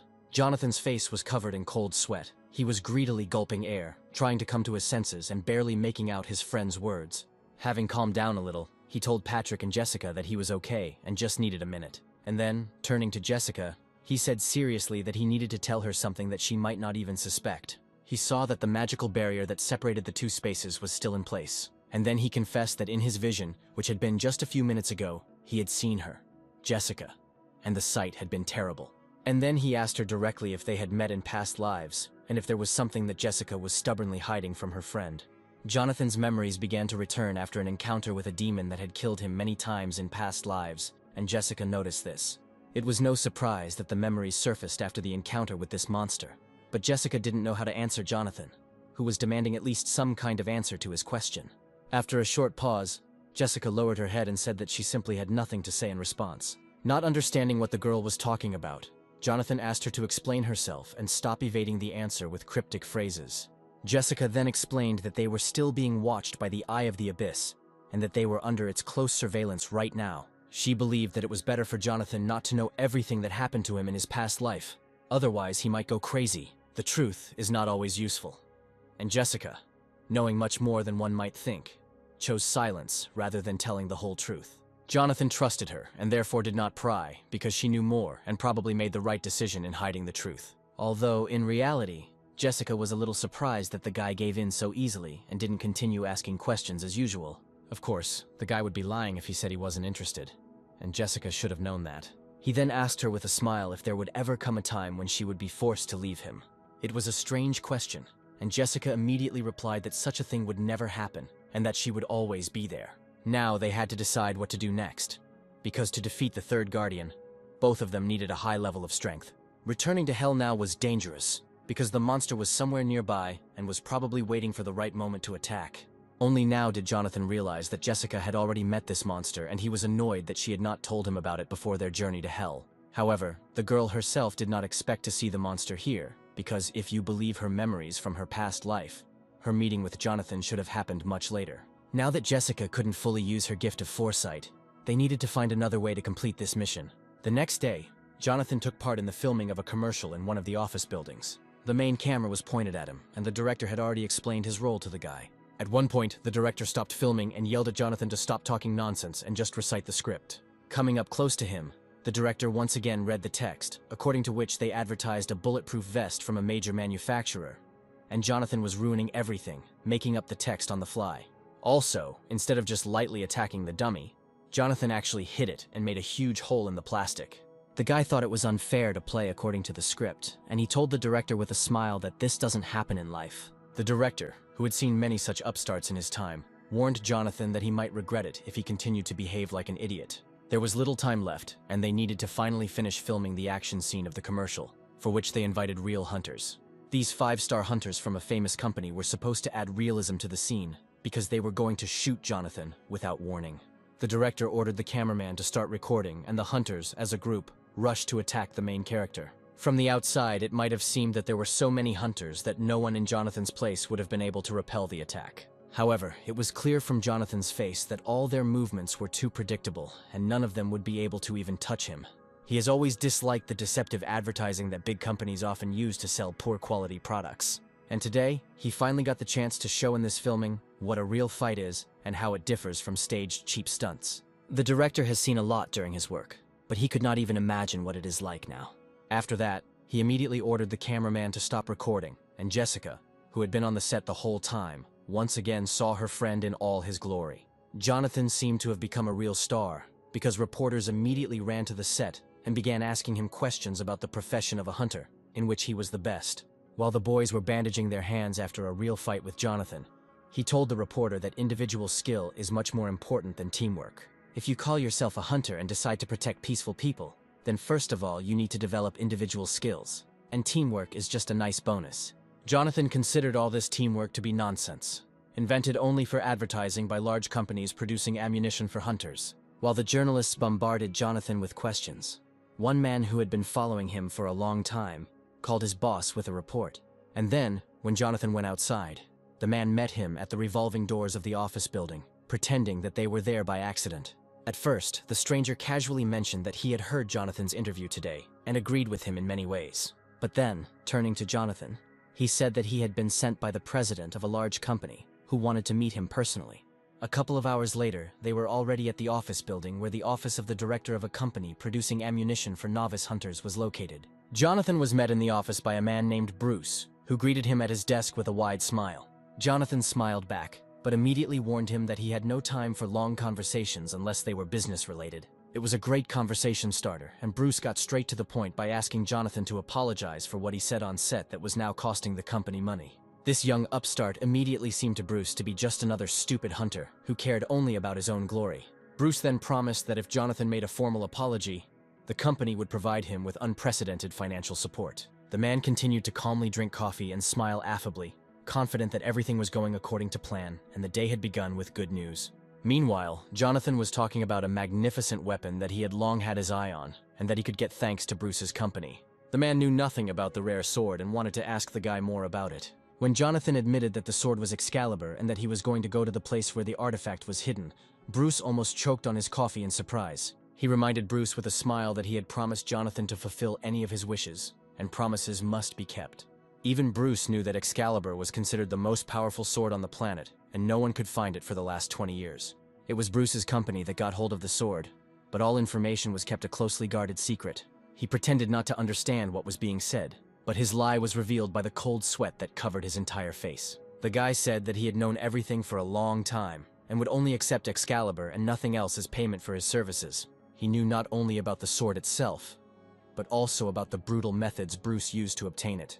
The director, loudly banging his fist on the table, warned the guy that he was too young and was crossing all boundaries with his statements. Jonathan hastened to calm the director, explaining that he did not want to take the sword for himself, but only to look at it and return it to Bruce. He promised to take back his words spoken at the conference if the director agreed to this simple condition. Not wanting to continue the conversation, the director turned his chair, considering that the young upstart wanted too much. He said that the guy was talking nonsense and that they would not be able to have a productive conversation.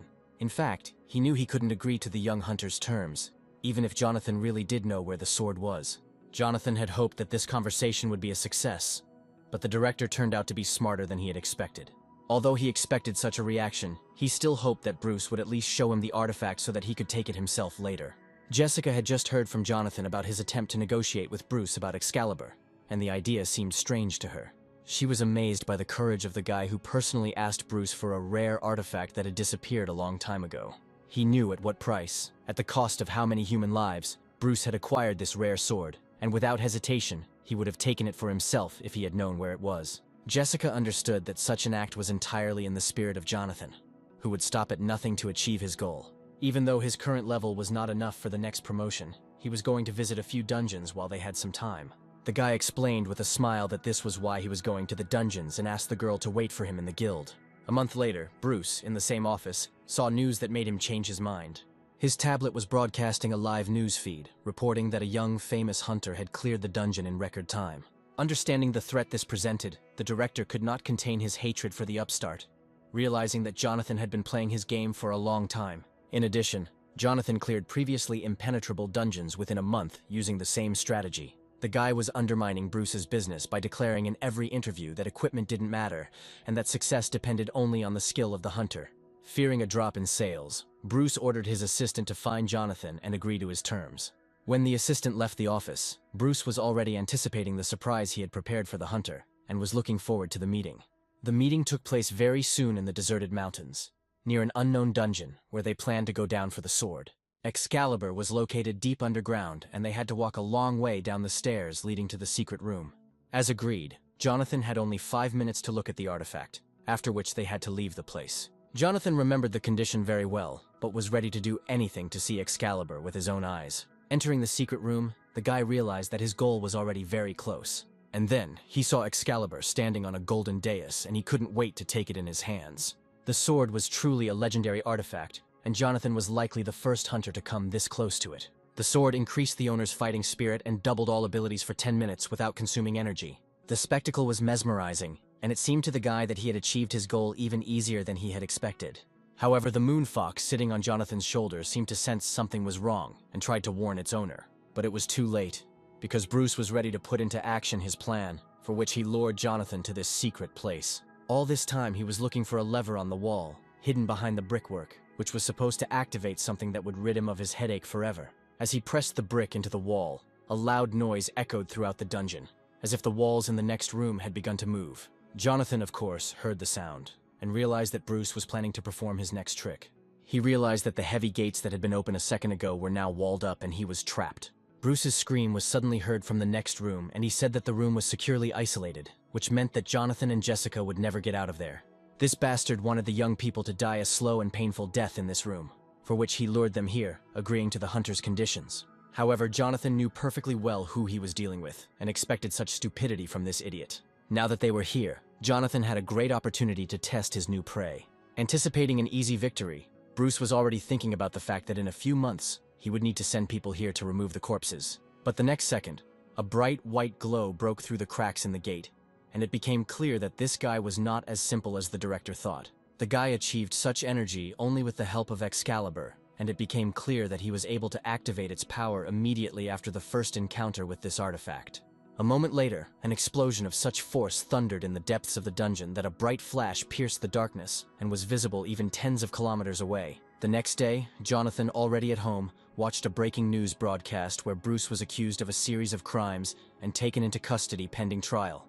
The identity of the informant who revealed the director's location to the police remained a secret, but it was the same man who now wielded Excalibur. Of course, it was Jonathan, who was so enjoying the possession of a rare relic that it was simply impossible to describe his emotions. At that moment, the door handle suddenly dropped, and his friend's loud voice came from behind the door. Having burst into the office, Patrick immediately pounced on Jonathan with reproaches, because during all this time he had never visited him. Jonathan's face was constantly flashing on television, which meant he had time for reporters, but no time left for his loyal friends. But suddenly Patrick stopped, noticing in Jonathan's hands a relic that he knew only from stories. At first he couldn't believe his eyes. Was this really the real Excalibur? Or had Jonathan gotten a skillful copy of the legendary sword? Instead of answering, Jonathan gave Patrick a sharp shove with his shoulder, stating that he should not touch the sacred relic. However, imagining himself in Patrick's place, Jonathan decided not to hide his new weapon from his friend. Instead, Jonathan's faithful pet jumped into his arms, happy to see Patrick and missing him. Jonathan explained that his pet and the sword are one, so if Patrick wants to touch the sword, he needs to pet Snowball first. But Jessica remained serious and said it was time to stop having fun and get down to business. After all, they had to find the third priest, and the search led the friends to places covered in snow and ice.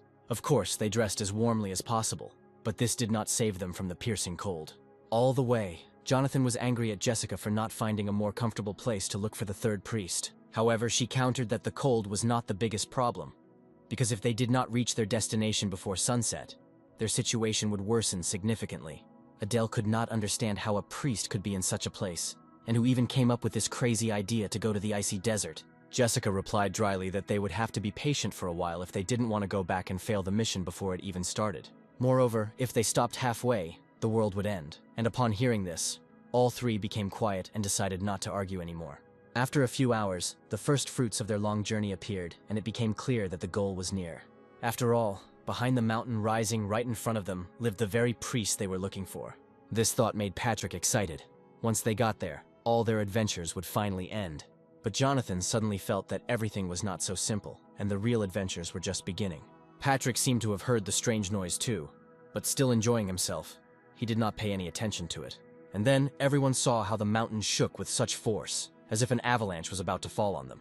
Not wanting to experience this for himself, Jonathan loudly commanded his friends to run immediately.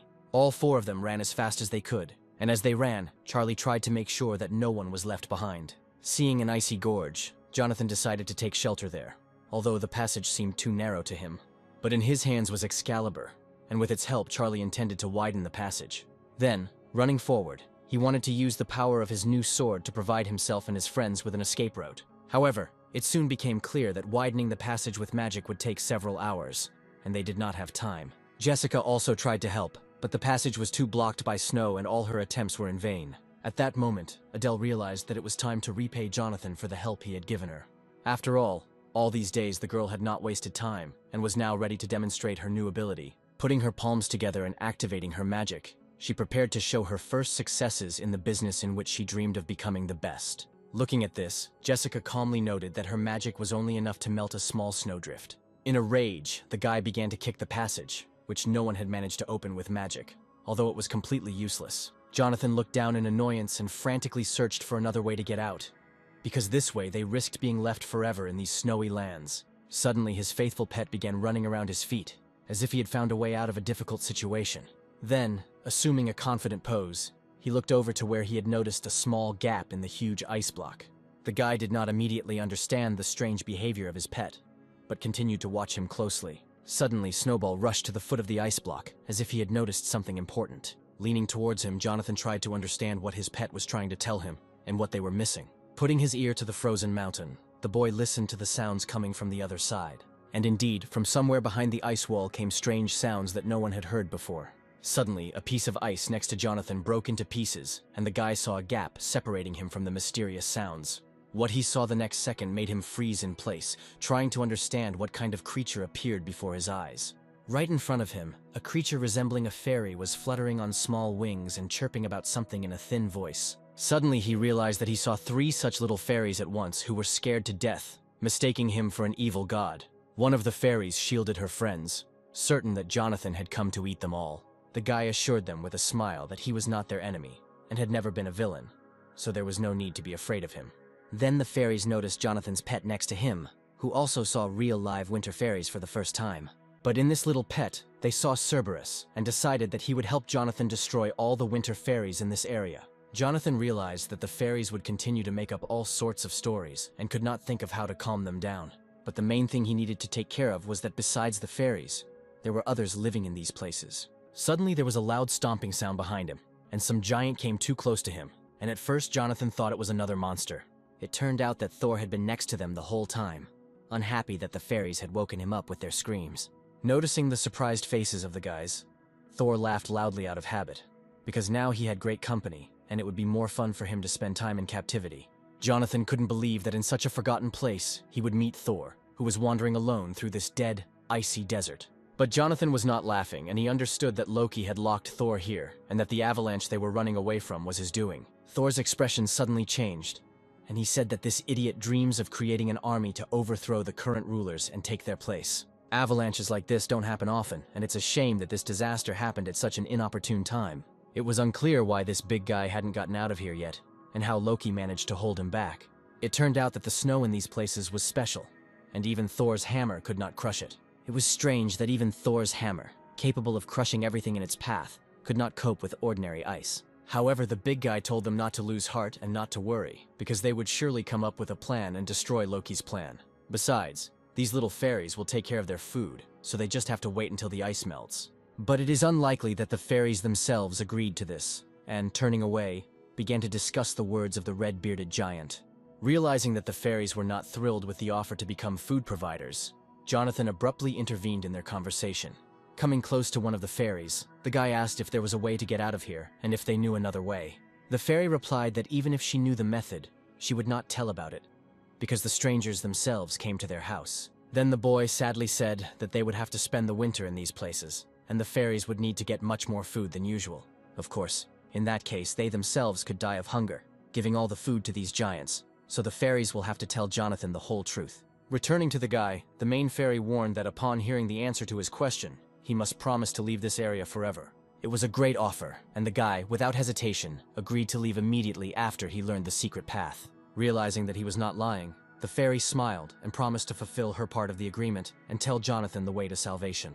True, what was about to happen after that was too dangerous, so she asked the guy to move away a little. Then, swinging her small fist, she headed towards the ice wall that blocked their path. It was unclear what the little creature was planning, but it seemed she was planning to use magic to make a hole in the wall.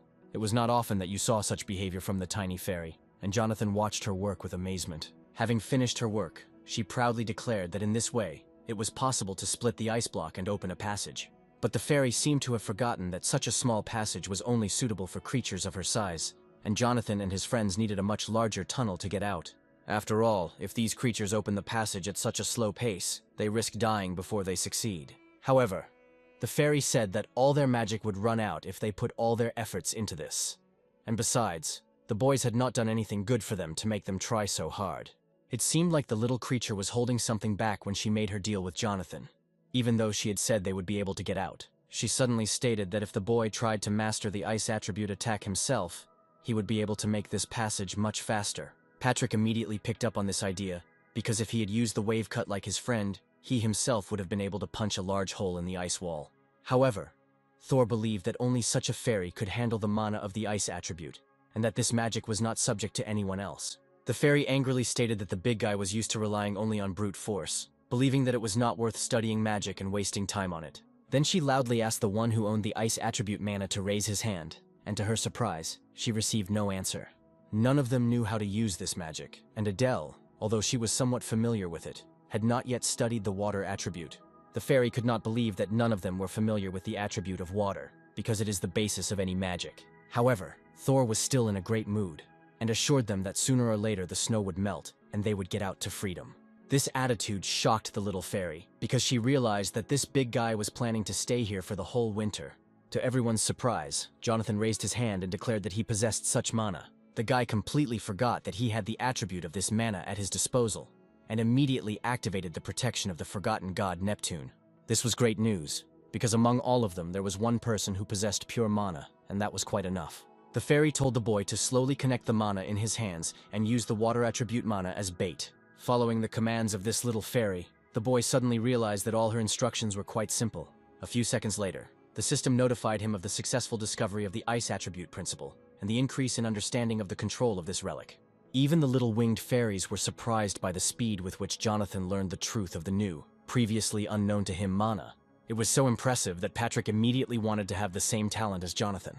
A few seconds later, a piece of ice formed from the water in the guy's hands, a shape that could only be given to it by magic. This was only the beginning, because now Jonathan had to apply his new attribute in practice, and the fairy was ready to help him with this. But then Jonathan had a better idea on how to break down the wall faster, and he decided to put the original plan on hold. And then he suddenly announced his new premonition, and his desire to test its correctness in practice. In reality, Jonathan wanted to use Excalibur by combining its energy with pure mana, but this plan was not destined to come true.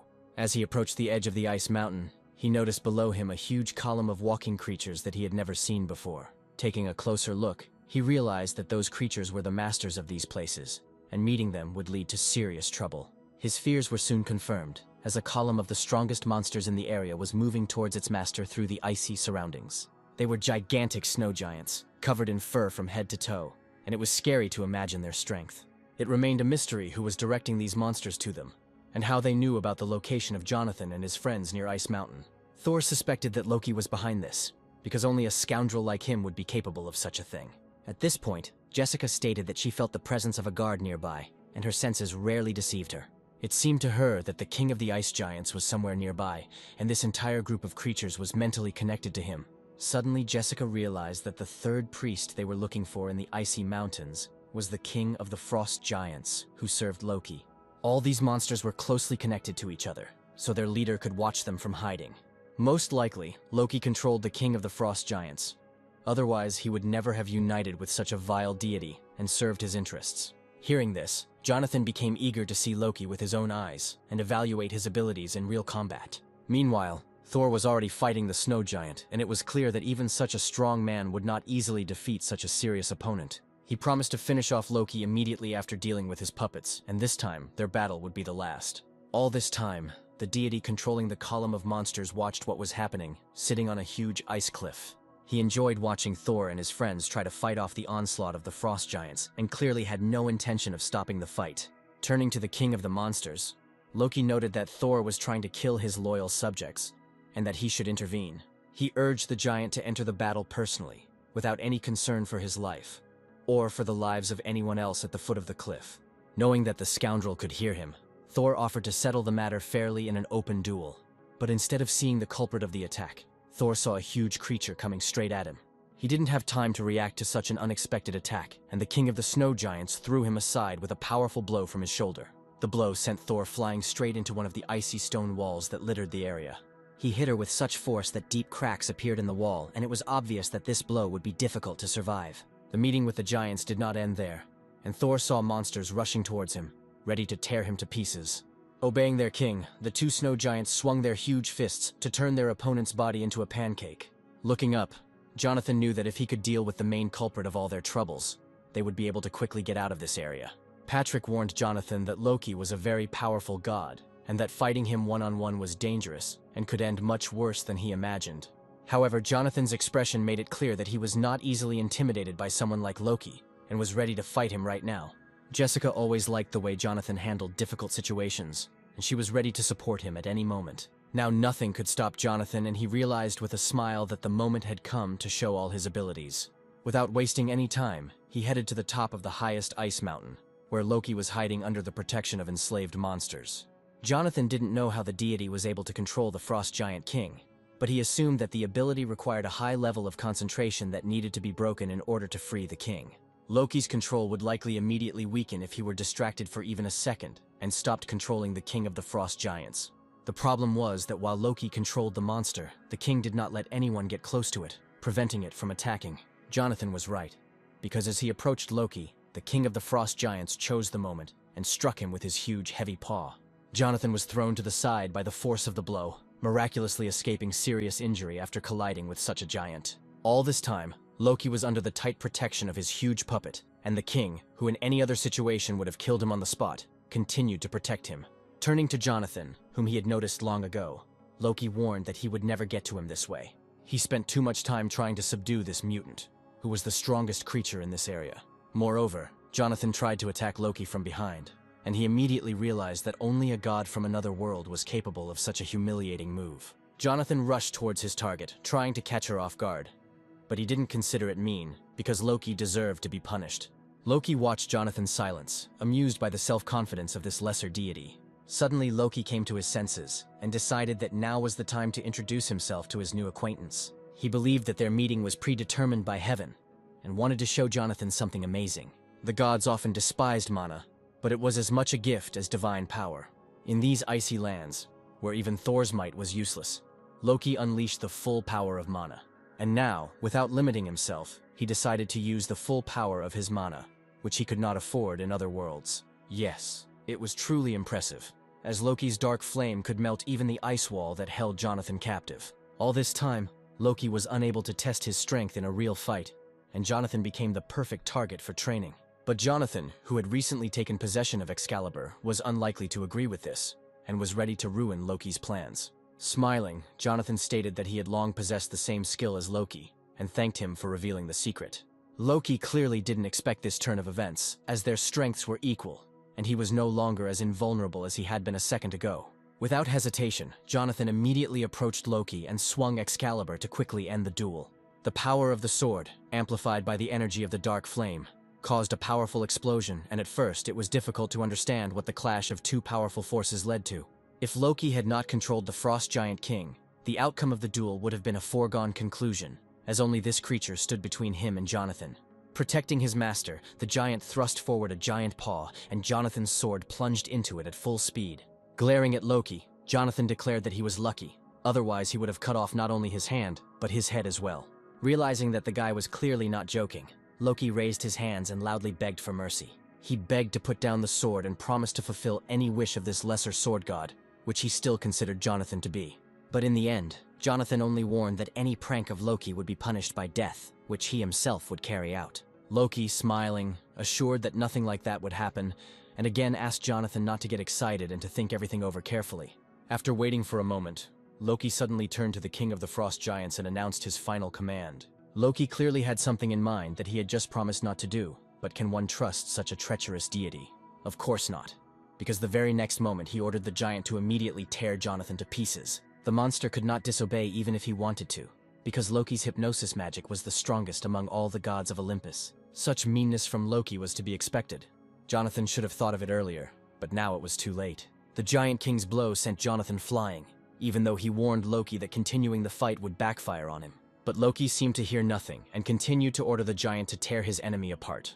Under the influence of the controlling magic, the snow giant obediently followed orders, although it did not bring him any benefit. At one point, Jonathan found himself on a huge ice floe flying down the mountain and realized that this fight was turning into a deadly test. At the last moment, he shouted at the giant to stop and stop following Loki's insane orders. But the giant couldn't stop and swung his giant fist to smash Jonathan across the ice floe. The impact was so strong that the ice floe shattered into pieces, and it was unclear whether Jonathan survived. But it was at that moment that Jessica appeared next to him, keeping her promise to be there at the right moment. Even Loki was knocked off his feet by the shockwave and sent flying down, although it was obvious he was using magic to save himself. Loki should not be underestimated. He was ready to do anything for the sake of revenge, even to kill innocents. And now, together with Loki, the king of giants, controlled by him, who had served him faithfully until the last minute of his life, fell into the abyss. Jonathan slowly approached the edge of the cliff, realizing that the snow giant had died because of Loki, who had pulled him down with him. It seemed that the god of deception had gone completely mad and was ready to destroy everyone who did not obey him, even his own slave. Peering into the darkness of the abyss, the guy didn't even see the bottom and was sure that the giant had crashed. But suddenly he noticed that someone's eyes were looking at him from the abyss, and this creature was definitely alive.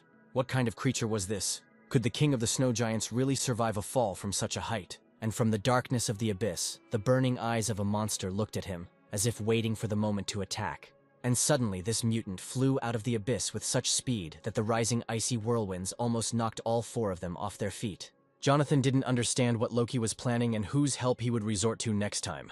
It had already become clear that this mutant did not look like the snow giant. But who could it be? It turned out to be a huge ice dragon, on whose back sat Loki, who had somehow tamed this monster. Loki laughed maliciously at the naivety of these, as he called them, lesser gods, who thought that he would remain in the abyss. Now, he was ready to continue the conversation with Jonathan. But this time, one of the strongest dragons in the world would intervene in their conversation. However, Loki seemed to have forgotten about another deity who also longed to meet him, not for a conversation, but for immediate destruction. This idiot's jokes went too far, and Thor decided to put an end to this endless fun. Thor had no idea how dangerous a pet Loki had tamed, but when he realized it, it was too late. A powerful blow from the dragon's icy tail caught Thor by surprise, and he flew at great speed straight into the icy mountain.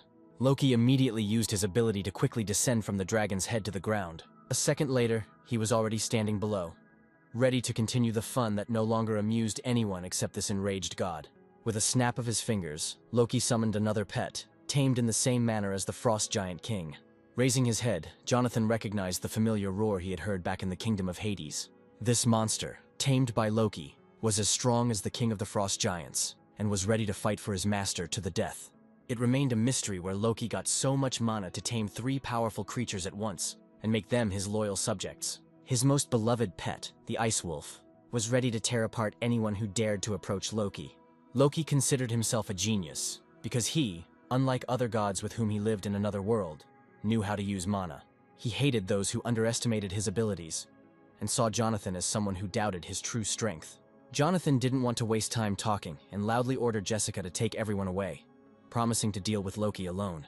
Loki set his loyal wolf on Jonathan, ordering him to be eaten alive when his magical powers ran out. The size of the monster was astonishing, and just one of its paws was several times larger than the height of an ordinary person. When the mutant opened its mouth, it became clear that it could fit 100 people, and this could instill horror in anyone, especially Jonathan. It was surprising how Loki managed to tame such a monster, which by its nature did not obey anyone, especially the god of deception. Approaching his pet and patting him, Loki was glad that he had not spent so much time training the ice wolf in vain. Now he wanted the wolf to catch up with Jonathan's comrades and deal with them before they got too far. Suddenly, Loki noticed that the ice wolf was standing still and for the first time was not following his order. It turned out that Jonathan, having stolen Cerberus from the abode of Hades, received the ability to subjugate any dogs and now set the ice wolf on his former master. This order was carried out instantly, and the ice wolf attacked Loki with all its mass, leaving him no chance to dodge. When the wolf raised his huge paw, Loki's motionless body lay beneath it. Jonathan felt like he had fur in his mouth as he controlled the ice wolf, becoming one with it. Loki turned his head with difficulty, unable to understand where the boy got such an incredible ability to control animals, which surpassed even his magic. Jonathan replied with a smile that he also had some aces up his sleeve, and that Loki should think about something more important now. One deity had long been eager to meet this scoundrel, and this deity appeared right next to him. Loki immediately begged Thor for forgiveness for everything he had done, admitting that his joke had gone too far. He offered Thor any drinks in the bar at his own expense. But from the look of the big guy, it was clear that Loki would not get off with just drinks. It seems Jonathan has once again demonstrated the power worthy of a supreme deity, defeating a giant monster that until recently had been an obedient toy in Loki's hands.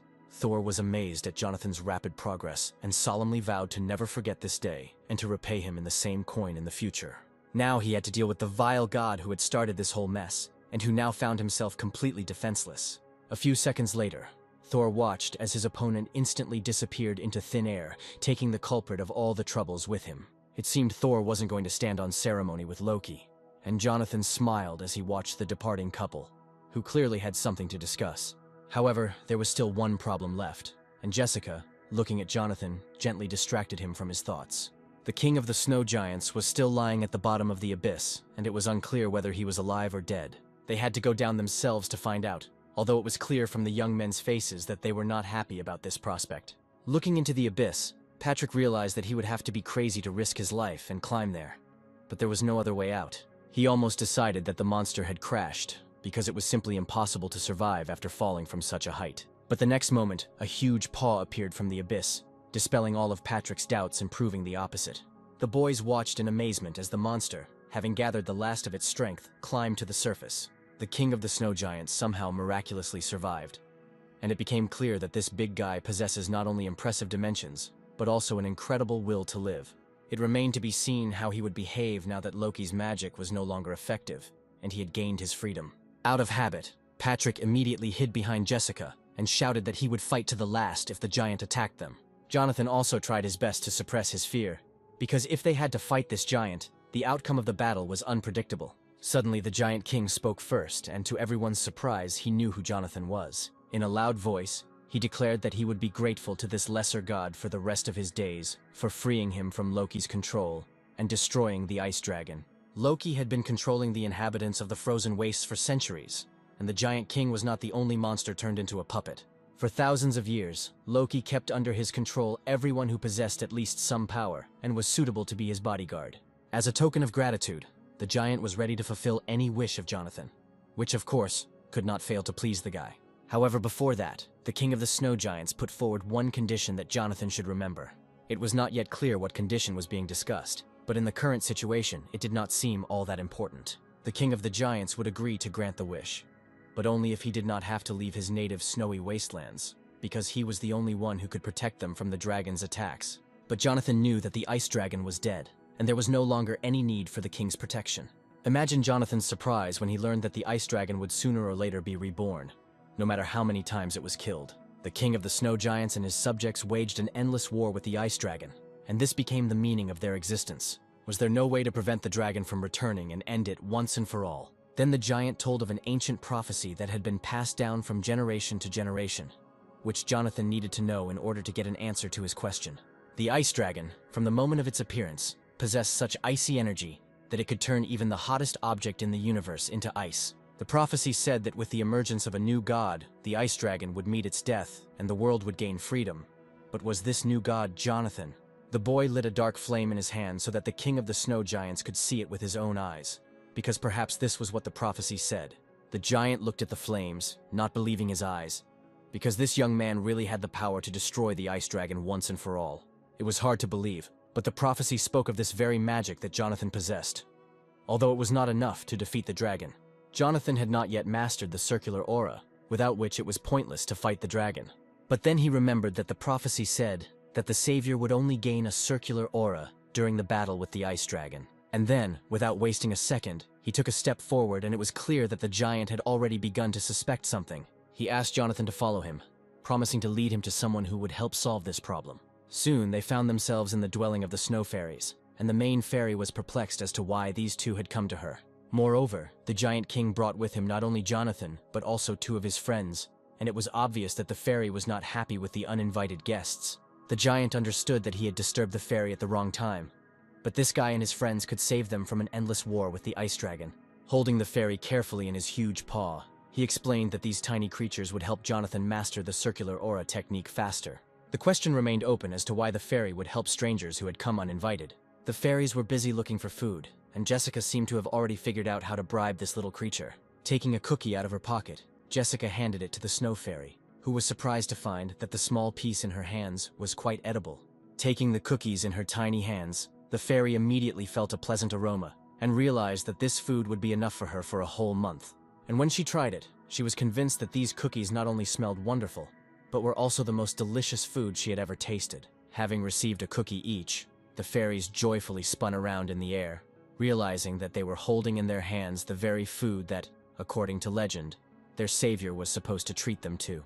Jessica, having taken out all her supplies, handed the fairies enough food that it would be enough for these tiny creatures for the rest of their lives. After such a generous treat, the fairy immediately explained that the circular aura is a technique that powerfully compresses mana, greatly enhancing its properties. She happily agreed to create an ice aura, knowing that this magical technique was far more powerful than any Jonathan knew.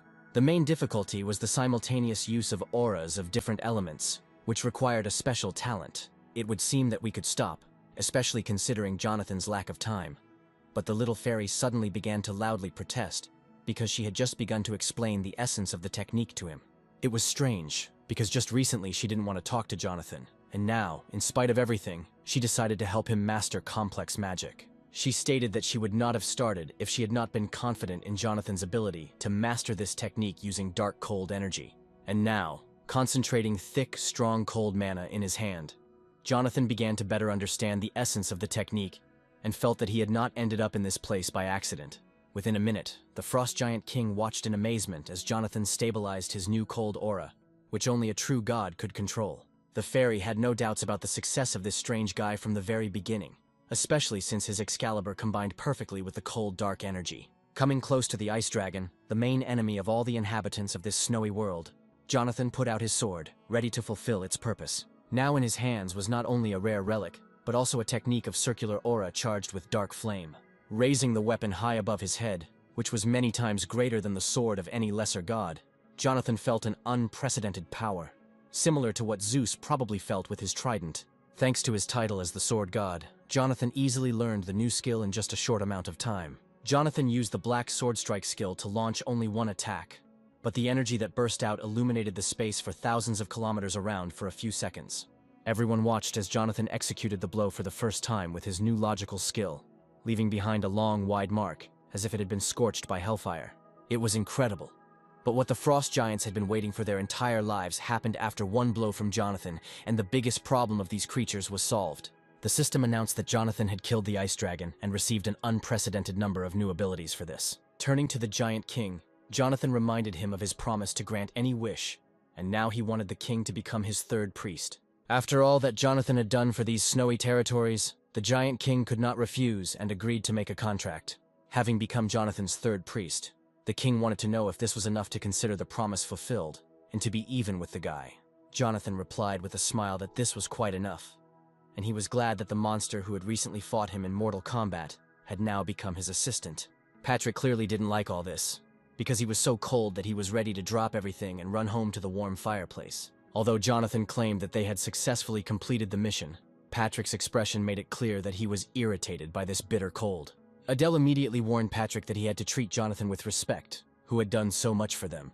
Patrick had to tone down his ardor, but he believed that in the future he would learn everything that Jonathan could do, and then he would be able to talk to him on equal terms. At that moment, Patrick received a system notification and was surprised to realize that they had stayed here too long. Snapping his fingers, Jonathan ordered that unnecessary arguments be stopped, because it was time to return and complete the mission.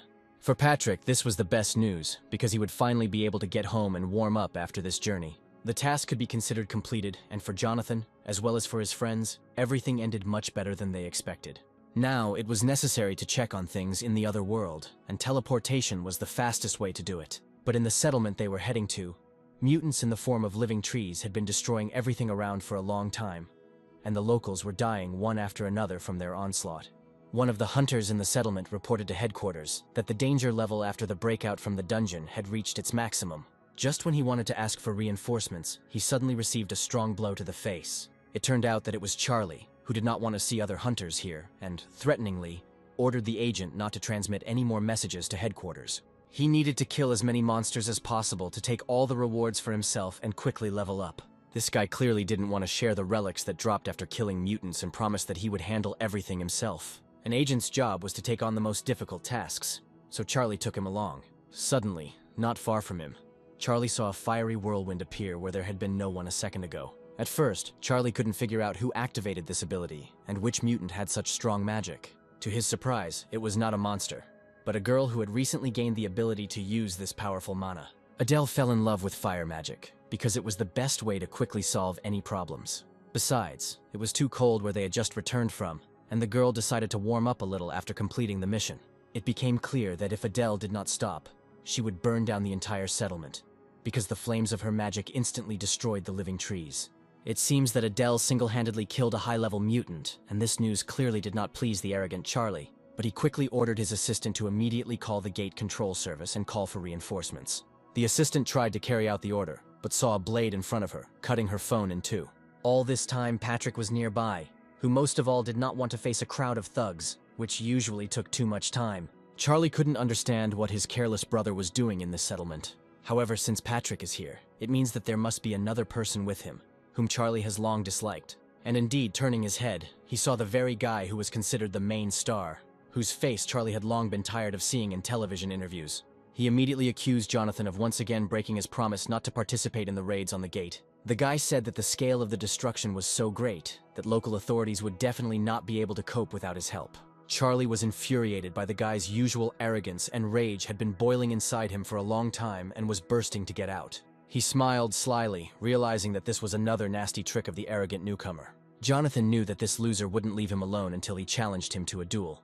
But a direct confrontation was undesirable now. Charlie kept insisting that Jonathan was hiding his true abilities, but he wasn't going to believe all the nonsense this newbie was spouting. The guy was a little surprised by this, but he understood that Charlie simply could not know about the divine power that Jonathan had recently mastered. Not wanting to continue the conversation, the guy asked Charlie to step out of the way and not interfere, because he already had a lot to do. But Charlie knew that the guy wouldn't be able to leave so easily, because someone else wanted to talk to him too. Suddenly, Jonathan saw in front of him the hunters from the 44th Division, who had come to arrest him. Then he saw a wall of hunters with raised shields in front of him, and the prosecutor's voice announced that Jonathan was suspected of creating a high-level threat to the settlement. Looking at Jonathan, the young prosecutor said that the security procedure would be started immediately, and expressed the hope that he would not resist. Charlie finally saw what he dreamed of, because meeting these guys did not bode well for Jonathan. It was a perfect trap, and he knew there was no way for a newbie to escape. Not long before, while in his father's office, Charlie asked Ermac to send Jonathan to eternal imprisonment. Ermac didn't understand how long his son was going to pursue this guy and hinder him. This came as a surprise to Charlie, but his father continued, saying that he suspected Jonathan of conspiring with the monsters. Of course, Ermac knew about the gossip surrounding Jonathan's name, but his son's words seemed too stupid to be true. Charlie suddenly remembered how last year one of the Ermac Guild hunters turned into a monster, and this was not the first such case in the last few months. They still haven't recovered from that blow, and if it happens again, the problem could become much more serious. Charlie then shouted that he had spent a lot of time looking for the culprit, and now he had evidence of Jonathan's involvement in all these events. The newcomer's powers were unpredictable, and it was unclear how he managed to use abilities that were inaccessible even to the most famous hunters. To Charlie's delight, Ermac finally agreed that they had to defuse this time bomb, which meant Jonathan had to be arrested. Immediately after this, Ermac called the director of the headquarters and asked to set up a meeting with the chief of the Correctional Bureau of Hunters for a serious conversation. And now, Jonathan stood before the people whom Ermac had sent to seize him and accuse him of all the crimes. But at that moment, Jonathan realized that Adele's life was in danger, and she needed to be sent as far away from here as possible. Adele didn't want to leave Jonathan alone to fight against a whole crowd of hunters, but it seemed he had already made his decision for her, realizing that Jonathan was using teleportation magic. The prosecutor immediately ordered his men to capture both him and Adele. But at that very moment, the man saw something under his feet that made him freeze, and did not allow him to take a single step towards Adele. After all, a deep mark appeared right on the ground from a line drawn with a sharp sword. Patrick, who drew the line, warned that he was ready to cut down anyone who crossed it. Of course, it was difficult to fight such a strong fighter, but the prosecutor could barely contain his anger after this young man's latest antics. However, there was one person who didn't care about all the warnings, and he confidently crossed the line on the ground, taking a step towards Patrick. It turned out that Leo had been nearby the whole time and decided it was time to intervene. The next second, Patrick fulfilled his promise and rushed at Leo, holding his sword forward. Leo continued to stand in place, calmly looking at the youth approaching him. He hated arrogant children of powerful parents who allowed themselves too much and deserved harsh punishment. Instead of striking, Patrick saw in horror that the blade of Leo's sword was about to touch his face. This guy was considered the best hunter in the world, and it was no coincidence that Ermac chose him to deal with his little problem. Leo hated those who sided with the monsters, because he was sure that Jonathan would soon turn into one of them. However, he was soon to be convinced of his mistake because his goal itself was approaching him. Jonathan couldn't leave Patrick in trouble, and loudly demanded that he take his hands off him. Suddenly, Jessica appeared behind Jonathan, who was also ready to stand up for Patrick, and now Leo had two opponents at once. While Jonathan was fighting the hunter, the girl rushed to help Patrick, hoping that he was still alive. It seemed that Leo had not expected such serious resistance. But all his troubles today were just beginning. All the rumors about Jonathan turned out to be true, and anyone in Leo's place would have felt the powerful aura emanating from him. Jonathan shouldn't have been distracted during the fight, because his opponent was also experienced and had seen dozens of the strongest mutants in his lifetime. However, Jonathan was most concerned about Patrick's life, because Jessica noticed that his wound was much deeper than she thought. It was necessary to buy time so that the girl could calmly begin treatment, and Jonathan loudly declared that he would take the rest of the problems upon himself. After this, he clashed with the famous hunter again, and in the first seconds of the fight, it was unclear who would gain the upper hand. Usually, at the beginning of a fight, Jonathan studied his opponent, but this time he immediately went on the offensive without waiting for Leo to attack. However, the opponent turned out to be more cunning than the previous ones, constantly repeating that he only wanted to kill the one who would soon destroy the entire settlement. Jonathan's supernatural powers remained a mystery not only to Leo, but to many other hunters as well. Stopping, Leo explained that Jonathan was undergoing a transformation that gave people unusual abilities, but it always ended tragically for the person. Yes, Jonathan saw this as only an advantage now, but over time his personality would collapse, turning him into a bloodthirsty mutant. All the recent events that had excited the hunters coincided with the appearance of Jonathan, which was clearly not an accident. It seemed like the powers of dozens of monsters were concentrated in this strange guy, who surpassed any hunter of his initial level. Those affected by the virus usually had no idea what was happening, but Leo knew exactly what the problem was. He believed that once the transformation was complete, Jonathan would become not just a monster, but the greatest threat in human history. Turning to the prosecutor, the guy warned that if he and his men interfered, then Leo would not be responsible for their lives. Taking the hint, the prosecutor ordered his men to leave, hoping that Leo would sort things out himself. The next second, Leo activated his most powerful ability, and it became clear to everyone why he was considered the best hunter in the world.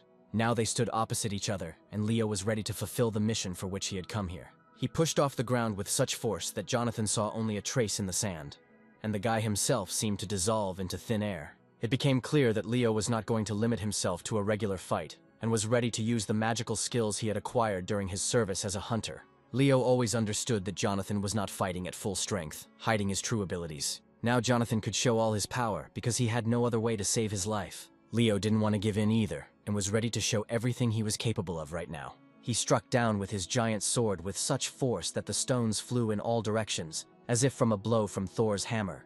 Jonathan jumped to the side in time, and finding himself above Leo, shouted that he didn't understand what was happening here.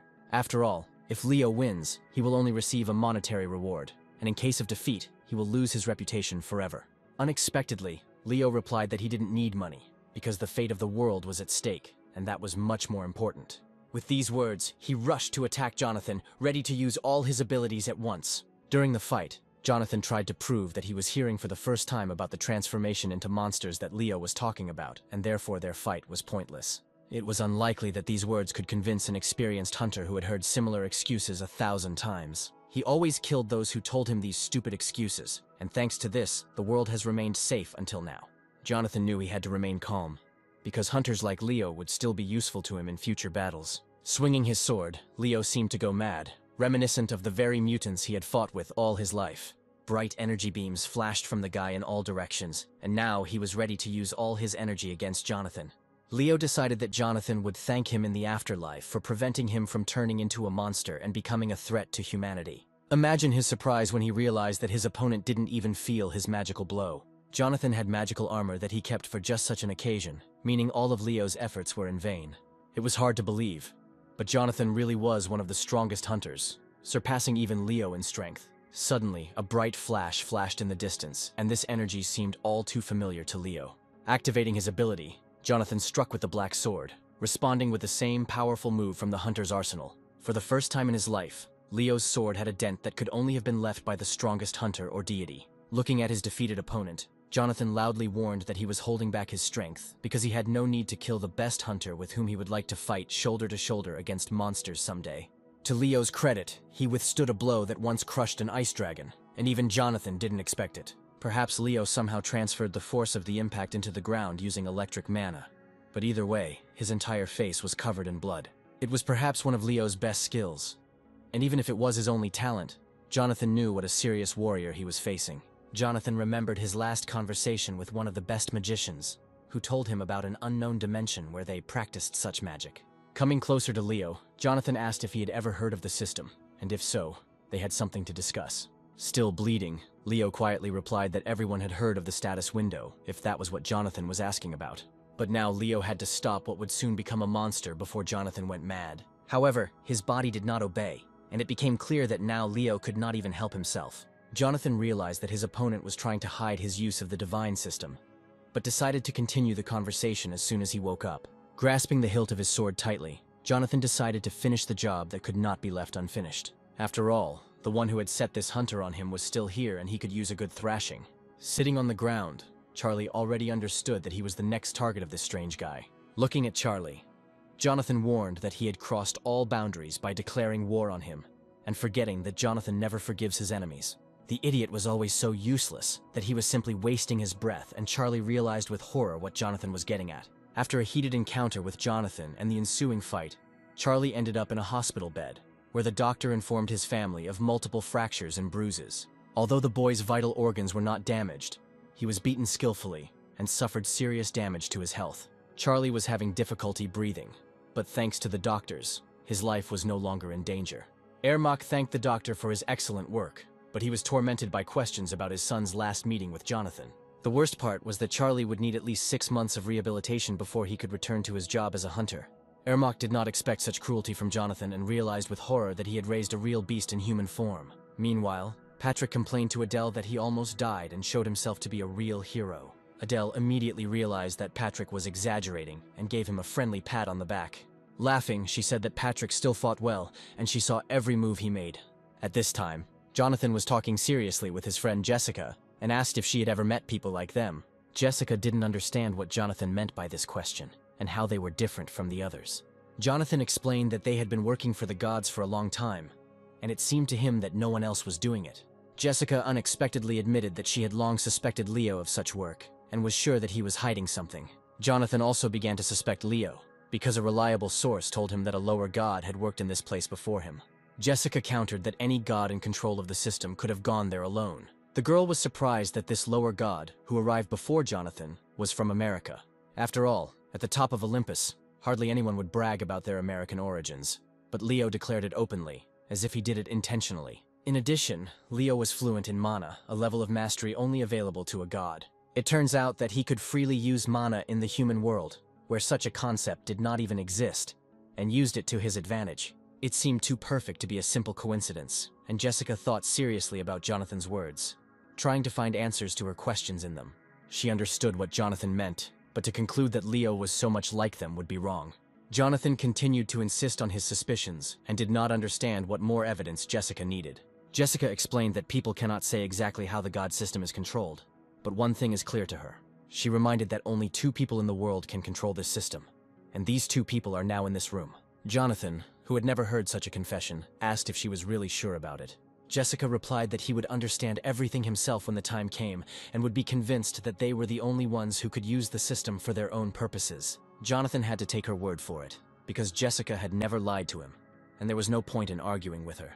Jessica was always right, because it was she who taught Jonathan in the very beginning how to prevent wars between the higher gods. Suddenly, Jonathan received a notification on his phone from the Hunters Association that the gate in the nearest village had increased its rank. Patrick jumped, because it was in this village that Jonathan had recently fought with Leo, and he wondered if it was just a coincidence. It was unclear what had happened to Leo, but Jonathan knew they needed to get to that village as soon as possible. They soon approached the village, but Jonathan was confronted by mutants who had emerged from the gate. Jonathan did not expect that the gate could grow to such a size and release all the evil that had been hiding behind it for a long time. First, it was necessary to deal with the mutants, because each of them could single-handedly destroy an entire settlement. Jonathan, using magic and other abilities, instantly destroyed an entire squad of mutants. Suddenly, Jonathan heard someone crying for help not far from him, and the voice grew louder with each passing second. It turned out that one man had broken away from the others and was running towards Jonathan in a panic, screaming in fear. Running towards Jonathan, he collapsed to the ground, and Jonathan tried to figure out if he was okay and if he needed help. The man grabbed Jonathan by the hand, and it was unclear what had scared him so much and who he was running from. He said that they needed to leave immediately, because if the old man found them here, he would kill them both. Jonathan did not understand what old man they were talking about, and what was happening to this man, who was clearly not himself after the horror he had experienced. He also couldn't understand what was happening in the fog, but he had a bad feeling. Jonathan thought that if a forgotten god had emerged from the gate, then this skirmish with the monsters would seem like a cakewalk. When new mutants appeared behind Jonathan, the system activated the intuition skill and he turned around in time. The blow missed Jonathan's face, and he was lucky that he had the skills he had gained in past battles that had saved his life more than once. Jonathan didn't keep us waiting long, and with a direct kick to the head, he instantly killed the monster. But the adventures did not end there, because these mutants had abilities that Jonathan had never encountered before. It became clear that they had the ability to regenerate, and soon, right before Jonathan's eyes, their bodies were restored. These mutants turned out to be much more difficult than Jonathan initially thought, and now he will have to use mana to deal with them. Jonathan was a little upset that he had to waste mana on monsters that he wanted to save for the gate. There was no other choice, and Jonathan prepared to use his power, but the next moment he froze. Right in front of him stood the very guy for whom he had come to the settlement, and Jonathan had never expected to see him so soon. It was Leo, as if he knew of Jonathan's arrival and was hurrying to meet him himself. It turned out that Leo still doubted Jonathan's innocence, despite everything that had happened between them, and their conversation required continuation. But now the most important thing was to close the gates and save humanity. Because if the monsters continued to break through, the inhabitants of the settlement would come to an end. Deep in the forest, a battle was already raging between hunters and mutants trying to break through to the defenseless inhabitants. Even the bravest hunters had difficulty resisting the terror inspired by these creatures, each of which was more dangerous than any forest beast. In a moment of despair, when one of the hunters was ready to run, he noticed in the distance another monster, more dangerous than all his minions. A previously unseen creature appeared directly above the hunter's head, and it was unclear through what gate it had entered the earth. Seeing that the hunters were about to scatter, Leo took command and ordered them to line up. The hunters needed to immediately isolate the battle site and protect the inhabitants from this bloody massacre. Having sent the hunters into the attack, Leo ordered to avoid direct confrontation with the mutants and not allow any sudden maneuvers of the enemy. Until recently, even the most dangerous gates seemed insignificant compared to the dungeons. But now, everything has changed. The world became more and more dangerous and monsters found new ways to penetrate the earth, attacking in whole hordes. Unfortunately, not all residents managed to avoid meeting the mutants, and a shoot of one of these creatures suddenly emerged from the darkness. The monster released its tentacles as if from nowhere, grabbing everyone who was nearby. The terrified residents called for help, although many had already despaired, realizing that no one would risk fighting such powerful aliens. Leo could no longer stand aside and, casting aside all doubts, prepared to rush into battle. But Jessica stood in his way, begging him not to do anything stupid and not to risk his life. Leo knew that in the black fog that enveloped everything and brought these monsters with it, there was something unimaginable that he could not cope with. However, Leo immediately reminded that the fog always causes a strange feeling. But one should not be afraid and retreat at the most inopportune moment. He had seen a lot, but now he had to make a choice, and, clenching his fists, he seemed to have made a decision. Suddenly he heard a noise behind him and realized that his old acquaintance no longer intended to remain a bystander. It was Jonathan, who, with fury in his eyes, rushed to attack the monsters, ready to tear each one to pieces. Jessica didn't expect this from her friend, and decided that he was acting like a child again. But Jonathan only cared about human lives, and used his most powerful abilities to tear apart the tentacles. The grip weakened, and the girl, captured by the monster, was almost immediately freed. But the next moment Jonathan stepped into the unknown, finding himself in some strange, unfamiliar place. It seemed he had fallen into an illusion created by one of the monsters, because Jonathan immediately felt a dark, unpleasant energy. He felt as if his life was slipping away with every passing second, and it was a dark feeling that was hard to get used to.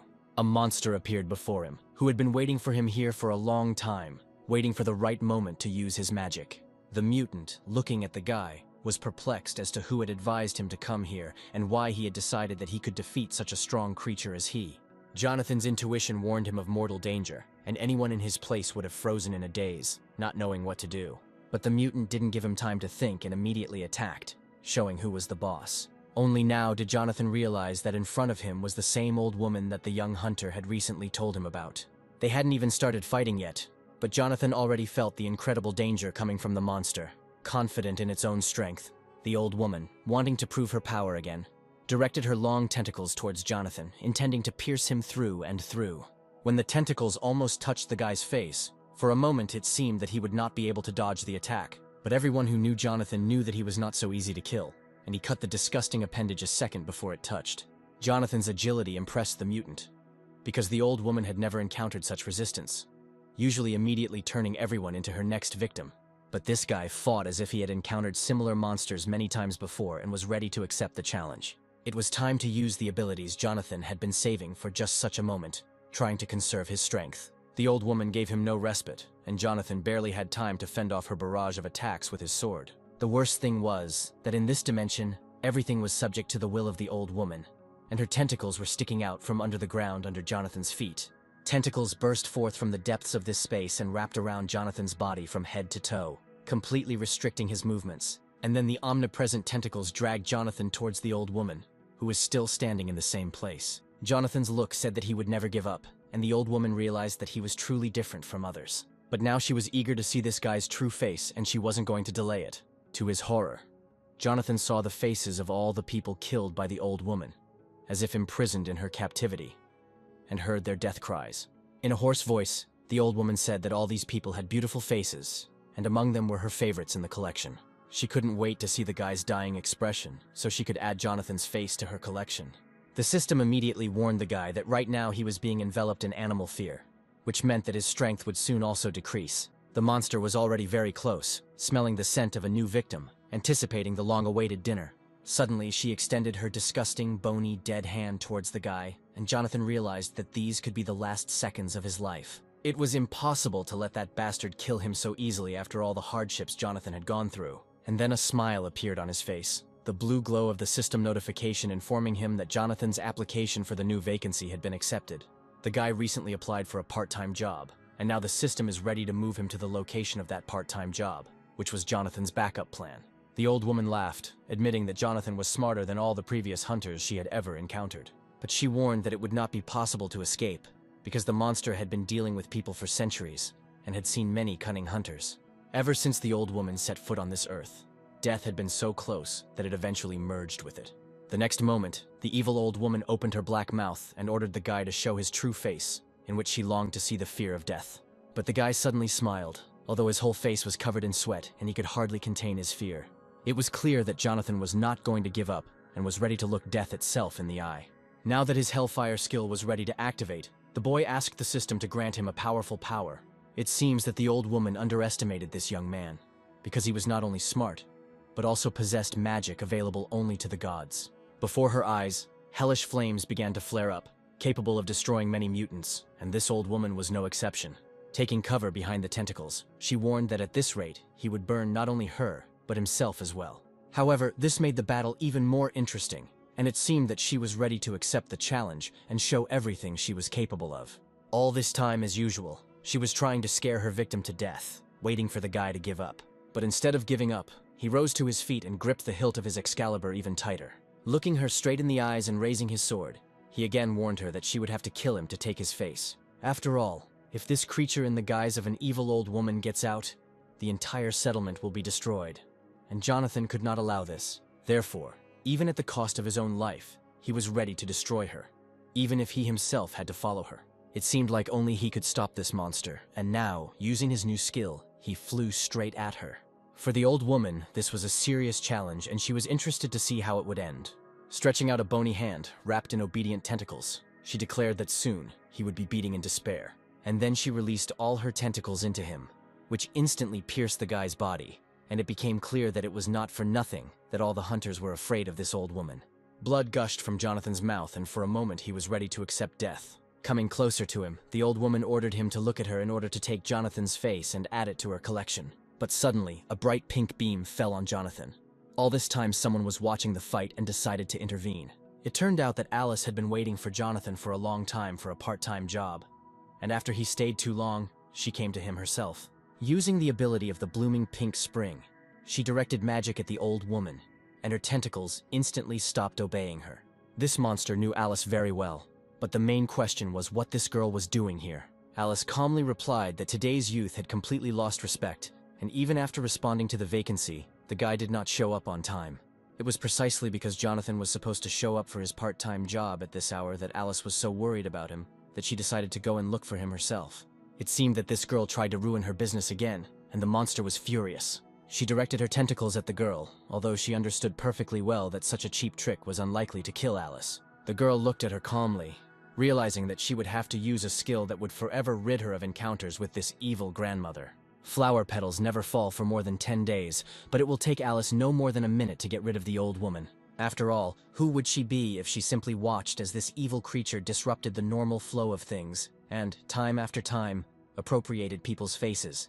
Looking at her withered hands, the old woman suddenly realized that Alice's magic was working, and she was dissolving into the air like sand. Finally, the girl ordered her to immediately return to the world of the dead, because that was where her place was, and she had nothing to do on Earth among people. This battle was clearly lost, but the evil creature managed to curse Alice and promised that this meeting would not be the last. But it didn't matter anymore, and after a few seconds, instead of the mutant, only flower petals remained, floating in the air.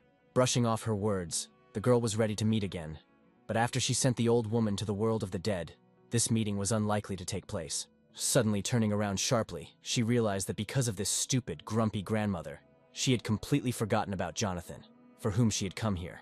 It seems she arrived just in time. A few more minutes and Jonathan would have died, because his whole body was already covered in blood. His wounds were serious, and Alice immediately placed her hands on his body to heal the boy with magic. But at that moment she heard voices behind her, and happily realized that Jonathan's friends were already close. Before leaving, she left a flower next to Jonathan, with which they would still have to agree on their next meeting. And then, leaving this flower on the guy's chest, she disappeared into thin air, as if this girl had never been there. Jonathan's friends ran towards him as fast as they could, horrified at what the old woman had done to their friend. That same evening, they quickly arrived home where he was able to recover a little from everything that happened to him in the afterlife. He was still lying on the bed, unconscious for a long time. But at some point, the girl noticed that her friend had finally woken up. He had a terrible headache, and at first Jonathan could not remember all the details of the meeting with the old woman, and how he managed to get home at all. Jessica immediately said that he would be fine, because he was now in his room and was not in any danger. He was found alone in the fog, lying on the ground, and to tell the truth, he was lucky to survive that fight. Unexpectedly for Jessica, the guy suddenly started talking about the fact that the old woman was able to appropriate other people's faces, and his own face could easily add to her collection. This creature was much stronger than those mutants with whom he had ever entered into open combat.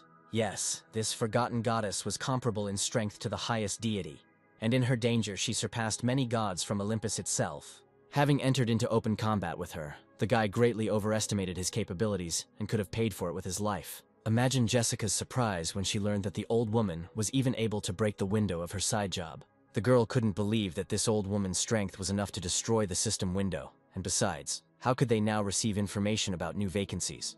But Jonathan immediately tried to calm her down, saying that he would soon restore this system window using magic. For some reason, Jessica continued to act as if a real tragedy had happened, although there was no reason for it now. Although it was understandable, since the system window was a data protocol that covered all dimensions at once. Never in her life had Jessica heard that the system could fail, and she moved even closer to her friend's bed, so as not to wake the boys sleeping on the floor. At some point, Jonathan realized that this news had dramatically changed Jessica's mood, and tried to explain that they had no reason to panic yet. But the girl did not want to listen to anything, and the idea came to her that now they would have to ask for help from Hephaestus himself. However, right now Hephaestus was forced to go on a short journey, so it was not possible to contact the god.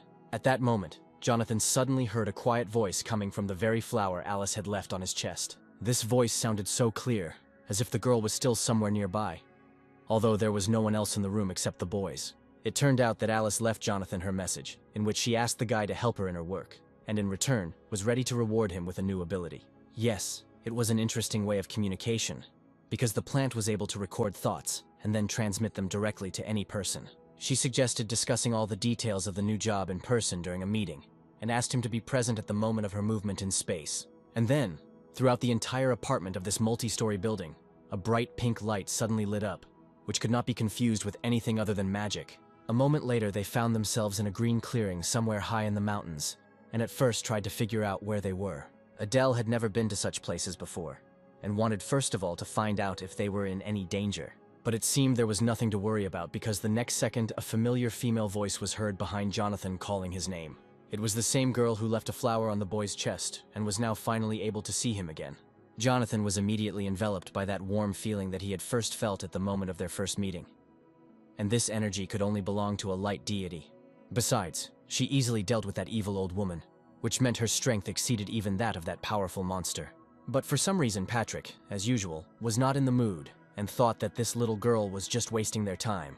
His words were spoken completely out of place, and Jonathan felt ashamed for his young priest, and he went straight to the girl and asked her to play somewhere else while they were busy with important adult matters. But looking up at him, she reminded him that it was she who had managed to save Jonathan, and that perhaps Patrick might never see his friend again.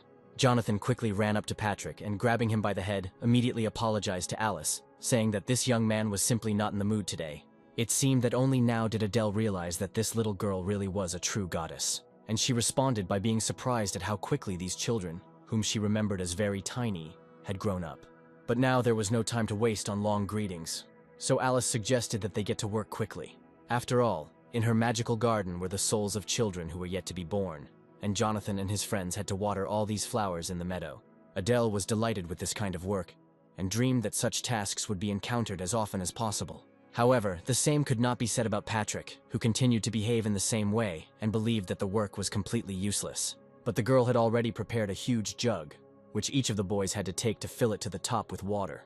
The body of water where they had to do this was located next to that high mountain where they had to head right now, while it was still not dark outside. In addition, at the foot of this mountain was Alice's dwelling, and if they went a little further, they would find a large reservoir with clean water.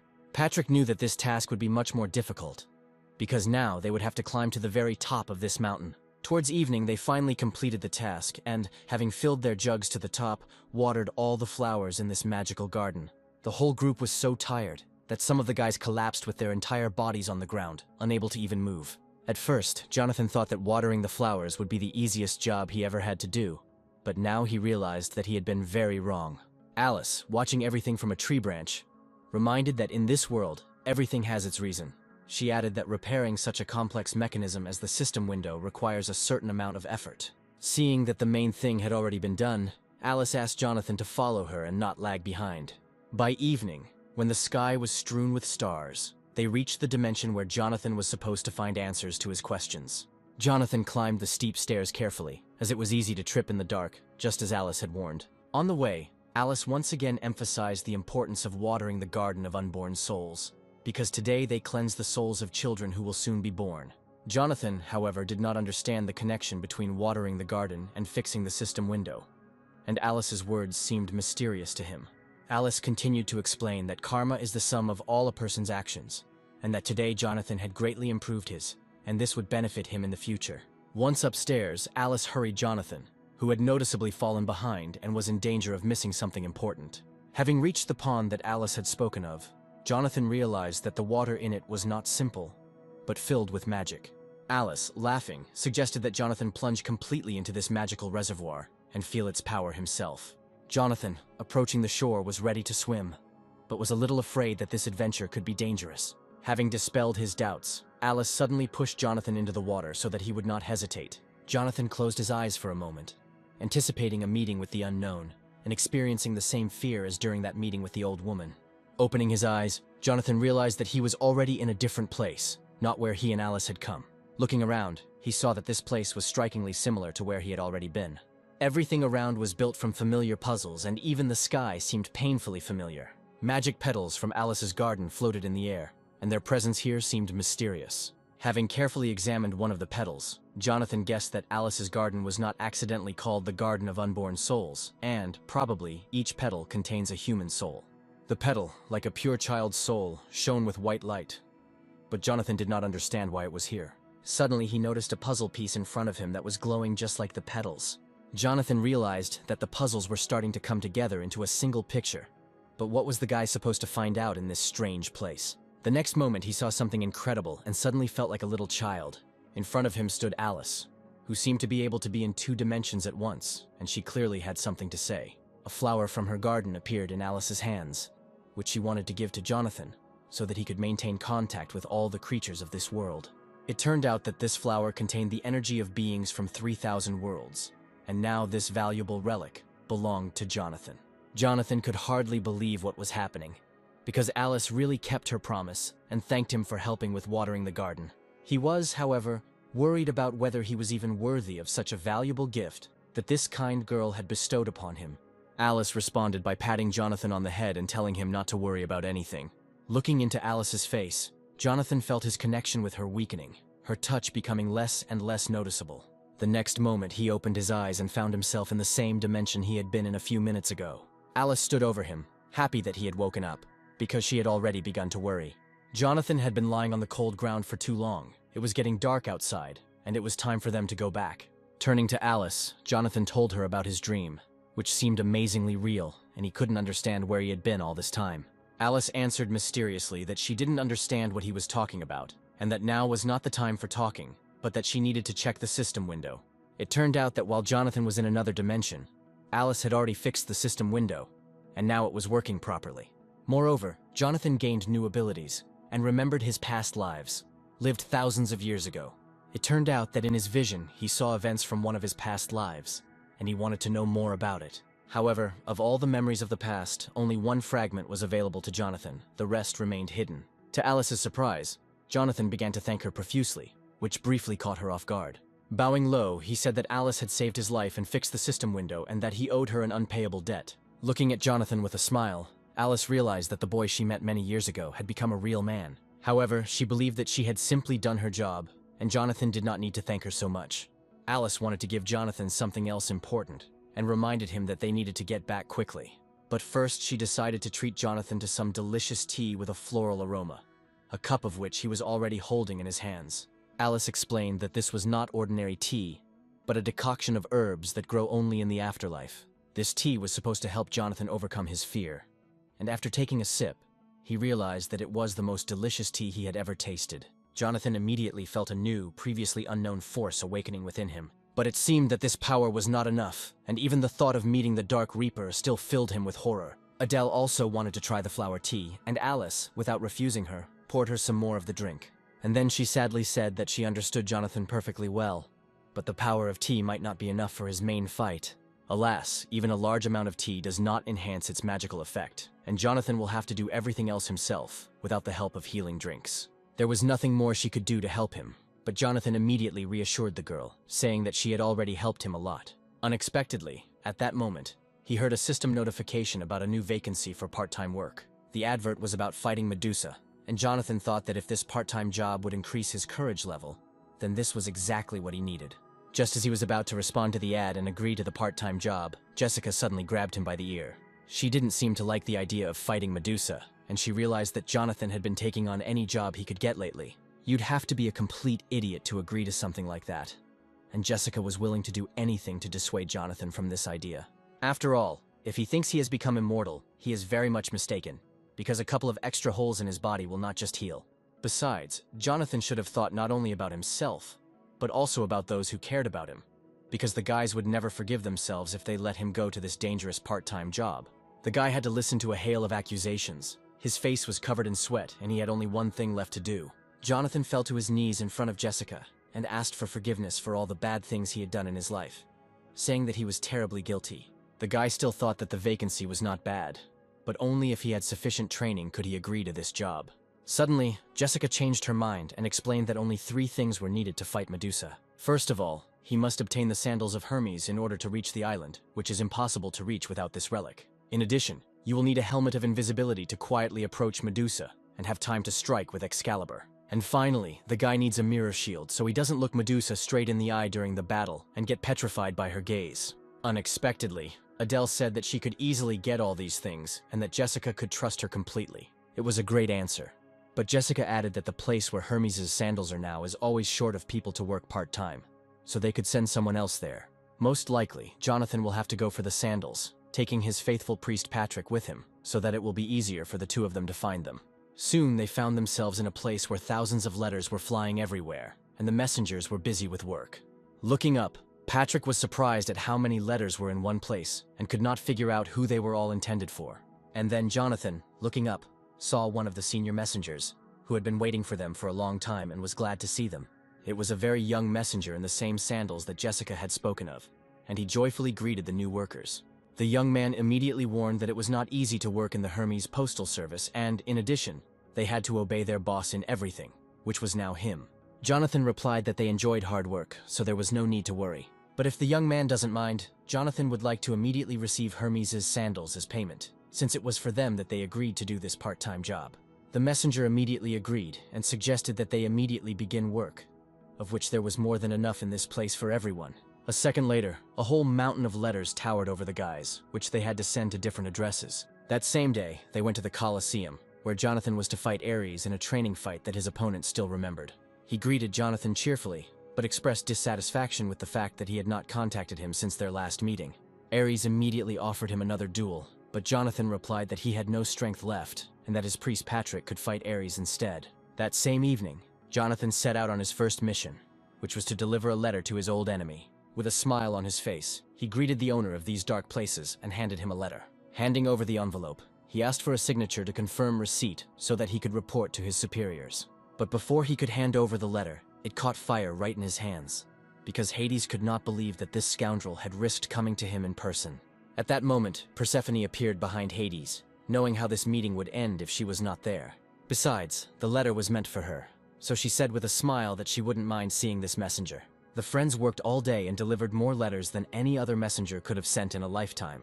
As Jonathan climbed the stairs, he held in his hands a list with the signatures of all the recipients to whom he had delivered letters. They only had one envelope to deliver, but this task was much more difficult than all the others. After all, the addressee was located high in the Caucasus Mountains, and it was none other than Prometheus. Gathering his last strength, Jonathan finally climbed the mountain and realized that he had arrived at the appointed place. Having climbed up, he immediately saw the eagle, which did not move from its place, and carefully watched the suffering of Prometheus. It turned out that there was a whole flock of eagles soaring in the sky above a high mountain. At that moment, the system notified Jonathan that a new fragment of his memories from the past had been unlocked. Raising his head, he saw Prometheus chained to a rock, his head down, showing no signs of life, although it was clear that he was still alive, and, according to the prophecy, it was not surprising that they found him in such a state. The system activated playback of a new fragment of Jonathan's memories. From these memories, he realized that many years ago he had already killed Asmodeus, using all his power, which allowed him to defeat the enemy. It was the greatest success in Jonathan's life, although in his youth, he was much stronger than he is now. However, despite his former strength, he still lost in the end, because if he had still been so strong, he would not have had to look for part-time work to gain new abilities. In the flood of memories, Jonathan clearly saw that he had already foreseen the outcome of the duel with Asmodeus. Closing his eyes, he recalled for a moment the events that preceded the duel, which could not be forgotten. In this life, he again failed to defeat the creature, which would have already sent him to the afterlife, if not for the sudden appearance of Alice in the forest. Jonathan opened his eyes abruptly and realized that it was as if one very important name had been erased from his memory. Patrick, looking at his friend, did not understand what was happening to him and why he was behaving so strangely. Jonathan, clutching his head, said that he just had a headache and there was nothing to worry about. But right in front of them stood someone whose problems were hard to even imagine, and whose suffering seemed endless. Coming closer, Jonathan handed Prometheus the letter, although there was no certainty that he would answer. After a short pause, Prometheus quietly asked the boys to read the letter, since his hands were currently a little busy. The boy immediately began to read the first lines, in which the author of the letter accused Prometheus, the descendant of the arrogant Titans, of sins for which he was forever chained to the rock. Suddenly he stopped reading and asked that not another word from this vile message be uttered. He said with a smile that he had heard these words 1,000 times already, and there was no need to send new messengers with these stupid letters. In fact, Jonathan found it difficult to read this letter, and he himself wanted to finish it quickly, because he could not calmly watch Prometheus suffer. If that was all, Prometheus asked the messenger to go away and leave him alone with the hungry birds. All this time, the Titan had been the object of ridicule, and Jonathan knew his feelings well.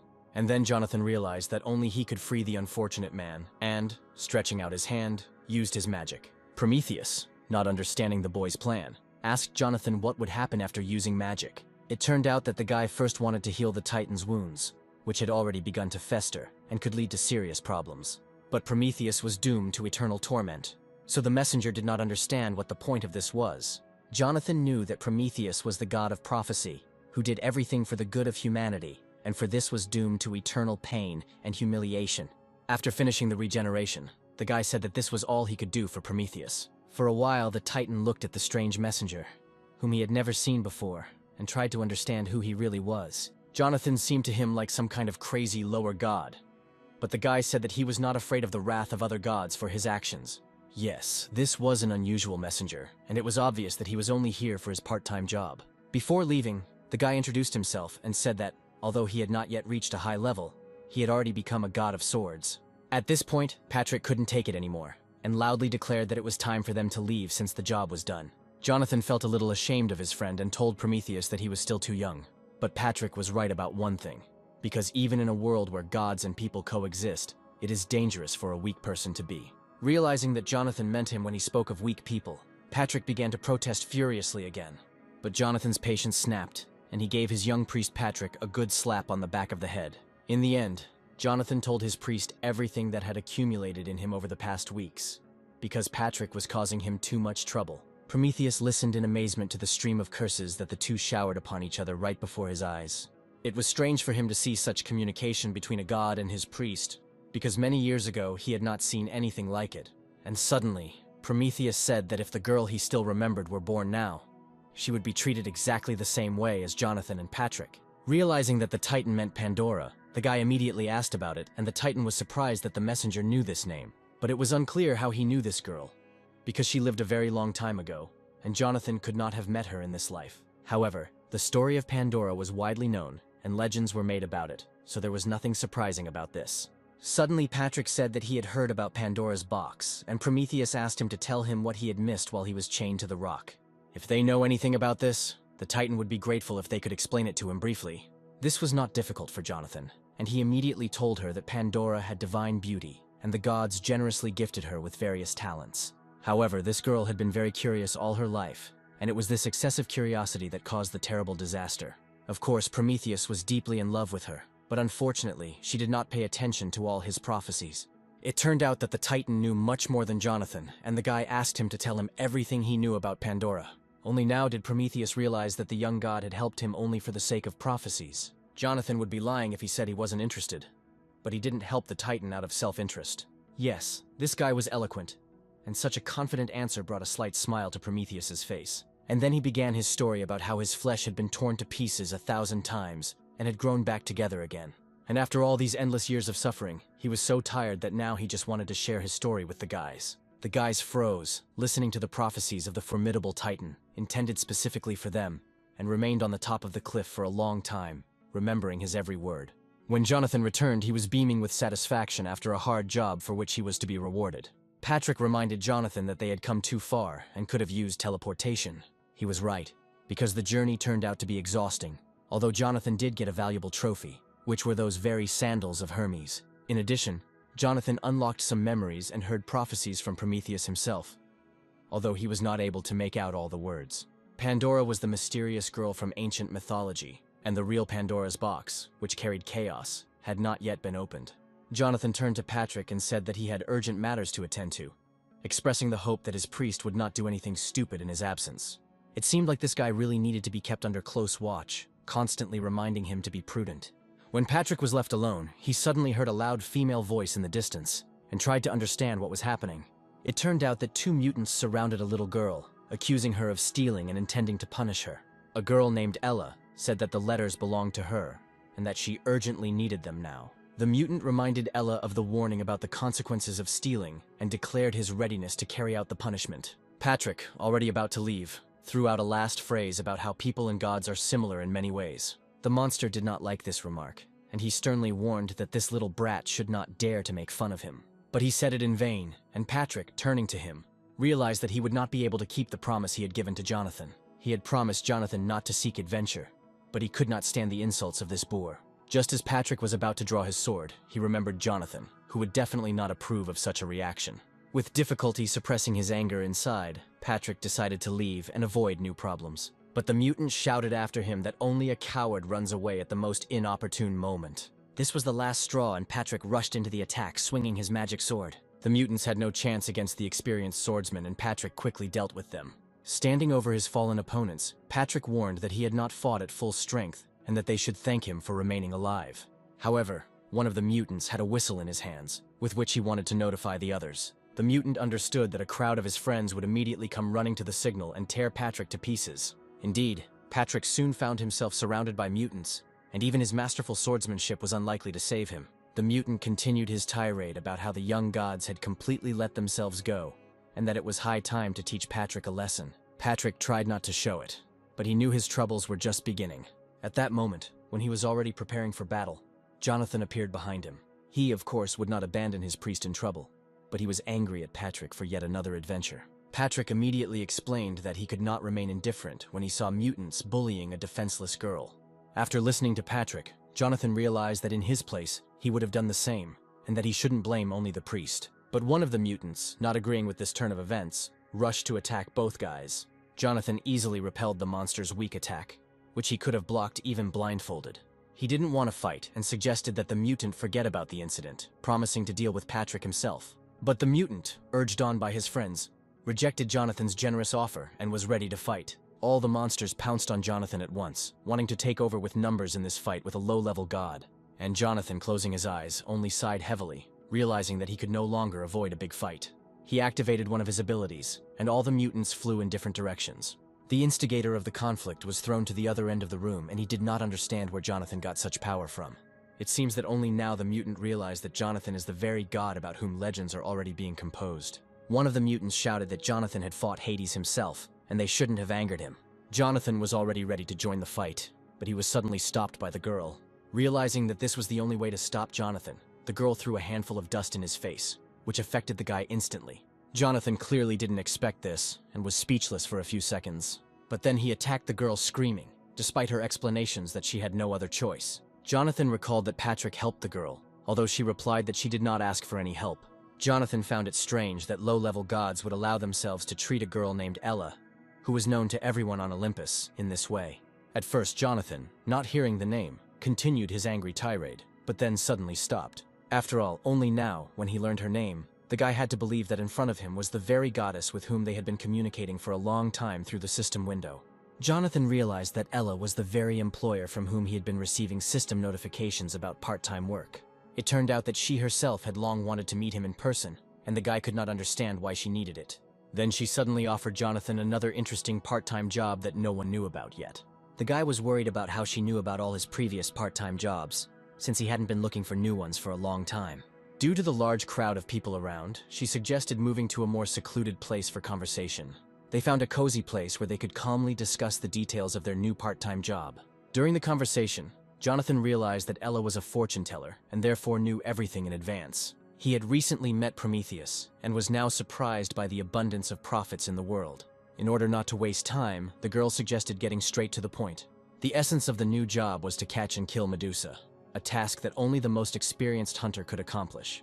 Knowing that this would not be difficult for him, Jonathan simply asked where to begin. First of all, he needed to learn to fly confidently, since he had only recently become the owner of Hermes' boots. Ella knew that boots alone were not enough, and that good flying required long training and honing of skills. Even with natural talent, it takes at least a year to reach a high level of flying skills, and such a privilege does not come easy. For more stable flights, as Ella explained, Jonathan would need wings, which had long been the best artifact for this purpose. True, the cost of the wings turned out to be quite high, about 20,000 gold per pair, and it is unlikely that you will find a lower price. This was bad news because Jonathan did not have that kind of money, and he started looking for another way to get it. Suddenly, he realized that there was a way to get wings even without money. A brilliant idea came to his mind, and the girl immediately asked what he had in mind.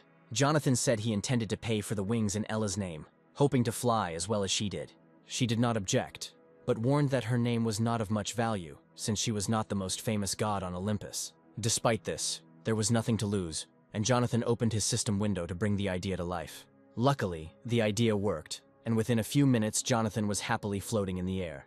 Looking down from above, Jonathan felt an incredible surge of strength that he had never experienced before. He didn't understand why the gods were so clinging to their power when the same abilities could be obtained through talent.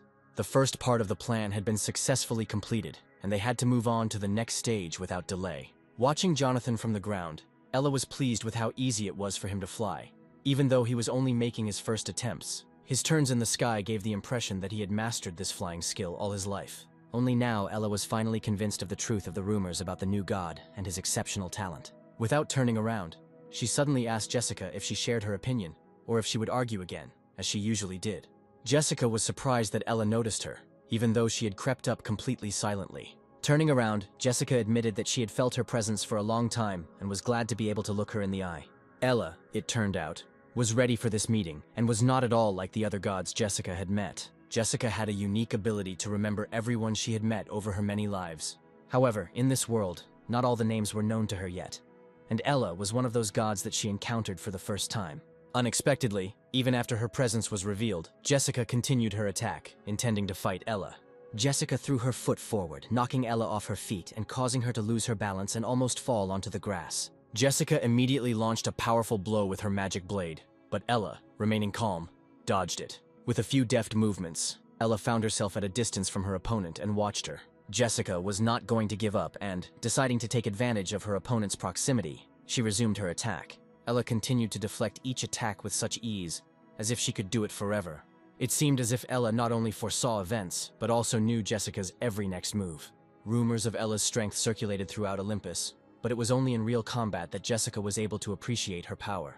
Ella knew about Jessica's past life, and this predetermined their fight today. Spinning a vortex of energy around herself, Jessica prepared to deliver the decisive blow, which it seemed Ella would no longer be able to reflect. At this most dangerous moment of the fight, a familiar male voice finally interrupted their fight. Jonathan could not allow their fight, since both girls were close to him and were very necessary in future battles against the aliens. He easily stopped them by slamming Excalibur into the ground, causing a deep crack to form between the girls. Soon after, Jonathan and Jessica found themselves alone and spent a long time just silently thinking about everything that had happened. Jonathan knew that his intervention could hurt Jessica, but he couldn't let them do something irreparable. It was the first time he had seen his friend so agitated, as if there had been a long-standing conflict between her and Ella. Besides, it's strange that Ella, having just suggested that Jonathan kill Medusa, suddenly remembered some urgent matters. Jonathan walked closer to his friend Jessica and quietly asked if Ella was really an evil god.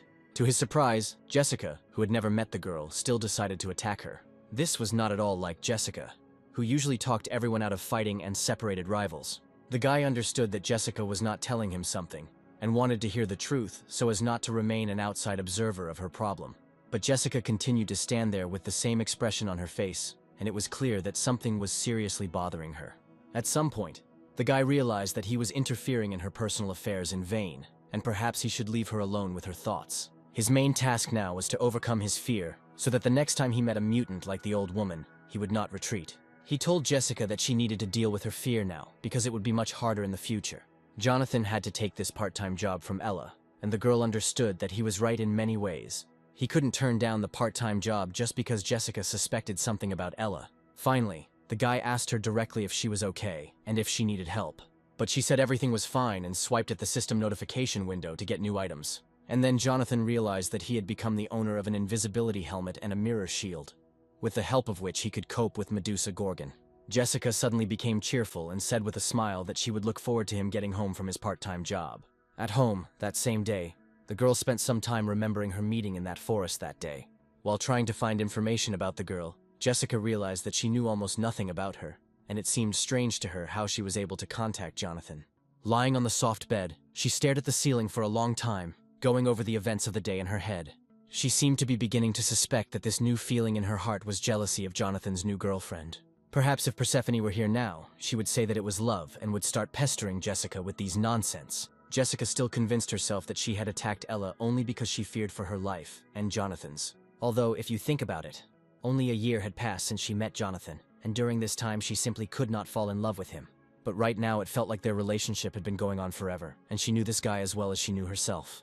Perhaps this feeling was caused by the endless repetition of the lives lived, although there may be something else here. Suddenly tears started streaming from her eyes, and she realized that she was simply too tired over the past few years. Curled up on the bed, the girl realized that she wanted to run away because the burden had become too much. She wanted to live without knowing anything, and to get rid of the visions of the past that constantly appeared in her memory. But after crying a little, she suddenly realized that if she continued to behave like this, she would never achieve her goal. It was impossible to waste time on useless emotions that do not lead to anything good and do not solve problems. Wiping away her tears, she realized that Jonathan was the only one who could help her, and she had no other choice. If she helps him complete his mission, he will definitely repay her in kind.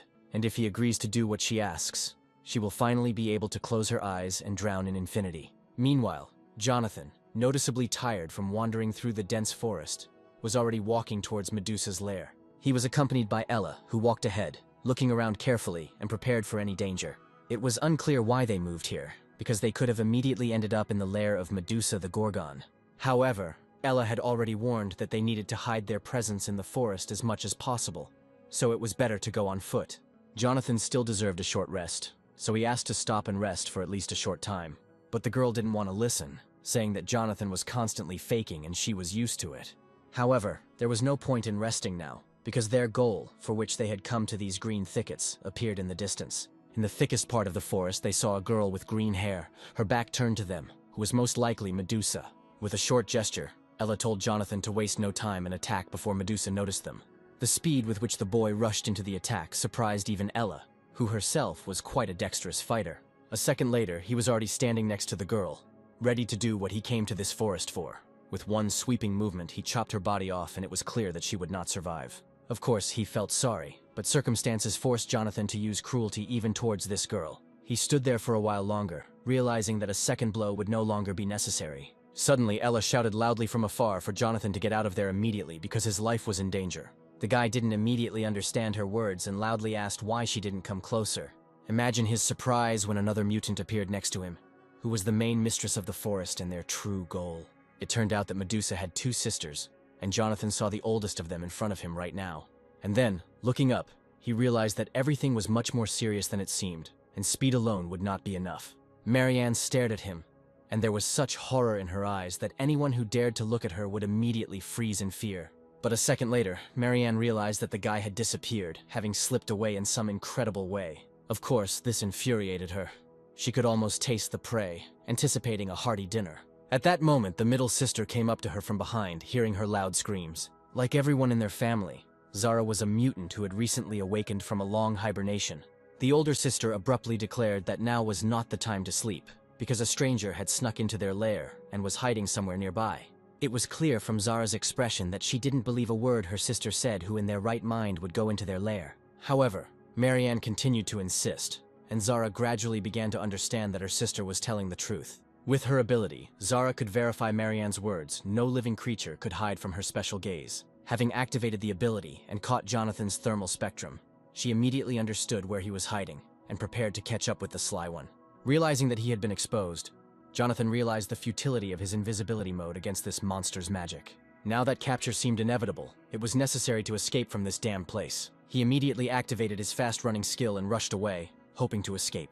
But this was not the first time Zara had encountered fugitives, and no one had ever managed to escape from her so easily. Sneaking up on unarmed girls was mean, and Zara and her loyal snakes were ready to punish Jonathan cruelly for it. Ordering the snakes to attack, she directed them towards the boy, hoping that they would bite him and inject him with deadly poison. Jonathan knew that this poison could kill even the largest monster, so his chances of survival were practically zero. But having run a little further, he suddenly saw the fist of Zara's sister, Marianne, flying straight into his face. The blow was so powerful that any other hunter in Jonathan's place would have died instantly. Realizing that the guy turned out to be a weakling, the mutant was already looking forward to feasting on a new victim, hoping that Jonathan would be tastier than the previous hunters. She even wanted to cut it into small pieces to avoid the indigestion that happened after the last hunter she swallowed. But becoming someone's prey was clearly not part of Jonathan's plans, as he had already encountered many powerful mutants on his path. True, now he was up against two powerful monsters with poisonous pets, posing a mortal danger. But in his hands appeared Excalibur, his reliable friend in the fight against high-level monsters. He deftly dodged the attacks of the snakes that grew straight from Zara's head, like living poisonous hair, capable of killing any creature. It seems like it's time to use the new skill that was strengthened after meeting Alice. Using Wave Slash, Jonathan released a white energy beam that could cut through the cursed snakes like a knife. And so it happened, and after a few seconds only the severed remains of the poisonous creatures remained on the grass. The blow hit not only the snakes, but also Zarya herself, who was cut in two. To Jonathan's surprise, the severed heads of the snakes began to grow back, as these creatures had the ability to regenerate. It seemed like those vile mutants didn't even feel the powerful attack that Jonathan had put so much divine power into. And Zara, like a madwoman, screamed that she had never experienced such pleasure since she became immortal. Then she released the poisonous snakes towards Jonathan again, this time with even more hatred. At the last moment, Jonathan dodged the lightning attack, jumping up, and the snake's head slid under his feet. He might have been able to handle one mutant, but Zara's older sister was still here and ready to join the fight. However, her blow also missed, because Jonathan used intuition and foresaw an attack from behind. It seemed like he had no choice but to use the white ice and black flame technique he had mastered during his journey to the snow giants. Fortunately, at that moment, a girl appeared who was most interested in Jonathan's success and was ready to help her friend. She shouted loudly to distract the monsters, and Marianne tried to understand where this female voice was coming from. They then saw Ella high above them, apologizing for being late but expressing her willingness to join in their fun. Jonathan's gaze expressed joy, because just a second ago he was alone against two monsters, and now he had an ally. Her plan was simple, because by dumping the dust deposit stored at the top of the hill onto the monster's lair, she would solve this problem in one fell swoop. And so it happened, and after a few seconds the entire forest area where the monsters lived was covered with a thick layer of dust. Jonathan took advantage of the moment and went upstairs, where Ella was already waiting for him. Rising, he saw the girl, who was behaving as carelessly as always, although she could have warned him about a sudden attack. She replied that in order for an enemy to believe in deception, one must first deceive an ally. Besides, she said, Jonathan should be grateful, because he was the one who got the least amount of dust, since she was aiming specifically at the monsters. However, this was only a temporary measure, because these creatures were immortal, and would soon become dangerous again. Then, looking seriously at Jonathan, Ella reminded him that he was obliged to kill Medusa by cutting off her head. Jonathan believed that they would do it together, since Ella had come to the rescue, and together they were stronger. But Ella said that everyone had to do their part and that rewards didn't come easy. Realizing that he had no choice, the guy went to look for Medusa alone, and suddenly, among the thickets, right in front of him, he noticed a creature that looked like a little girl. Of course, she didn't look like the Medusa from the legends, but there was no one else here. The guy had taken a shield with him in advance, which perfectly reflected light, thanks to which he could look at Medusa without meeting her gaze and without turning to stone. Coming closer to the girl, he saw not a terrible monster, but a beautiful girl who was playing sweetly with a little bird. Instead of the snake hair he saw on Zara today, this girl had beautiful blonde hair that didn't look like a monster's hair at all. Moreover, she had no tail, and from a distance she looked like an ordinary person, no different from others. Even when he got very close, the guy did not feel the signals of his intuition, which usually warned him about the proximity of mutants to Jonathan. The magic helmet made the guy invisible and allowed him to sneak up on Medusa unnoticed to complete the task and receive the promised reward. As he swung Excalibur to finish the mission in one blow, the boy still felt a strange feeling, as if he was making a big mistake. Deciding to act quickly and without hesitation, he fulfilled the promise he made to Ella. He swung his sword, aiming straight for Medusa's neck, but at the last second his hand shook. It seemed that for the first time in his life, he had missed at such a close range, and it became clear that Jonathan had not been able to overcome himself by acting as before. And nearby, a duel had already begun between Ella and Marianne, who was joined by her sister Zara. Right in front of him, Jonathan saw a girl scared to death with a fresh scar on her cheek from the blow of his Excalibur. Realizing that he had let Ella down badly, Jonathan tried to strike again, angry at himself for his childish indecision. But when the sword hovered over the girl again, the blade almost touching her neck, an inner voice again told the guy that he would not forgive himself for this act. Medusa cried and begged for mercy so loudly that the guy closed his eyes and froze for a second, not knowing what to do. He still didn't remove the sword from her neck, although it was clear from the girl's expression that she was not guilty of anything. It was hard to believe. But Medusa didn't even try to resist, and remained in the place where Jonathan's sword had caught up with her. This Excalibur was intended to kill mutants who threatened the lives of civilians, and it was difficult for him to take the life of a girl who did not look like a monster at all. But now the guy was at work, and if someone ordered Medusa's murder, it meant she had done something irreparable. Remembering the mutants he had to destroy, he compared them with this girl and found nothing in common. Those evil mutants didn't care about good and evil. They always pursued the goal of destroying all living things in their path. Now Jonathan felt like he was acting like these mutants, trying to kill an unarmed girl for a reward. Meanwhile, Ella's fight against two strong monsters continued, and the girl realized that her strength was running out. Marianne, holding the skulls of her victims in her hands, recalled that these were once the heads of living people who, like Ella, became uninvited guests in her lair. Then she clenched her fist sharply, and the skulls shattered into pieces as if they were made of fragile sand. Swinging her arm for another attack, Marianne warned that she would wring the neck of this impudent girl as a warning to all the other little gods. But just as Ella had recently come to Jonathan's aid, the boy had now returned the favor. The next moment, a powerful fire attack burned everything in its path, and Marianne found herself in the tongues of hellish flame. He then apologized to Ella for being a little late, but was glad he had managed to come to the rescue. The girl did not expect to see him here, because Jonathan had to carry out his task and deal with Medusa. She didn't understand why he hadn't killed Medusa yet and brought her head, since that was exactly why they had come to the forest. At that moment, Marianne's voice was heard straight from the flames, and she could not believe that these two dared to attack her beloved sister. She was furious that their family had not been left alone for many years, and that more and more hunters were trying to kill them, turning them into trophies. Unable to hurt even a beetle, she was now ready to tear to pieces anyone who stood in her way and rush to attack. However, Ella had anticipated this attack and immediately used her ability to block the blow. Then small grains of sand began to rise into the air, gradually forming a real wall. This could have surprised anyone, because it's not every day that you see a huge sand wall rising from the ground. But Marianne was on her territory and was ready to break through this damn wall with one blow and get to the girl. But the next moment, a huge club appeared in front of her face, raised by Jonathan to thwart her plans. A powerful blow from the club landed right on the monster's head, and Jonathan won precious seconds. However, even in flight, Marianne managed to slash Jonathan's cheek with her claw, almost taking away his eye.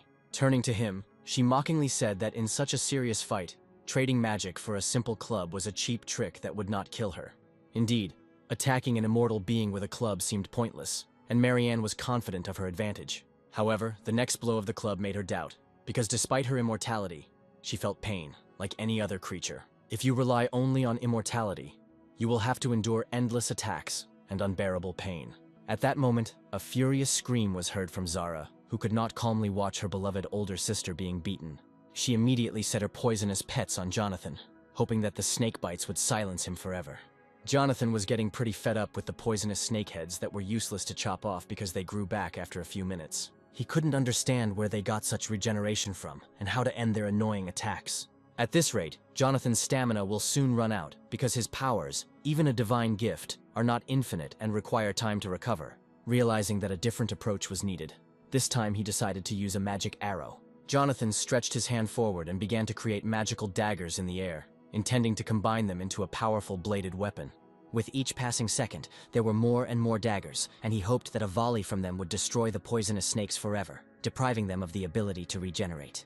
Since the monsters had an advantage in regeneration, Jonathan decided to take the numbers, attacking with dozens of sharp daggers. Gathering all his strength, he rushed into the attack, seeking to end this immediately. As he approached Zaraya, it became obvious that her long, poisonous snakes were useless, and in a matter of seconds they were chopped up like ropes with a sharp knife. Only now did Zara realize that she had encountered not an ordinary new inhabitant of Olympus, but a real warrior. And for the first time in her life, she felt animal fear. Jonathan could not stand these monsters any longer, and no amount of persuasion would stop him. He unleashed a barrage of attacks on Zara, using all of his abilities, and it seemed like he was capable of destroying the entire forest. After a series of crushing blows, none of which Zara was able to block, she collapsed onto the green grass. Just as Jonathan was about to deliver the final blow, he heard a familiar plaintive female cry behind him. It was Medusa, who begged for mercy for her sister, who was only defending her family. She did not understand why people and gods were so cruel to them, because her sisters had never harmed anyone. Seeing Medusa, Ella, without thinking, covered her face with her hands, afraid of being petrified by her gaze. Jonathan also closed his eyes, realizing that no magic could protect him from Medusa's curse, although he remained standing. He continued to watch Medusa through the reflection in his shield, gradually becoming convinced that the girl did not pose a threat to him. Medusa had the opportunity to escape, but she bravely returned to save her sisters. Ella knew Medusa's true nature, but she still wanted to kill her, and Jonathan could not understand the reason for this obsessive goal. Ella snapped that it didn't matter now, and they had come to the forest to finish what they had started. Besides, Jonathan had already signed the contract and received an advance, so he couldn't refuse the assignment.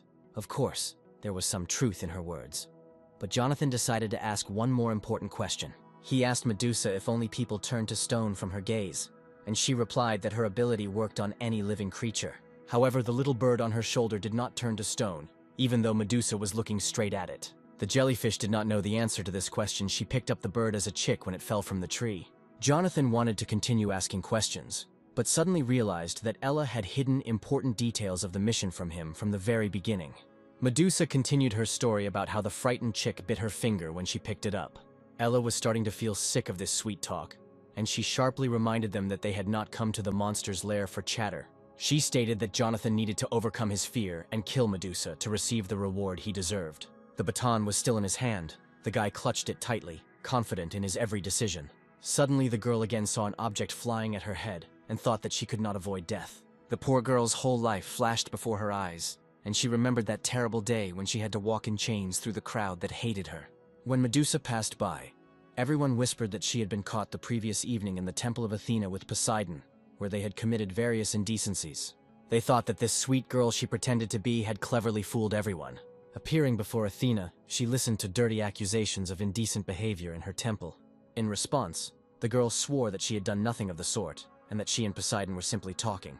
Athena, unable to bear such impudence, hit the armrest of the throne with her fist and declared that she was disgusted to listen to these false excuses. Tears welled up in Medusa's eyes, and she didn't understand why no one believed her. Athena was clearly irritated by this girl, and seemed to no longer want to play childish games with her. Jumping up from her seat, Athena declared that Medusa would answer for her base act, and she would make her do it. From that moment on, Medusa could forget about her cute face, because everyone who looked at her would turn to stone. She was strictly forbidden to close her eyes or deprive herself of her sight, otherwise the curse would transfer to her voice. Athena decided to make Medusa regret her stupidity forever, without being able to fix anything. Every day Medusa felt resentment and injustice, experiencing undeserved suffering. One day in the settlement, the one who started it all came up to her, and of course, it was Poseidon. Poseidon reminded Medusa that she had heard him say unpleasant things about Athena behind her back, and that this was bad news, first of all, for her. As the Sea King, he could not allow these rumors to insult his niece in her own temple. It is hard to imagine a punishment worse than death, but that is exactly what befell this girl. Ever since Athena placed a curse on her, Medusa could not close her eyes, and turned into stone everything living that she looked at. Poseidon suggested that she hide on a forgotten island that no one had ever visited. While on this island, Jonathan, ready to hit the unfortunate girl with a club, suddenly realized that he was making a mistake. The club fell next to Medusa. Jonathan deliberately deflected the blow, changing his mind about carrying out his plan. He quietly said that he never wanted to kill her, and that he had just been doing his job all this time. Turning to Ella, the guy said that he would no longer perform this task, and that he was sorry to break the contract with her. The girl had to listen to his confession that he would never give her Medusa's head.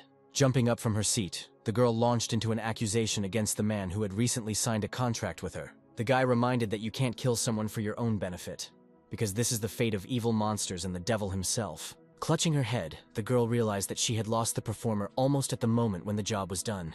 Jonathan suspected from the very beginning that Ella was hiding something and knew about Medusa's true fate. He asked her who really wanted this girl's head, and who was the real customer of the murder. She didn't want to reveal all her cards to him, because he wasn't doing his job for free and had to keep quiet and do his job. Having said this, she disappeared into thin air, leaving behind only a bright, magical light. Soon the guy decided that he would figure this out later, but now he needed to do what was perhaps the most important thing in his life. He slowly approached Medusa, whom he had wanted to kill just a few minutes ago, but now intended to do something completely different. Placing his hand on her face as she closed her eyes, he used his regenerative ability to heal her wound. The scratch left by the tip of his blade on Medusa's cheek began to heal almost immediately, and the skin began to smooth out. After a few seconds, the small wound was almost invisible. Only a drop of blood remained, which the guy was initially afraid to touch. Jonathan knew that he could gain special powers if he licked that drop of blood, but he couldn't decide.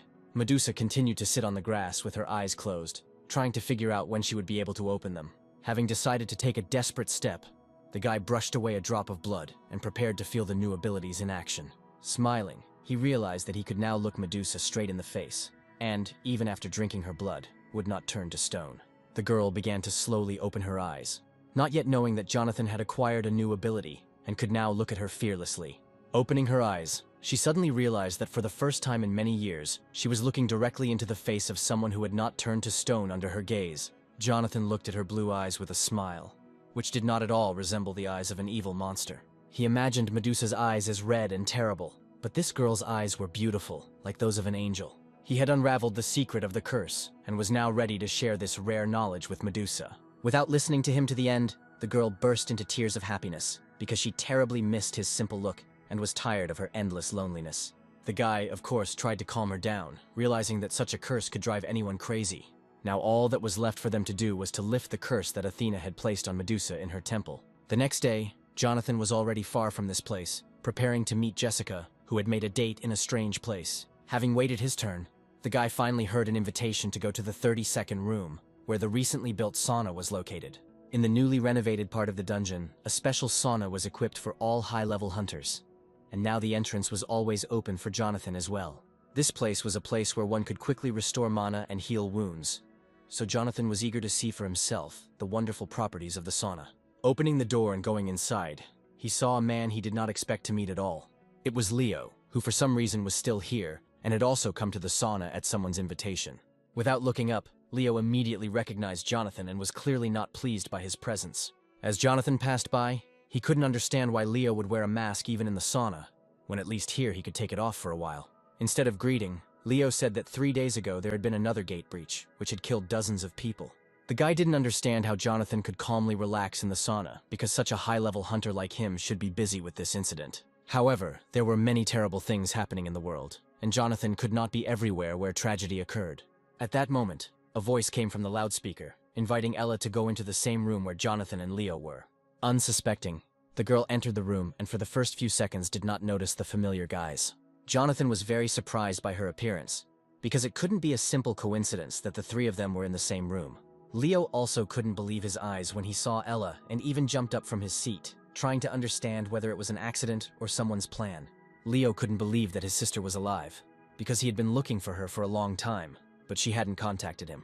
Judging by her appearance, the girl felt great and there was not a scratch on her body. Only now did Jonathan realize that Ella was the sister of his longtime rival, and this news took him by surprise. Jonathan couldn't understand what was going on, and why he didn't know anything about the relationship between Leo and the girl who had been giving him extra work all this time. Leo had no fewer questions, and he also did not understand why the girl did not tell him that she was fine. He continued to call her sister, and Jonathan suspected that they were hiding their relationship. At first, she simply looked down, unable to utter a word, because she had nothing to say. At that moment, Jessica appeared in the sauna and immediately noticed the gloomy atmosphere instead of the expected joy from the meeting of brother and sister. She was probably the only one who could tell Jonathan the whole truth, and he still wanted to know why she was the last one to know. Jessica was alarmed by Ella's behavior from the very beginning, so she conducted her own investigation. It turned out that none of the gods had ever heard of this girl, and there was not a single entry about her in the Journal of Olympus. So Jessica began to be tormented by doubts, because if there are no records about Ella, then perhaps she is the forgotten deity. Jonathan also felt that there was a familiar energy coming from the girl, and that was probably why she said that her name was worthless. Jessica had to go on a long journey to other worlds to find those who could shed light on this mystery. She eventually managed to gather information from different dimensions, even though the answer was right under her nose the whole time. In the forest, near Medusa's lair, she suddenly realized that Ella had been hiding something from her and the other guys all this time. Hunter Leo had a missing younger sister with the same name, and he couldn't figure out what Jessica was hinting at with her story. Jessica continued to insist that Ella would not be reduced to the level of a forgotten god, even though her name was unknown to the other Olympian gods, and she didn't even have an extra job. To be honest, the girl didn't think that there would be anyone else who could manage the system of gods as well as she and Jonathan. Approaching Ella, Jessica asked directly who she really was, and what else they didn't know about this mysterious girl. Ella's brother, of course, could not remain on the sidelines and demanded that she stop talking nonsense about his sister. He was grateful to Jessica for helping him find Ella, but now he had absolutely no idea what she was talking about. Suddenly, a bright green aura flared around Ella, and Leo realized that his sister was hiding something very important from him.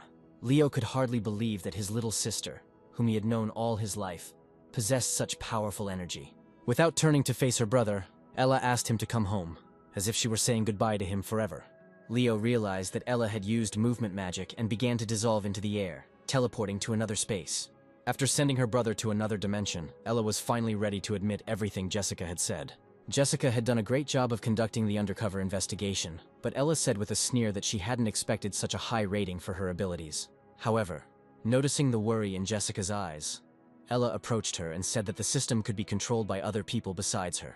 Ella had always been irritated by arrogant girls like her rival, who were convinced that the whole world revolved around them.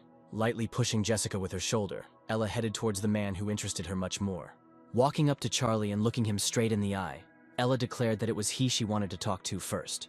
Suddenly, she announced that Jonathan must pay for not living up to his name and breaking the terms of the contract. Charlie understood that there was some truth in her words, but he also had a question for the girl. It was unlikely that he would be able to talk to Ella now, because Jessica was next to her, and more serious events were unfolding elsewhere.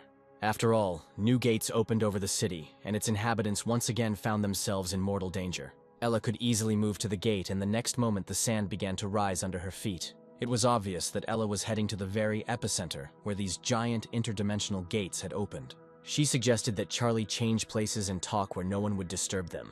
Jessica, looking up, understood Ella's plan and was very surprised that the gates above the city opened today. The whirlwind around Jessica swirled with such force that she could barely stay on her feet and could not see anything around her.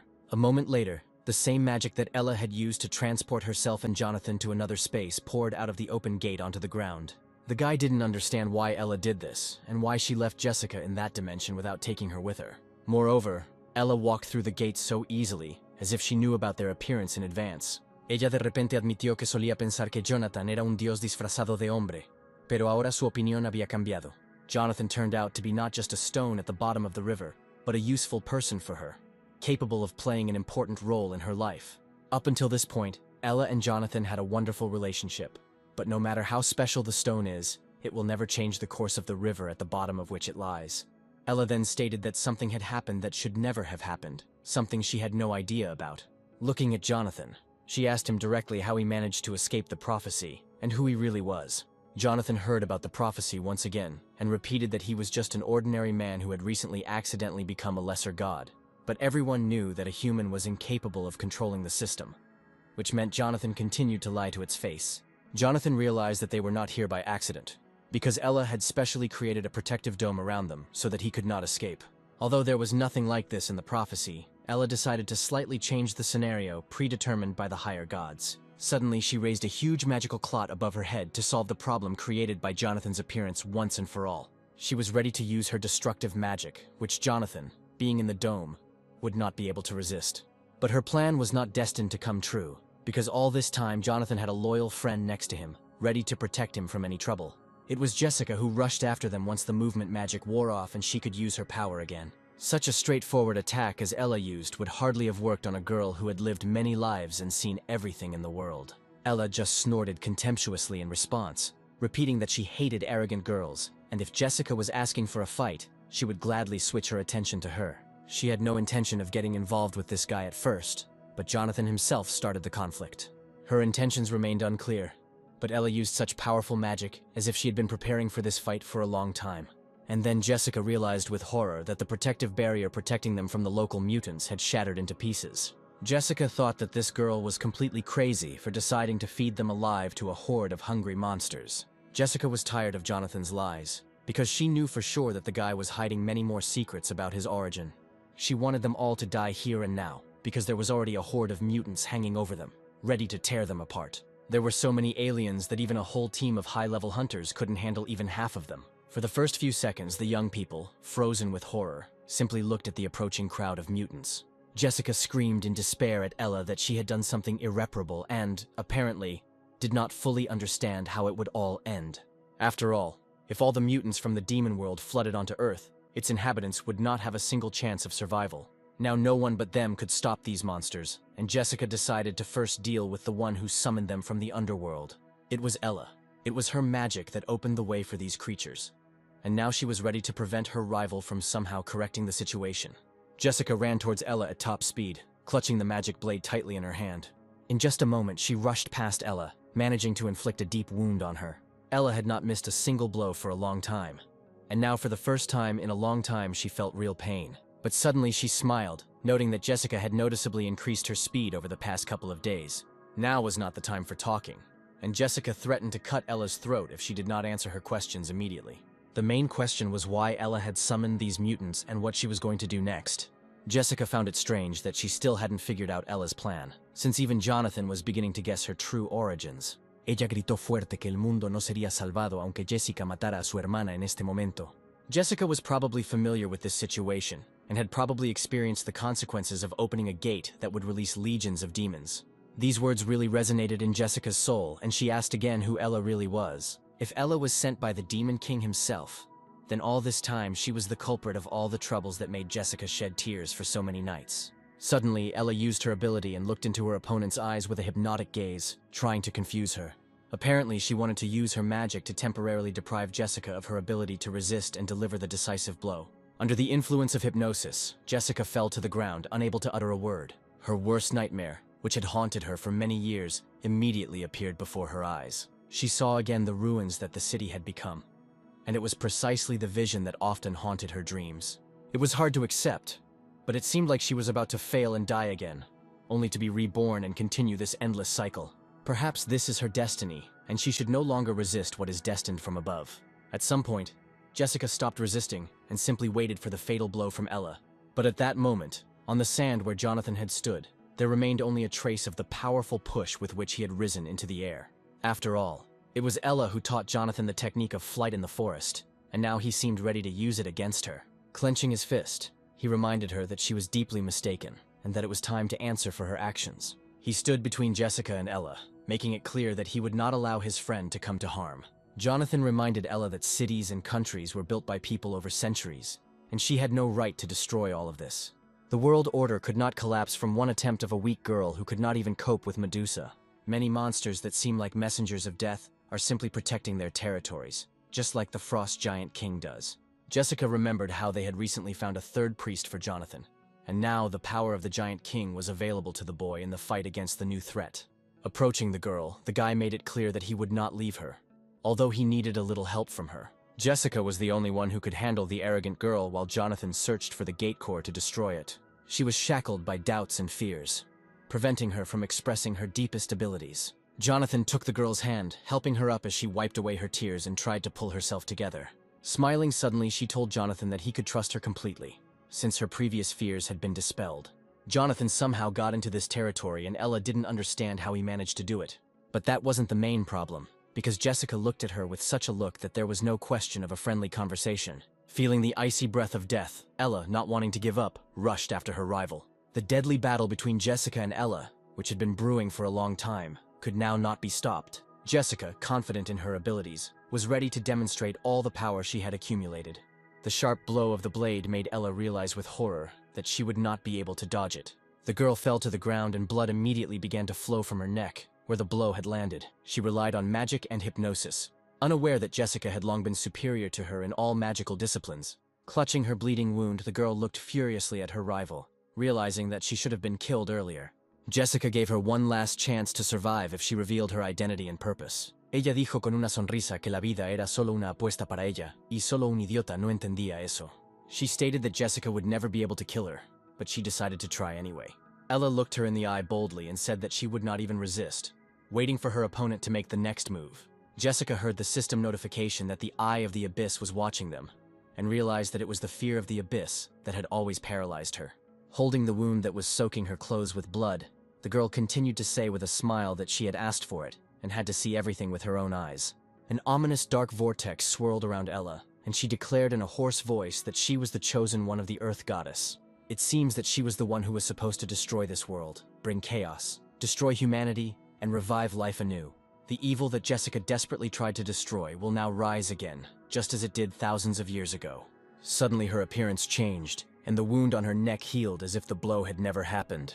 Ella's appearance changed dramatically, and Jessica did not immediately understand who was standing in front of her. There was only one option left, and this girl was none other than a servant of the god of chaos and destruction, capable of absorbing entire dimensions. It was madness to serve such a god, but Ella sadly admitted that only he recognized her talents. Today she was ready to leave, because there was nothing more for a creature like her to do here. Finally, she reminded that the darkness of the abyss will soon lead all people to a happy land, something they don't yet know about. Fulfilling her mission will not be easy, but the decision has been made and she does not intend to retreat. In addition, Ella learned the secret that her rival was hiding, and most likely, Jonathan will soon find out about it too. Using the magic of movement, she instantly dissolved into thin air, and the boys could only stare into space. The black darkness cleared, and it became clear that Ella's arrival had created many problems for the inhabitants of this world. The gates remained open, and it was necessary to get out of this place urgently, while there was still an opportunity to do so. Jessica understood that any minute now, monsters from the afterlife dimension would appear here, and it was hard to say how many of them there would be this time. This time Jonathan had a hard time, because he spent a lot of magical power to prevent Ella from carrying out her plan. But even this power was not enough to destroy the gates, and they still hung in the sky, threatening the entire city. In a rage, Patrick grabbed the first stone he came across and almost threw it at the gaping gates, although he knew it was pointless. Adele understood that if the barrier had not been restored, a catastrophe of an unprecedented scale would have broken out, which humanity would not be able to cope with. The boy smiled encouragingly at his friends, saying that they had done a great job, especially Adele, whose magic had noticeably increased. The fire was almost extinguished, but the mutant invasion continued, and Jonathan was ready for battle. Jonathan suspected that the disappearance of the core was connected to Ella, because immediately after her departure, he lost contact with the gate core, which needed to be destroyed. Suddenly, after a short pause, Jessica announced that she knew where to look for answers to all their questions. She was ready to tell Jonathan everything that interested him and reveal all the secrets that she had previously kept. But first, they had to leave here, because in this noisy place they could be disturbed by those who did not benefit from the disclosure of these secrets. A helicopter was circling above the place where the gate was still open, carrying one of Jonathan's old enemies. Charlie, who was sitting in the helicopter with his father, had long been waiting for the opportunity to take revenge on Jonathan. He reminded his father that Jonathan had also passed through these gates, and it was anyone's guess who had helped him do so. Charlie wanted to immediately start searching for Jonathan, but Ermac stopped him, saying that the work was finished for today. Only after careful preparation for the meeting with Jonathan will they be able to continue their investigation and find out who he really is. Having found a secluded place, the young people finally began a long overdue conversation. Jonathan asked the girl not to hide anything from him anymore as Ella had done, because now there was no reason to do so. Looking into Jessica's eyes, he asked her to tell him everything she knew and not to hide the truth this time. He was primarily interested in the relationship between Jessica and Ella, and why they were constantly arguing.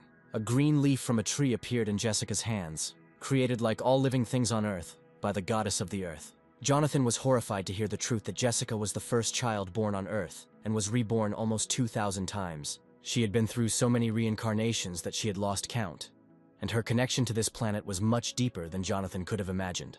Jonathan had had his suspicions about Jessica's origins before, but he didn't think he was this close to the truth. Smiling, he admitted that 2 years ago he noticed strange behavior in Jessica and suspected that she was a regressor. She adapted to other dimensions amazingly quickly, as if she had already been to places that she was visiting for the first time within this life.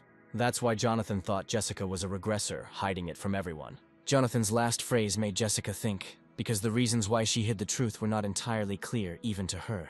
In fact, she tried to hide it from Jonathan because of the all-seeing eye of the abyss that was watching everyone closely.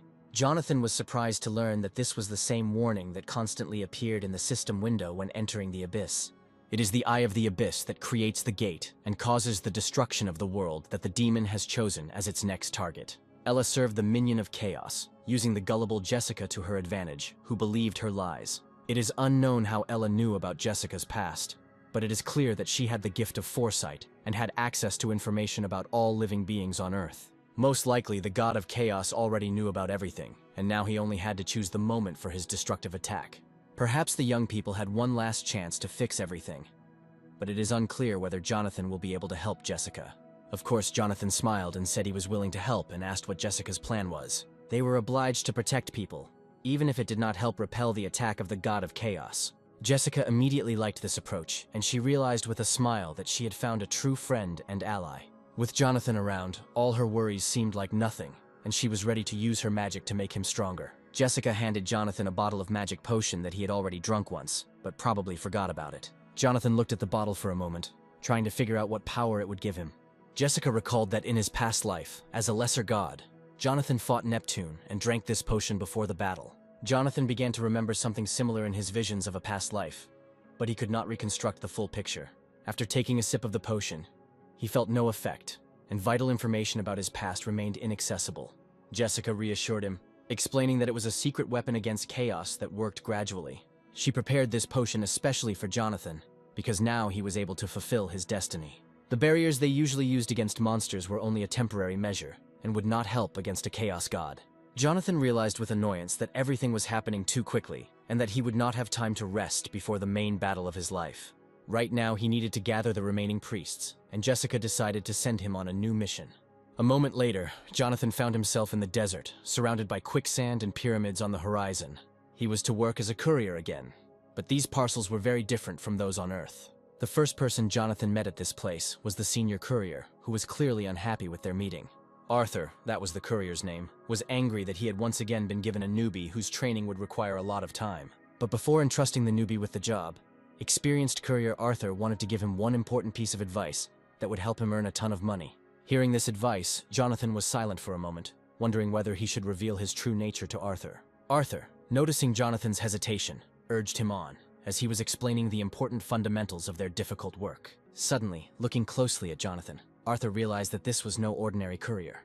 At that moment, it dawned on Arthur that he was standing in front of a real mid-level god, and he couldn't figure out what he was doing in this deserted area. Jonathan, looking at Arthur with a smile, replied that he could be anywhere, because there were no restrictions for him. In fact, Arthur was simply surprised to meet Jonathan, since in these parts only lower-level gods were usually encountered. Arthur warned Jonathan that couriers were treated like slaves here, and were given only discarded packages as a reward, although the lower-level gods were always happy with such parcels. because among them there were often valuable magical weapons and rare abilities. The salary here was distributed according to a special system, and Arthur secretly told Jonathan how he could increase his income. Arthur promised Jonathan a great life if he followed his instructions, and was confident that Jonathan would not even want to leave once he got used to the local customs. In response, Jonathan unexpectedly put his hand on Arthur's shoulder in a friendly manner and declared that from now on, they should help each other. Before they began working together, Jonathan asked Arthur for one small favor. Arthur found it strange that a guy he barely knew would immediately ask for a favor. Looking up at the top of the pyramid, Arthur realized that Jonathan was aiming very high, because he wanted to be involved in deliveries that were entrusted to him by the rulers of the pyramid themselves. Such deliveries were only entrusted to experienced couriers, so it was unlikely that anyone would entrust them to Jonathan. Arthur offered Jonathan some tips that would help him get such deliveries if he decided to take on such a difficult task. At this moment, their conversation was overheard by one of the couriers, who clearly did not like the newcomer's idea.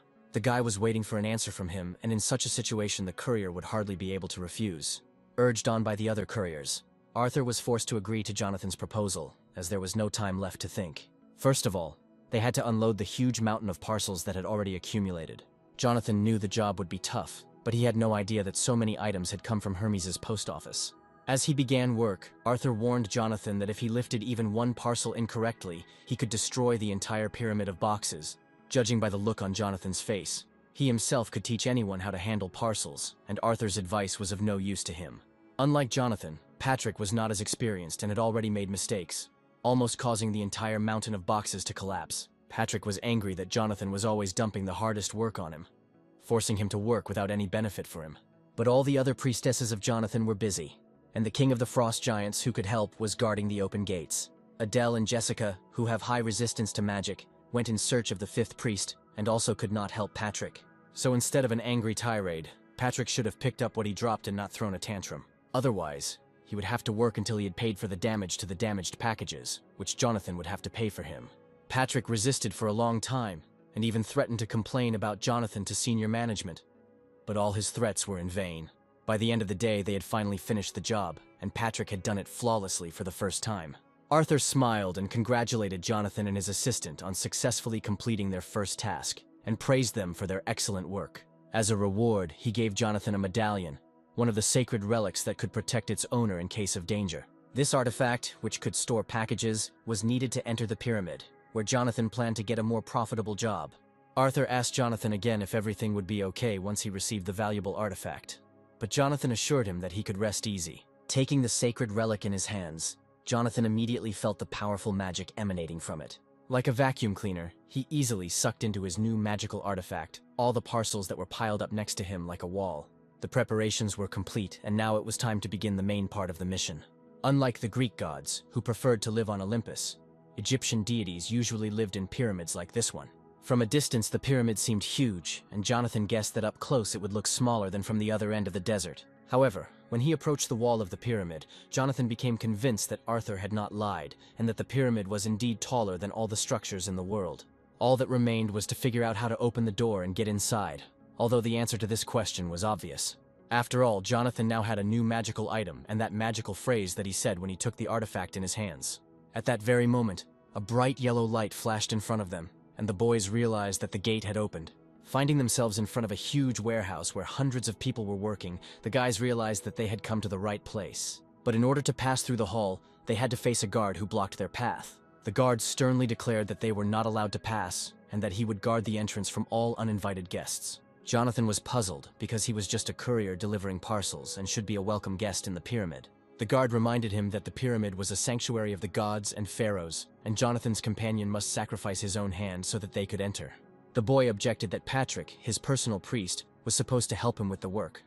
But how could he do it with one hand? At this moment, the guard saw that Patrick had already crossed the line and was inside the pyramid.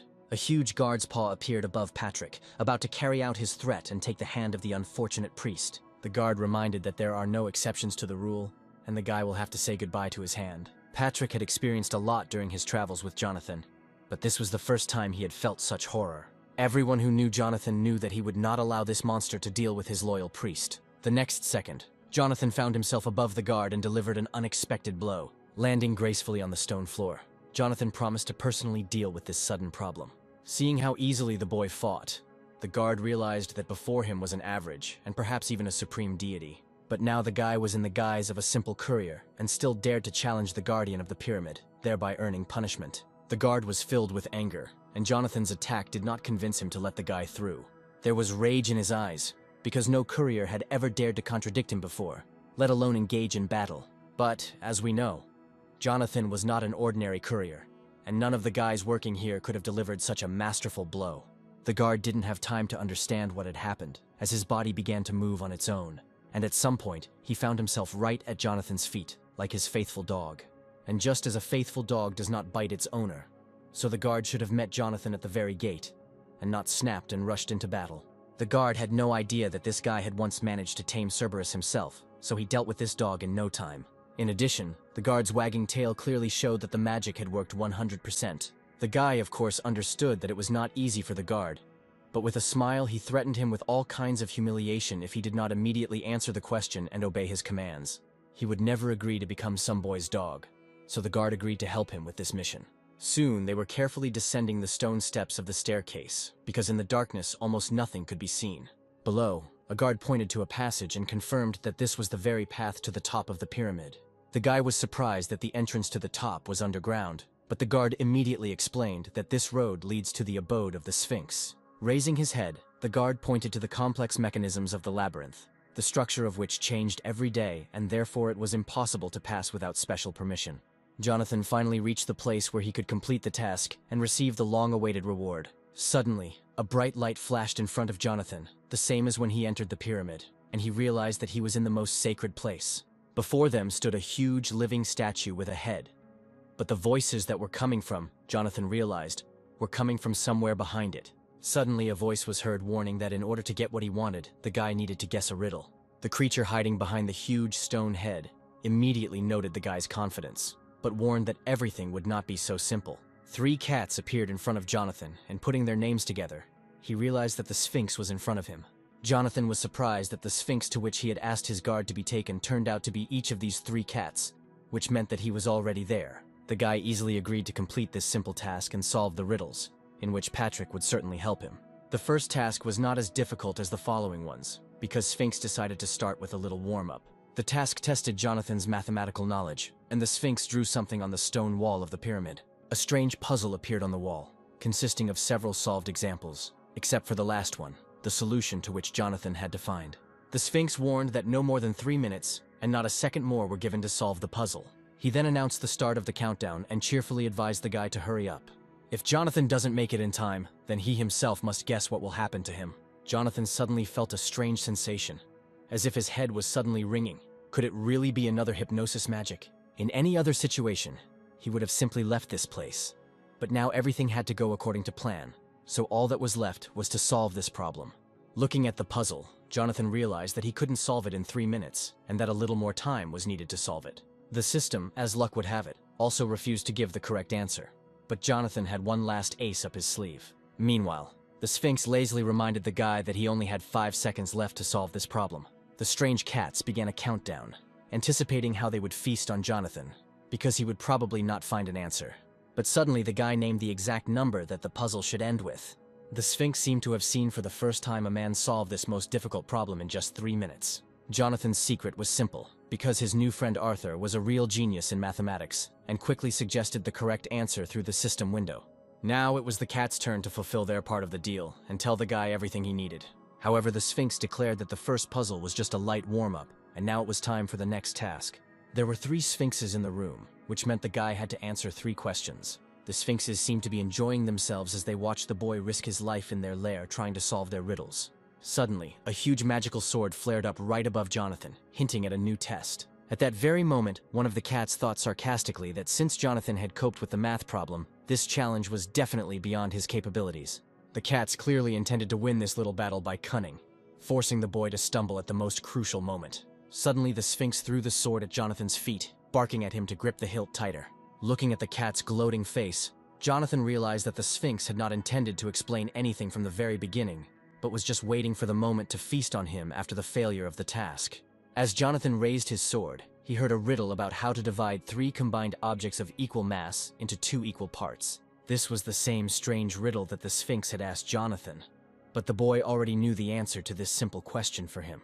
Inspecting the sword, Jonathan noticed that it was perfectly sharpened and ready to cut through anything it touched. Then, pointing his sword towards the sphinxes, Jonathan said with a grin that if he removed one hungry mouth out of 3, then he could split anyone into 2 parts. In fact, this puzzle was the most difficult in the Sphinx's arsenal, so he was extremely surprised that the guy knew the answer. But the worst thing was that Jonathan didn't just answer, but acted as if he wanted to demonstrate on the Sphinxes themselves how to properly cut in 2 with a sword.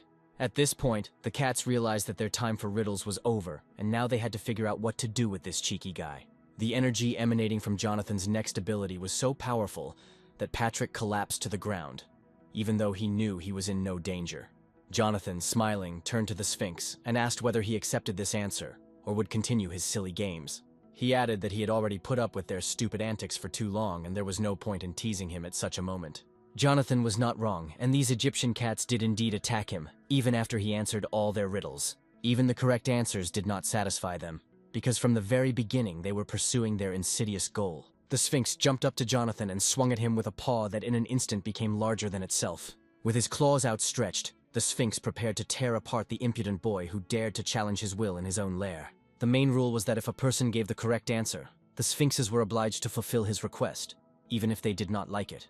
Everything was supposed to begin and end with a mystery, not bloodshed, especially after the person passed the test. Jonathan agreed with this rule, and was the only one who was not afraid to come here and test his strength in this unusual duel. The guy seemed to have impressed not only the guard of the pyramid, but also its inhabitants, who usually easily confused anyone and did not allow them to go further. In ancient times, there were many such daredevils as Jonathan, and they all put their lives on the line, not fearing the outcome of this duel. It was time for the last question, and the Sphinx asked Jonathan to think carefully before answering. He suggested that Jonathan imagine that an angel was hovering over one of his shoulders, obeying its master without question. And above the other, as expected, the devil has settled down, who will distort everything and do the opposite. What should Jonathan say to get into heaven using just one sentence? Hearing the riddle, Jonathan seemed to return to the past, where he sat huddled in the corner of a dark room, alone.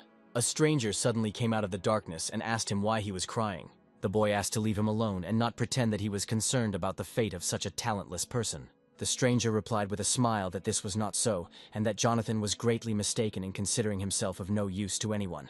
Jonathan asked again not to fool him, because any adult can say a few comforting words to a child, but he will not believe anyone else. However, the stranger continued to insist that Jonathan should not give up, because there were things in the world that he was capable of.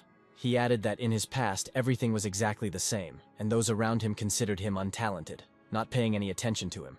Coming closer, the stranger asked the boy to answer one question, after which he promised to tell about his amazing experience. He asked Jonathan if he knew who angels and demons were, and only much later did the boy understand the essence of this question. He realized the reason for his mediocrity, and subsequently became stronger in order to protect the people dear to him. And now Jonathan was ready to give an answer to the Sphinx. For whether it was an angel or a devil, he had to immediately take him to where eternity reigns. It was obvious to everyone that the answer was correct, but for a few seconds the Sphinx could not understand how Jonathan knew this. It was a truly excellent answer, and after that the cats could not refuse the guy his request. Jonathan reminded that he was looking for the pharaoh, and now the gates leading to the royal palace must open for him. Patrick still doubted the cat's honesty, but Jonathan was confident that they were on the right track. As they parted, the Sphinx once again emphasized that the solved riddle obliged them to let Jonathan through. Now Jonathan only had to step forward and find himself in another space. Of course, the most evil Sphinx could not resist, and angrily shouted that there would be no bones left of them when they entered inside. But these words could no longer frighten Jonathan, and he, together with his priest, stepped into the unknown. The movement took a moment, and the next moment they were already in the place where the meeting with the priest was supposed to take place. But at the very entrance to the royal palace they were met by a man who was clearly not happy about their appearance. It was Pharaoh, warned about the visit of uninvited guests, and he was not going to tolerate the impudent man. But the guy immediately shouted out that there had been a misunderstanding, and that he did not wish any harm to either the residents or the inhabitants of this palace. However, these persuasions had no effect on the pharaoh, because he had long been suffering attacks from his enemies. He was no longer going to believe these false persuasions of the gods, and decided to answer Jonathan with all the power of his destructive magic. Now the guy listened with surprise to angry accusations against him, and was reproached for using people for his own benefit. But what amazed the boy most was that the pharaoh, being a man, could use divine power. He was even ready to sacrifice his life, just to stop Jonathan and tame his arrogance, the arrogance of him and the arrogance of gods like him. The guy repeated once again that some mistake had occurred, and he did not want to harm anyone present. Suddenly there was a noise behind him, and the guy realized that someone was watching from behind the half-open door. The guy's intuition immediately told him about the danger, and he was overcome with rage, because it always infuriated him when someone tried to sneak up from behind. But there was no risk to be taken, and Jonathan instantly moved his priest to a safe place. He himself would also like to get out of here as soon as possible, but he lacked a little divine power for this. Besides, he did not come here to flee at the first sign of danger, without even trying to find his new priest, for whose sake he had come to the palace. At that moment, the door to the hall of the pharaoh's palace was illuminated by a bright white light, and the guy realized that he was about to encounter the supreme deity. The one who appeared from this door the next moment was well known to Pharaoh, and this meeting did not bode well. It was the god Set, who heard the noise and decided to come here personally to see everything with his own eyes. He again appeared at the pharaoh's palace uninvited, and the latter angrily declared that no one had invited him. Jonathan immediately activated his invisibility ability, hoping to remain unnoticed by the powerful deity. Meeting Seth could easily have ended in death, because even the system activated the ability of intuition seconds before his appearance in the palace. The pharaoh angrily declared that he would never submit to his enemies or betray the people of his country, even if he had to fight Seth himself. But Seth did not keep himself waiting, and the next moment, he furiously grabbed the pharaoh by the neck, squeezing him tightly in his hand. Raising the pharaoh above the palace floor, Seth ordered him to shut up unless he wanted to die immediately. The magic activated by the pharaoh was useless against such a powerful god as Set, and he could only endure the pain. Seth looked at the pharaoh with a smile, surprised at how much divine power he had managed to accumulate. The boy realized with horror that Seth was absorbing the divine power of the pharaoh, and would probably take his soul along with it. Before leaving, Seth told Pharaoh that he had been given the great honor of becoming a sacrifice to the god, and that instead of cursing, he should be grateful. Seth again took all the divine power that the inhabitants had managed to accumulate and transferred it to the pharaoh, and he was again left completely devastated. Pharaoh remained lying on the floor, trying to find the strength to rise to his feet. He realized that what he had been fighting against for the past years had caught up with him again and defeated him and his people. But the pharaoh only wanted to protect those who were dear to him, and those who worked all their lives for the good of his country. When he woke up, for the first few seconds he couldn't figure out where he was. Then, clutching his head, he realized that the nightmare was over. But the voice he heard made him doubt it. For this Jonathan, whom he cursed silently, was still in his abode and seemed to have no intention of leaving. The guy objected that he was not the damned god, as Pharaoh had called him, but the one who had saved his life today. Those around Jonathan were delighted with the delicious sweets that he generously shared with them. But this hardly pleased the pharaoh, who today lost all the divine power he had accumulated over the years. At that moment, the girl gently put her hands on his shoulders and asked him to calm down and come to his senses. He had just recently been on the verge of death, so it was understandable that he was still confused and did not realize his words. Only now did he remember that Seth really wanted to kill him. But who then stopped him and saved him? The girl continued to talk about how, having absorbed such an amount of divine power, the pharaoh almost died, and this would have certainly happened if not for that guy. It was Jonathan, whom Pharaoh considered cursed by God, who saved him when everyone else was powerless. For the first time in his life, Pharaoh looked at the gods differently, because Jonathan turned out to be kinder than many people. Of course, he understood that Jonathan had his own goal, and gratitude was not the only reason for his actions. And when, leaning on the fragile girl, he slowly headed towards the exit, Jonathan suddenly had an idea he had found the one he was looking for she addressed him by the name borne by the priest destined to become Jonathan's next priest. Now there was no doubt that this was the very fourth priest that Jessica had spoken of. Then Jonathan asked Pharaoh to stop and listen to him in gratitude for saving him. But Pharaoh did not like Jonathan's familiarity and sharply warned him to watch his language. Moreover, he stated that he did not intend to communicate with Jonathan's people because he hated all of them since childhood. Pharaoh believed that Jonathan was the type who first extends a helping hand to the desperate and then sends them to hell. He still couldn't forget the horror from the past that made him hate people. When a terrible famine struck, parents ate their own children to survive. And then the plague broke out and corpses lay in the streets like sand in the wind, a nightmare that those who lived through it will never forget. And in this endless despair, God offered him salvation, promising that by becoming Pharaoh, he could save all these people. So he became a representative of God and, using the skills given to him, saved and led people. The Pharaoh was merely a vessel that accumulated faith and stored divine power, and all that hell on earth was the work of the gods. He realized that he was just a clown in a terrible performance, and that people were nothing more than cattle for the gods. Jonathan had never heard such a terrible story before, and could not imagine that such things were happening in these parts. Looking Jonathan in the eye, he asked him if he now understood where such fierce hatred for the gods came from in his heart. And now, after everything that had happened, he wanted the guy to just leave and never come back. Before leaving, Jonathan nevertheless said one last thing, that their meeting would be repeated, but everything would be completely different. Jonathan, keeping his promise to Seth, spent the next month preparing to win the pharaoh's trust. A month later, ahead of Seth, he actually kept his word and appeared at the palace. Seth, as usual, barged into the palace without knocking, like the owner, declaring that he only had a few minutes. It was time to absorb the divine power accumulated by the country's inhabitants, which he usually drew from the pharaoh's aura. He hoped that this time everything would go smoothly, without stupid resistance, and he had no idea what awaited him. The next moment, Jonathan appeared right above him, patiently awaiting his arrival. But Seth was not in vain famous for his divine strength, so he easily foresaw Jonathan's blow and responded with his own. He hated being attacked from behind, but his premonition would leave his opponent with no chance, even if he attacked him in the face. Pressing the guy against the wall, Seth sternly asked why he had come to the palace again, and why the hell he had gotten involved with the pharaoh. Jonathan found it difficult to speak with his face pressed against the wall, but he had long since prepared the answer to this question. His goal was to save the pharaoh from the inevitable death that awaited him in the near future. Realizing that he had a serious opponent in front of him, Seth squeezed Jonathan's head even tighter, ready to kill him on the spot. He then threw the guy back with such force that a cloud of dust rose up, covering everything around. Seth knew full well that with Jonathan's divine power, he would hardly be able to win this duel. Thrown back by a monstrous force, Charlie smashed his back through the wall of the pharaoh's palace and struggled to his feet. But getting up, he only smiled, realizing that this god had not yet realized who he was dealing with. Even Archie, who had doubted his friend's strength until the very end, suddenly realized that he was facing a real sword god. But before that, there was an unpleasant conversation with Jonathan, who accused Archie of being absent for a long time, which is why he had to spend the night on the street. Jonathan, of course, immediately apologized for being late, explaining it by the problems that had piled up. He then asked how much it would cost to move the huge wall of boxes containing parcels. The payment was so generous that Jonathan was able to buy an ability that now came in very handy for him. He immediately activated his body's regeneration ability, and the abrasions on his face began to heal quickly. Having fully recovered, Jonathan looked at his opponent and suggested continuing the duel that had just begun. Jonathan was not going to repeat himself, and tightly gripping the hilt of his Excalibur, decided to finish off the arrogant god. With a powerful push, he rushed at full speed towards the one who had caused him so much trouble.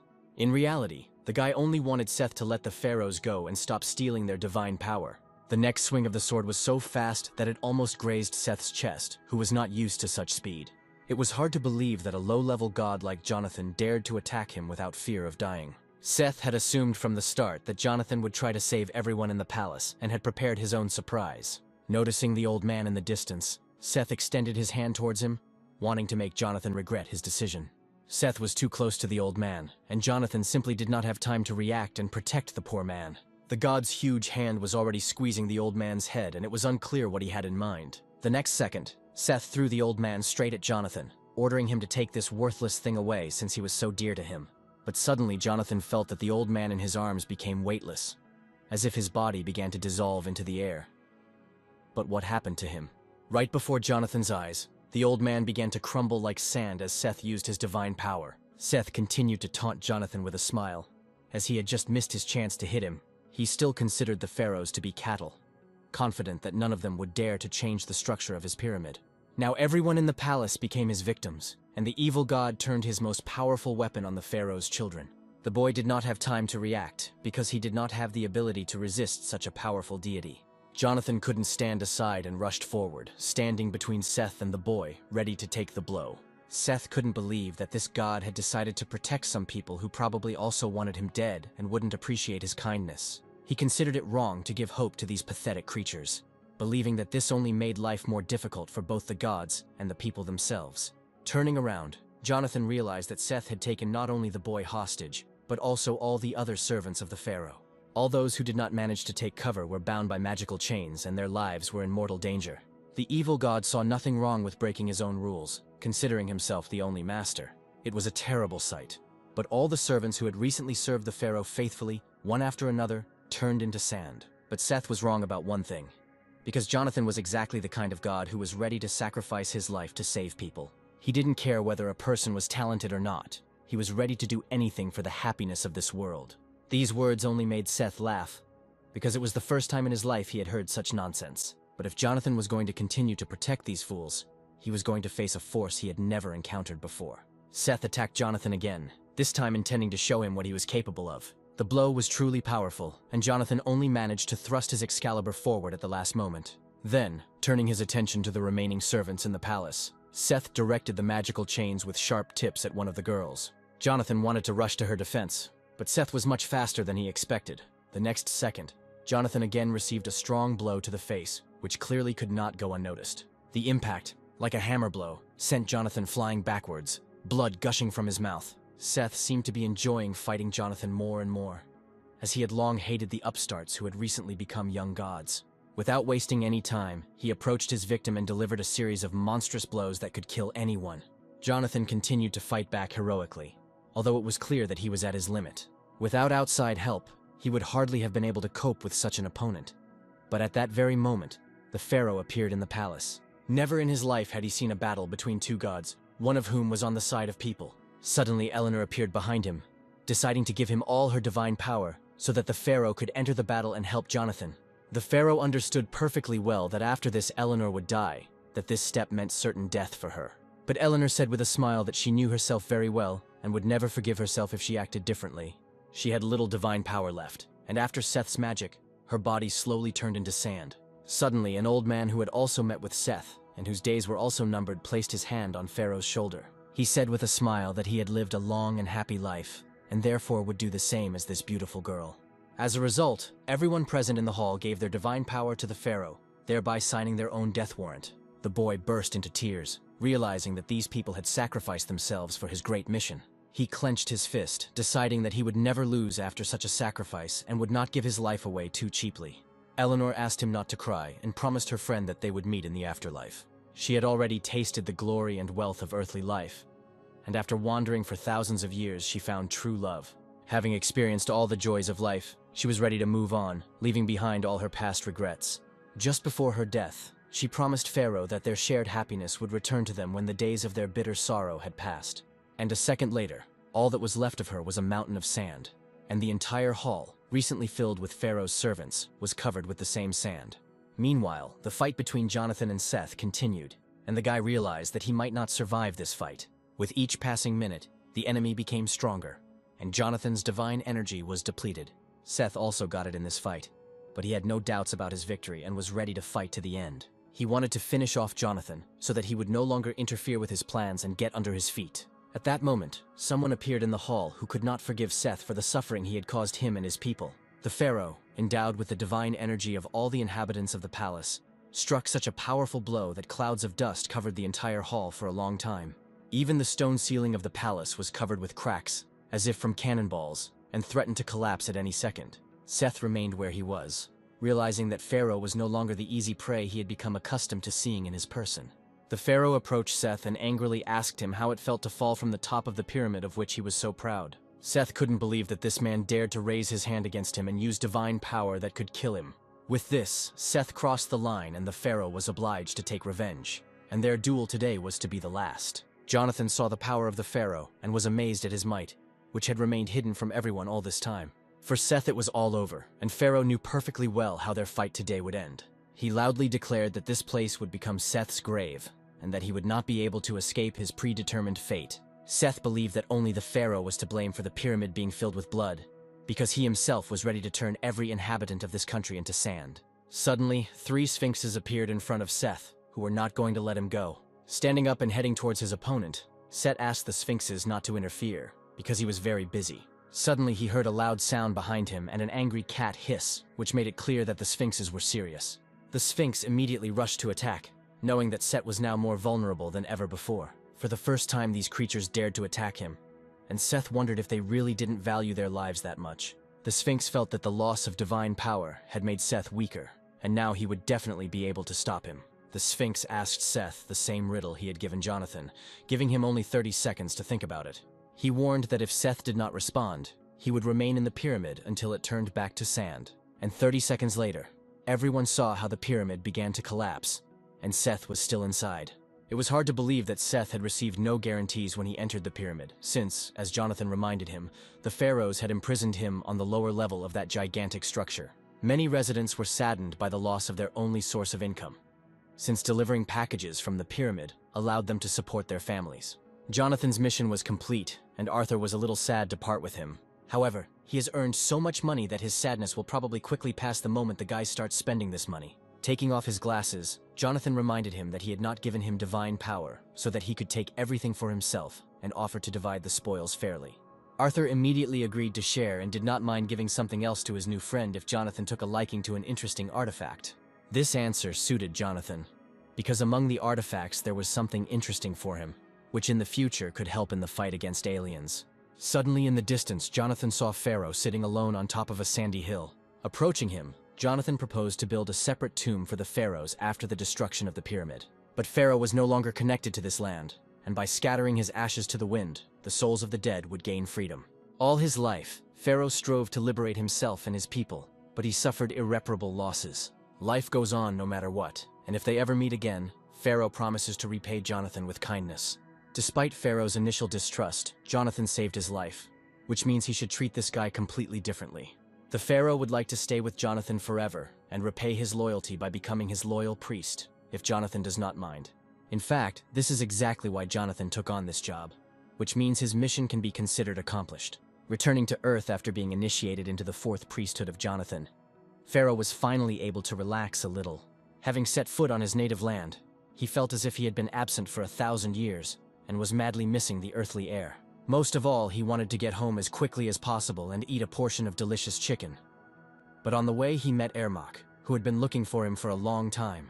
Ermak was irritated by the young man's carefree appearance, as if he had no idea what was happening in the world. Jonathan didn't understand what Ermak was doing near his house and why he was following him like he was some kind of criminal. The man replied that their meeting was inevitable and that today that day had finally come. Ermak threw Jonathan newspapers full of the latest news, which had become the main sensation in the city. Rumors began to spread throughout the city that Jonathan had deliberately opened some gates to sow panic and gain personal gain from it. To Jonathan's surprise, Ermak took this absurdity seriously and warned that running was useless. At that moment, Jonathan noticed hunters around him, ready to take him to the department for questioning. Ermak advised not to resist, otherwise he would be put on the wanted list throughout the country as a person who did not obey the legal demands of a government official. Once in the department, Charlie realized that this was a great opportunity to take revenge on Jonathan for past grievances. Jonathan still didn't understand what he was being accused of and why he was considered a criminal who had opened some kind of gate. He again stated that he had not done anything illegal, and that he had nothing to justify himself to Ermak for. Ermak, accustomed to the young man's arrogance, foresaw such a reaction and prepared in advance. Among the hunters, there was one who was able to convince the guy to cooperate with them, and it became clear that he was somewhere here. And then Ermak asked Leo to come into the office, and Jonathan saw a familiar guy who didn't take off his mask even in the sauna. As he had promised, Ermak did not attend the interrogation, entrusting the matter entirely to Leo and leaving the room. In fact, Leo didn't mind being alone with Jonathan, because right now he wasn't interested in the question of the open gates. Jonathan noted with a smile that he often recalled their last meeting in the sauna, and did not expect to see each other again so soon, even in the interrogation room. Leo wasn't interested in such conversations, and didn't care what Jonathan did or where he worked. Reaching out his hand towards Jonathan and activating his divine power, Leo stated that he only wanted to clarify one matter. Ever since the day his sister Ella went missing, Leo had suspected that Jonathan knew more about it than anyone else. Jonathan found it strange that Leo had asked him this question, since he and Ella were only connected by their work together. Seeing that he was not understood, Leo decided to ask his question differently and immediately made it clear that the jokes were over. He said that he had not been able to find his sister for a month, and knew for sure that she had been in another country for a long time. Ella's fate remained unknown, as she disappeared immediately after promising to bring Jonathan his fifth priest. Meanwhile, a mysterious murder took place in the royal palace, which will be discussed in the press for a long time and shock the inhabitants of the kingdom. Having sneaked into the palace at night, Ella killed the young queen, who also had magical powers and was to become Jonathan's next priest. She then used the dark magic that the demon had given her and decided to inhabit the body of the murdered queen in order to appear before Jonathan in this guise. Her plan worked perfectly, because no one noticed the substitution and she didn't even have to fight the royal guards. Then she carried out her plan and the dark energy completely enveloped the dead body of the queen, making it its new shell, and just a moment later, finding herself in the body of her victim. Ella suddenly opened her eyes and was ready to take back everything that rightfully belonged to her.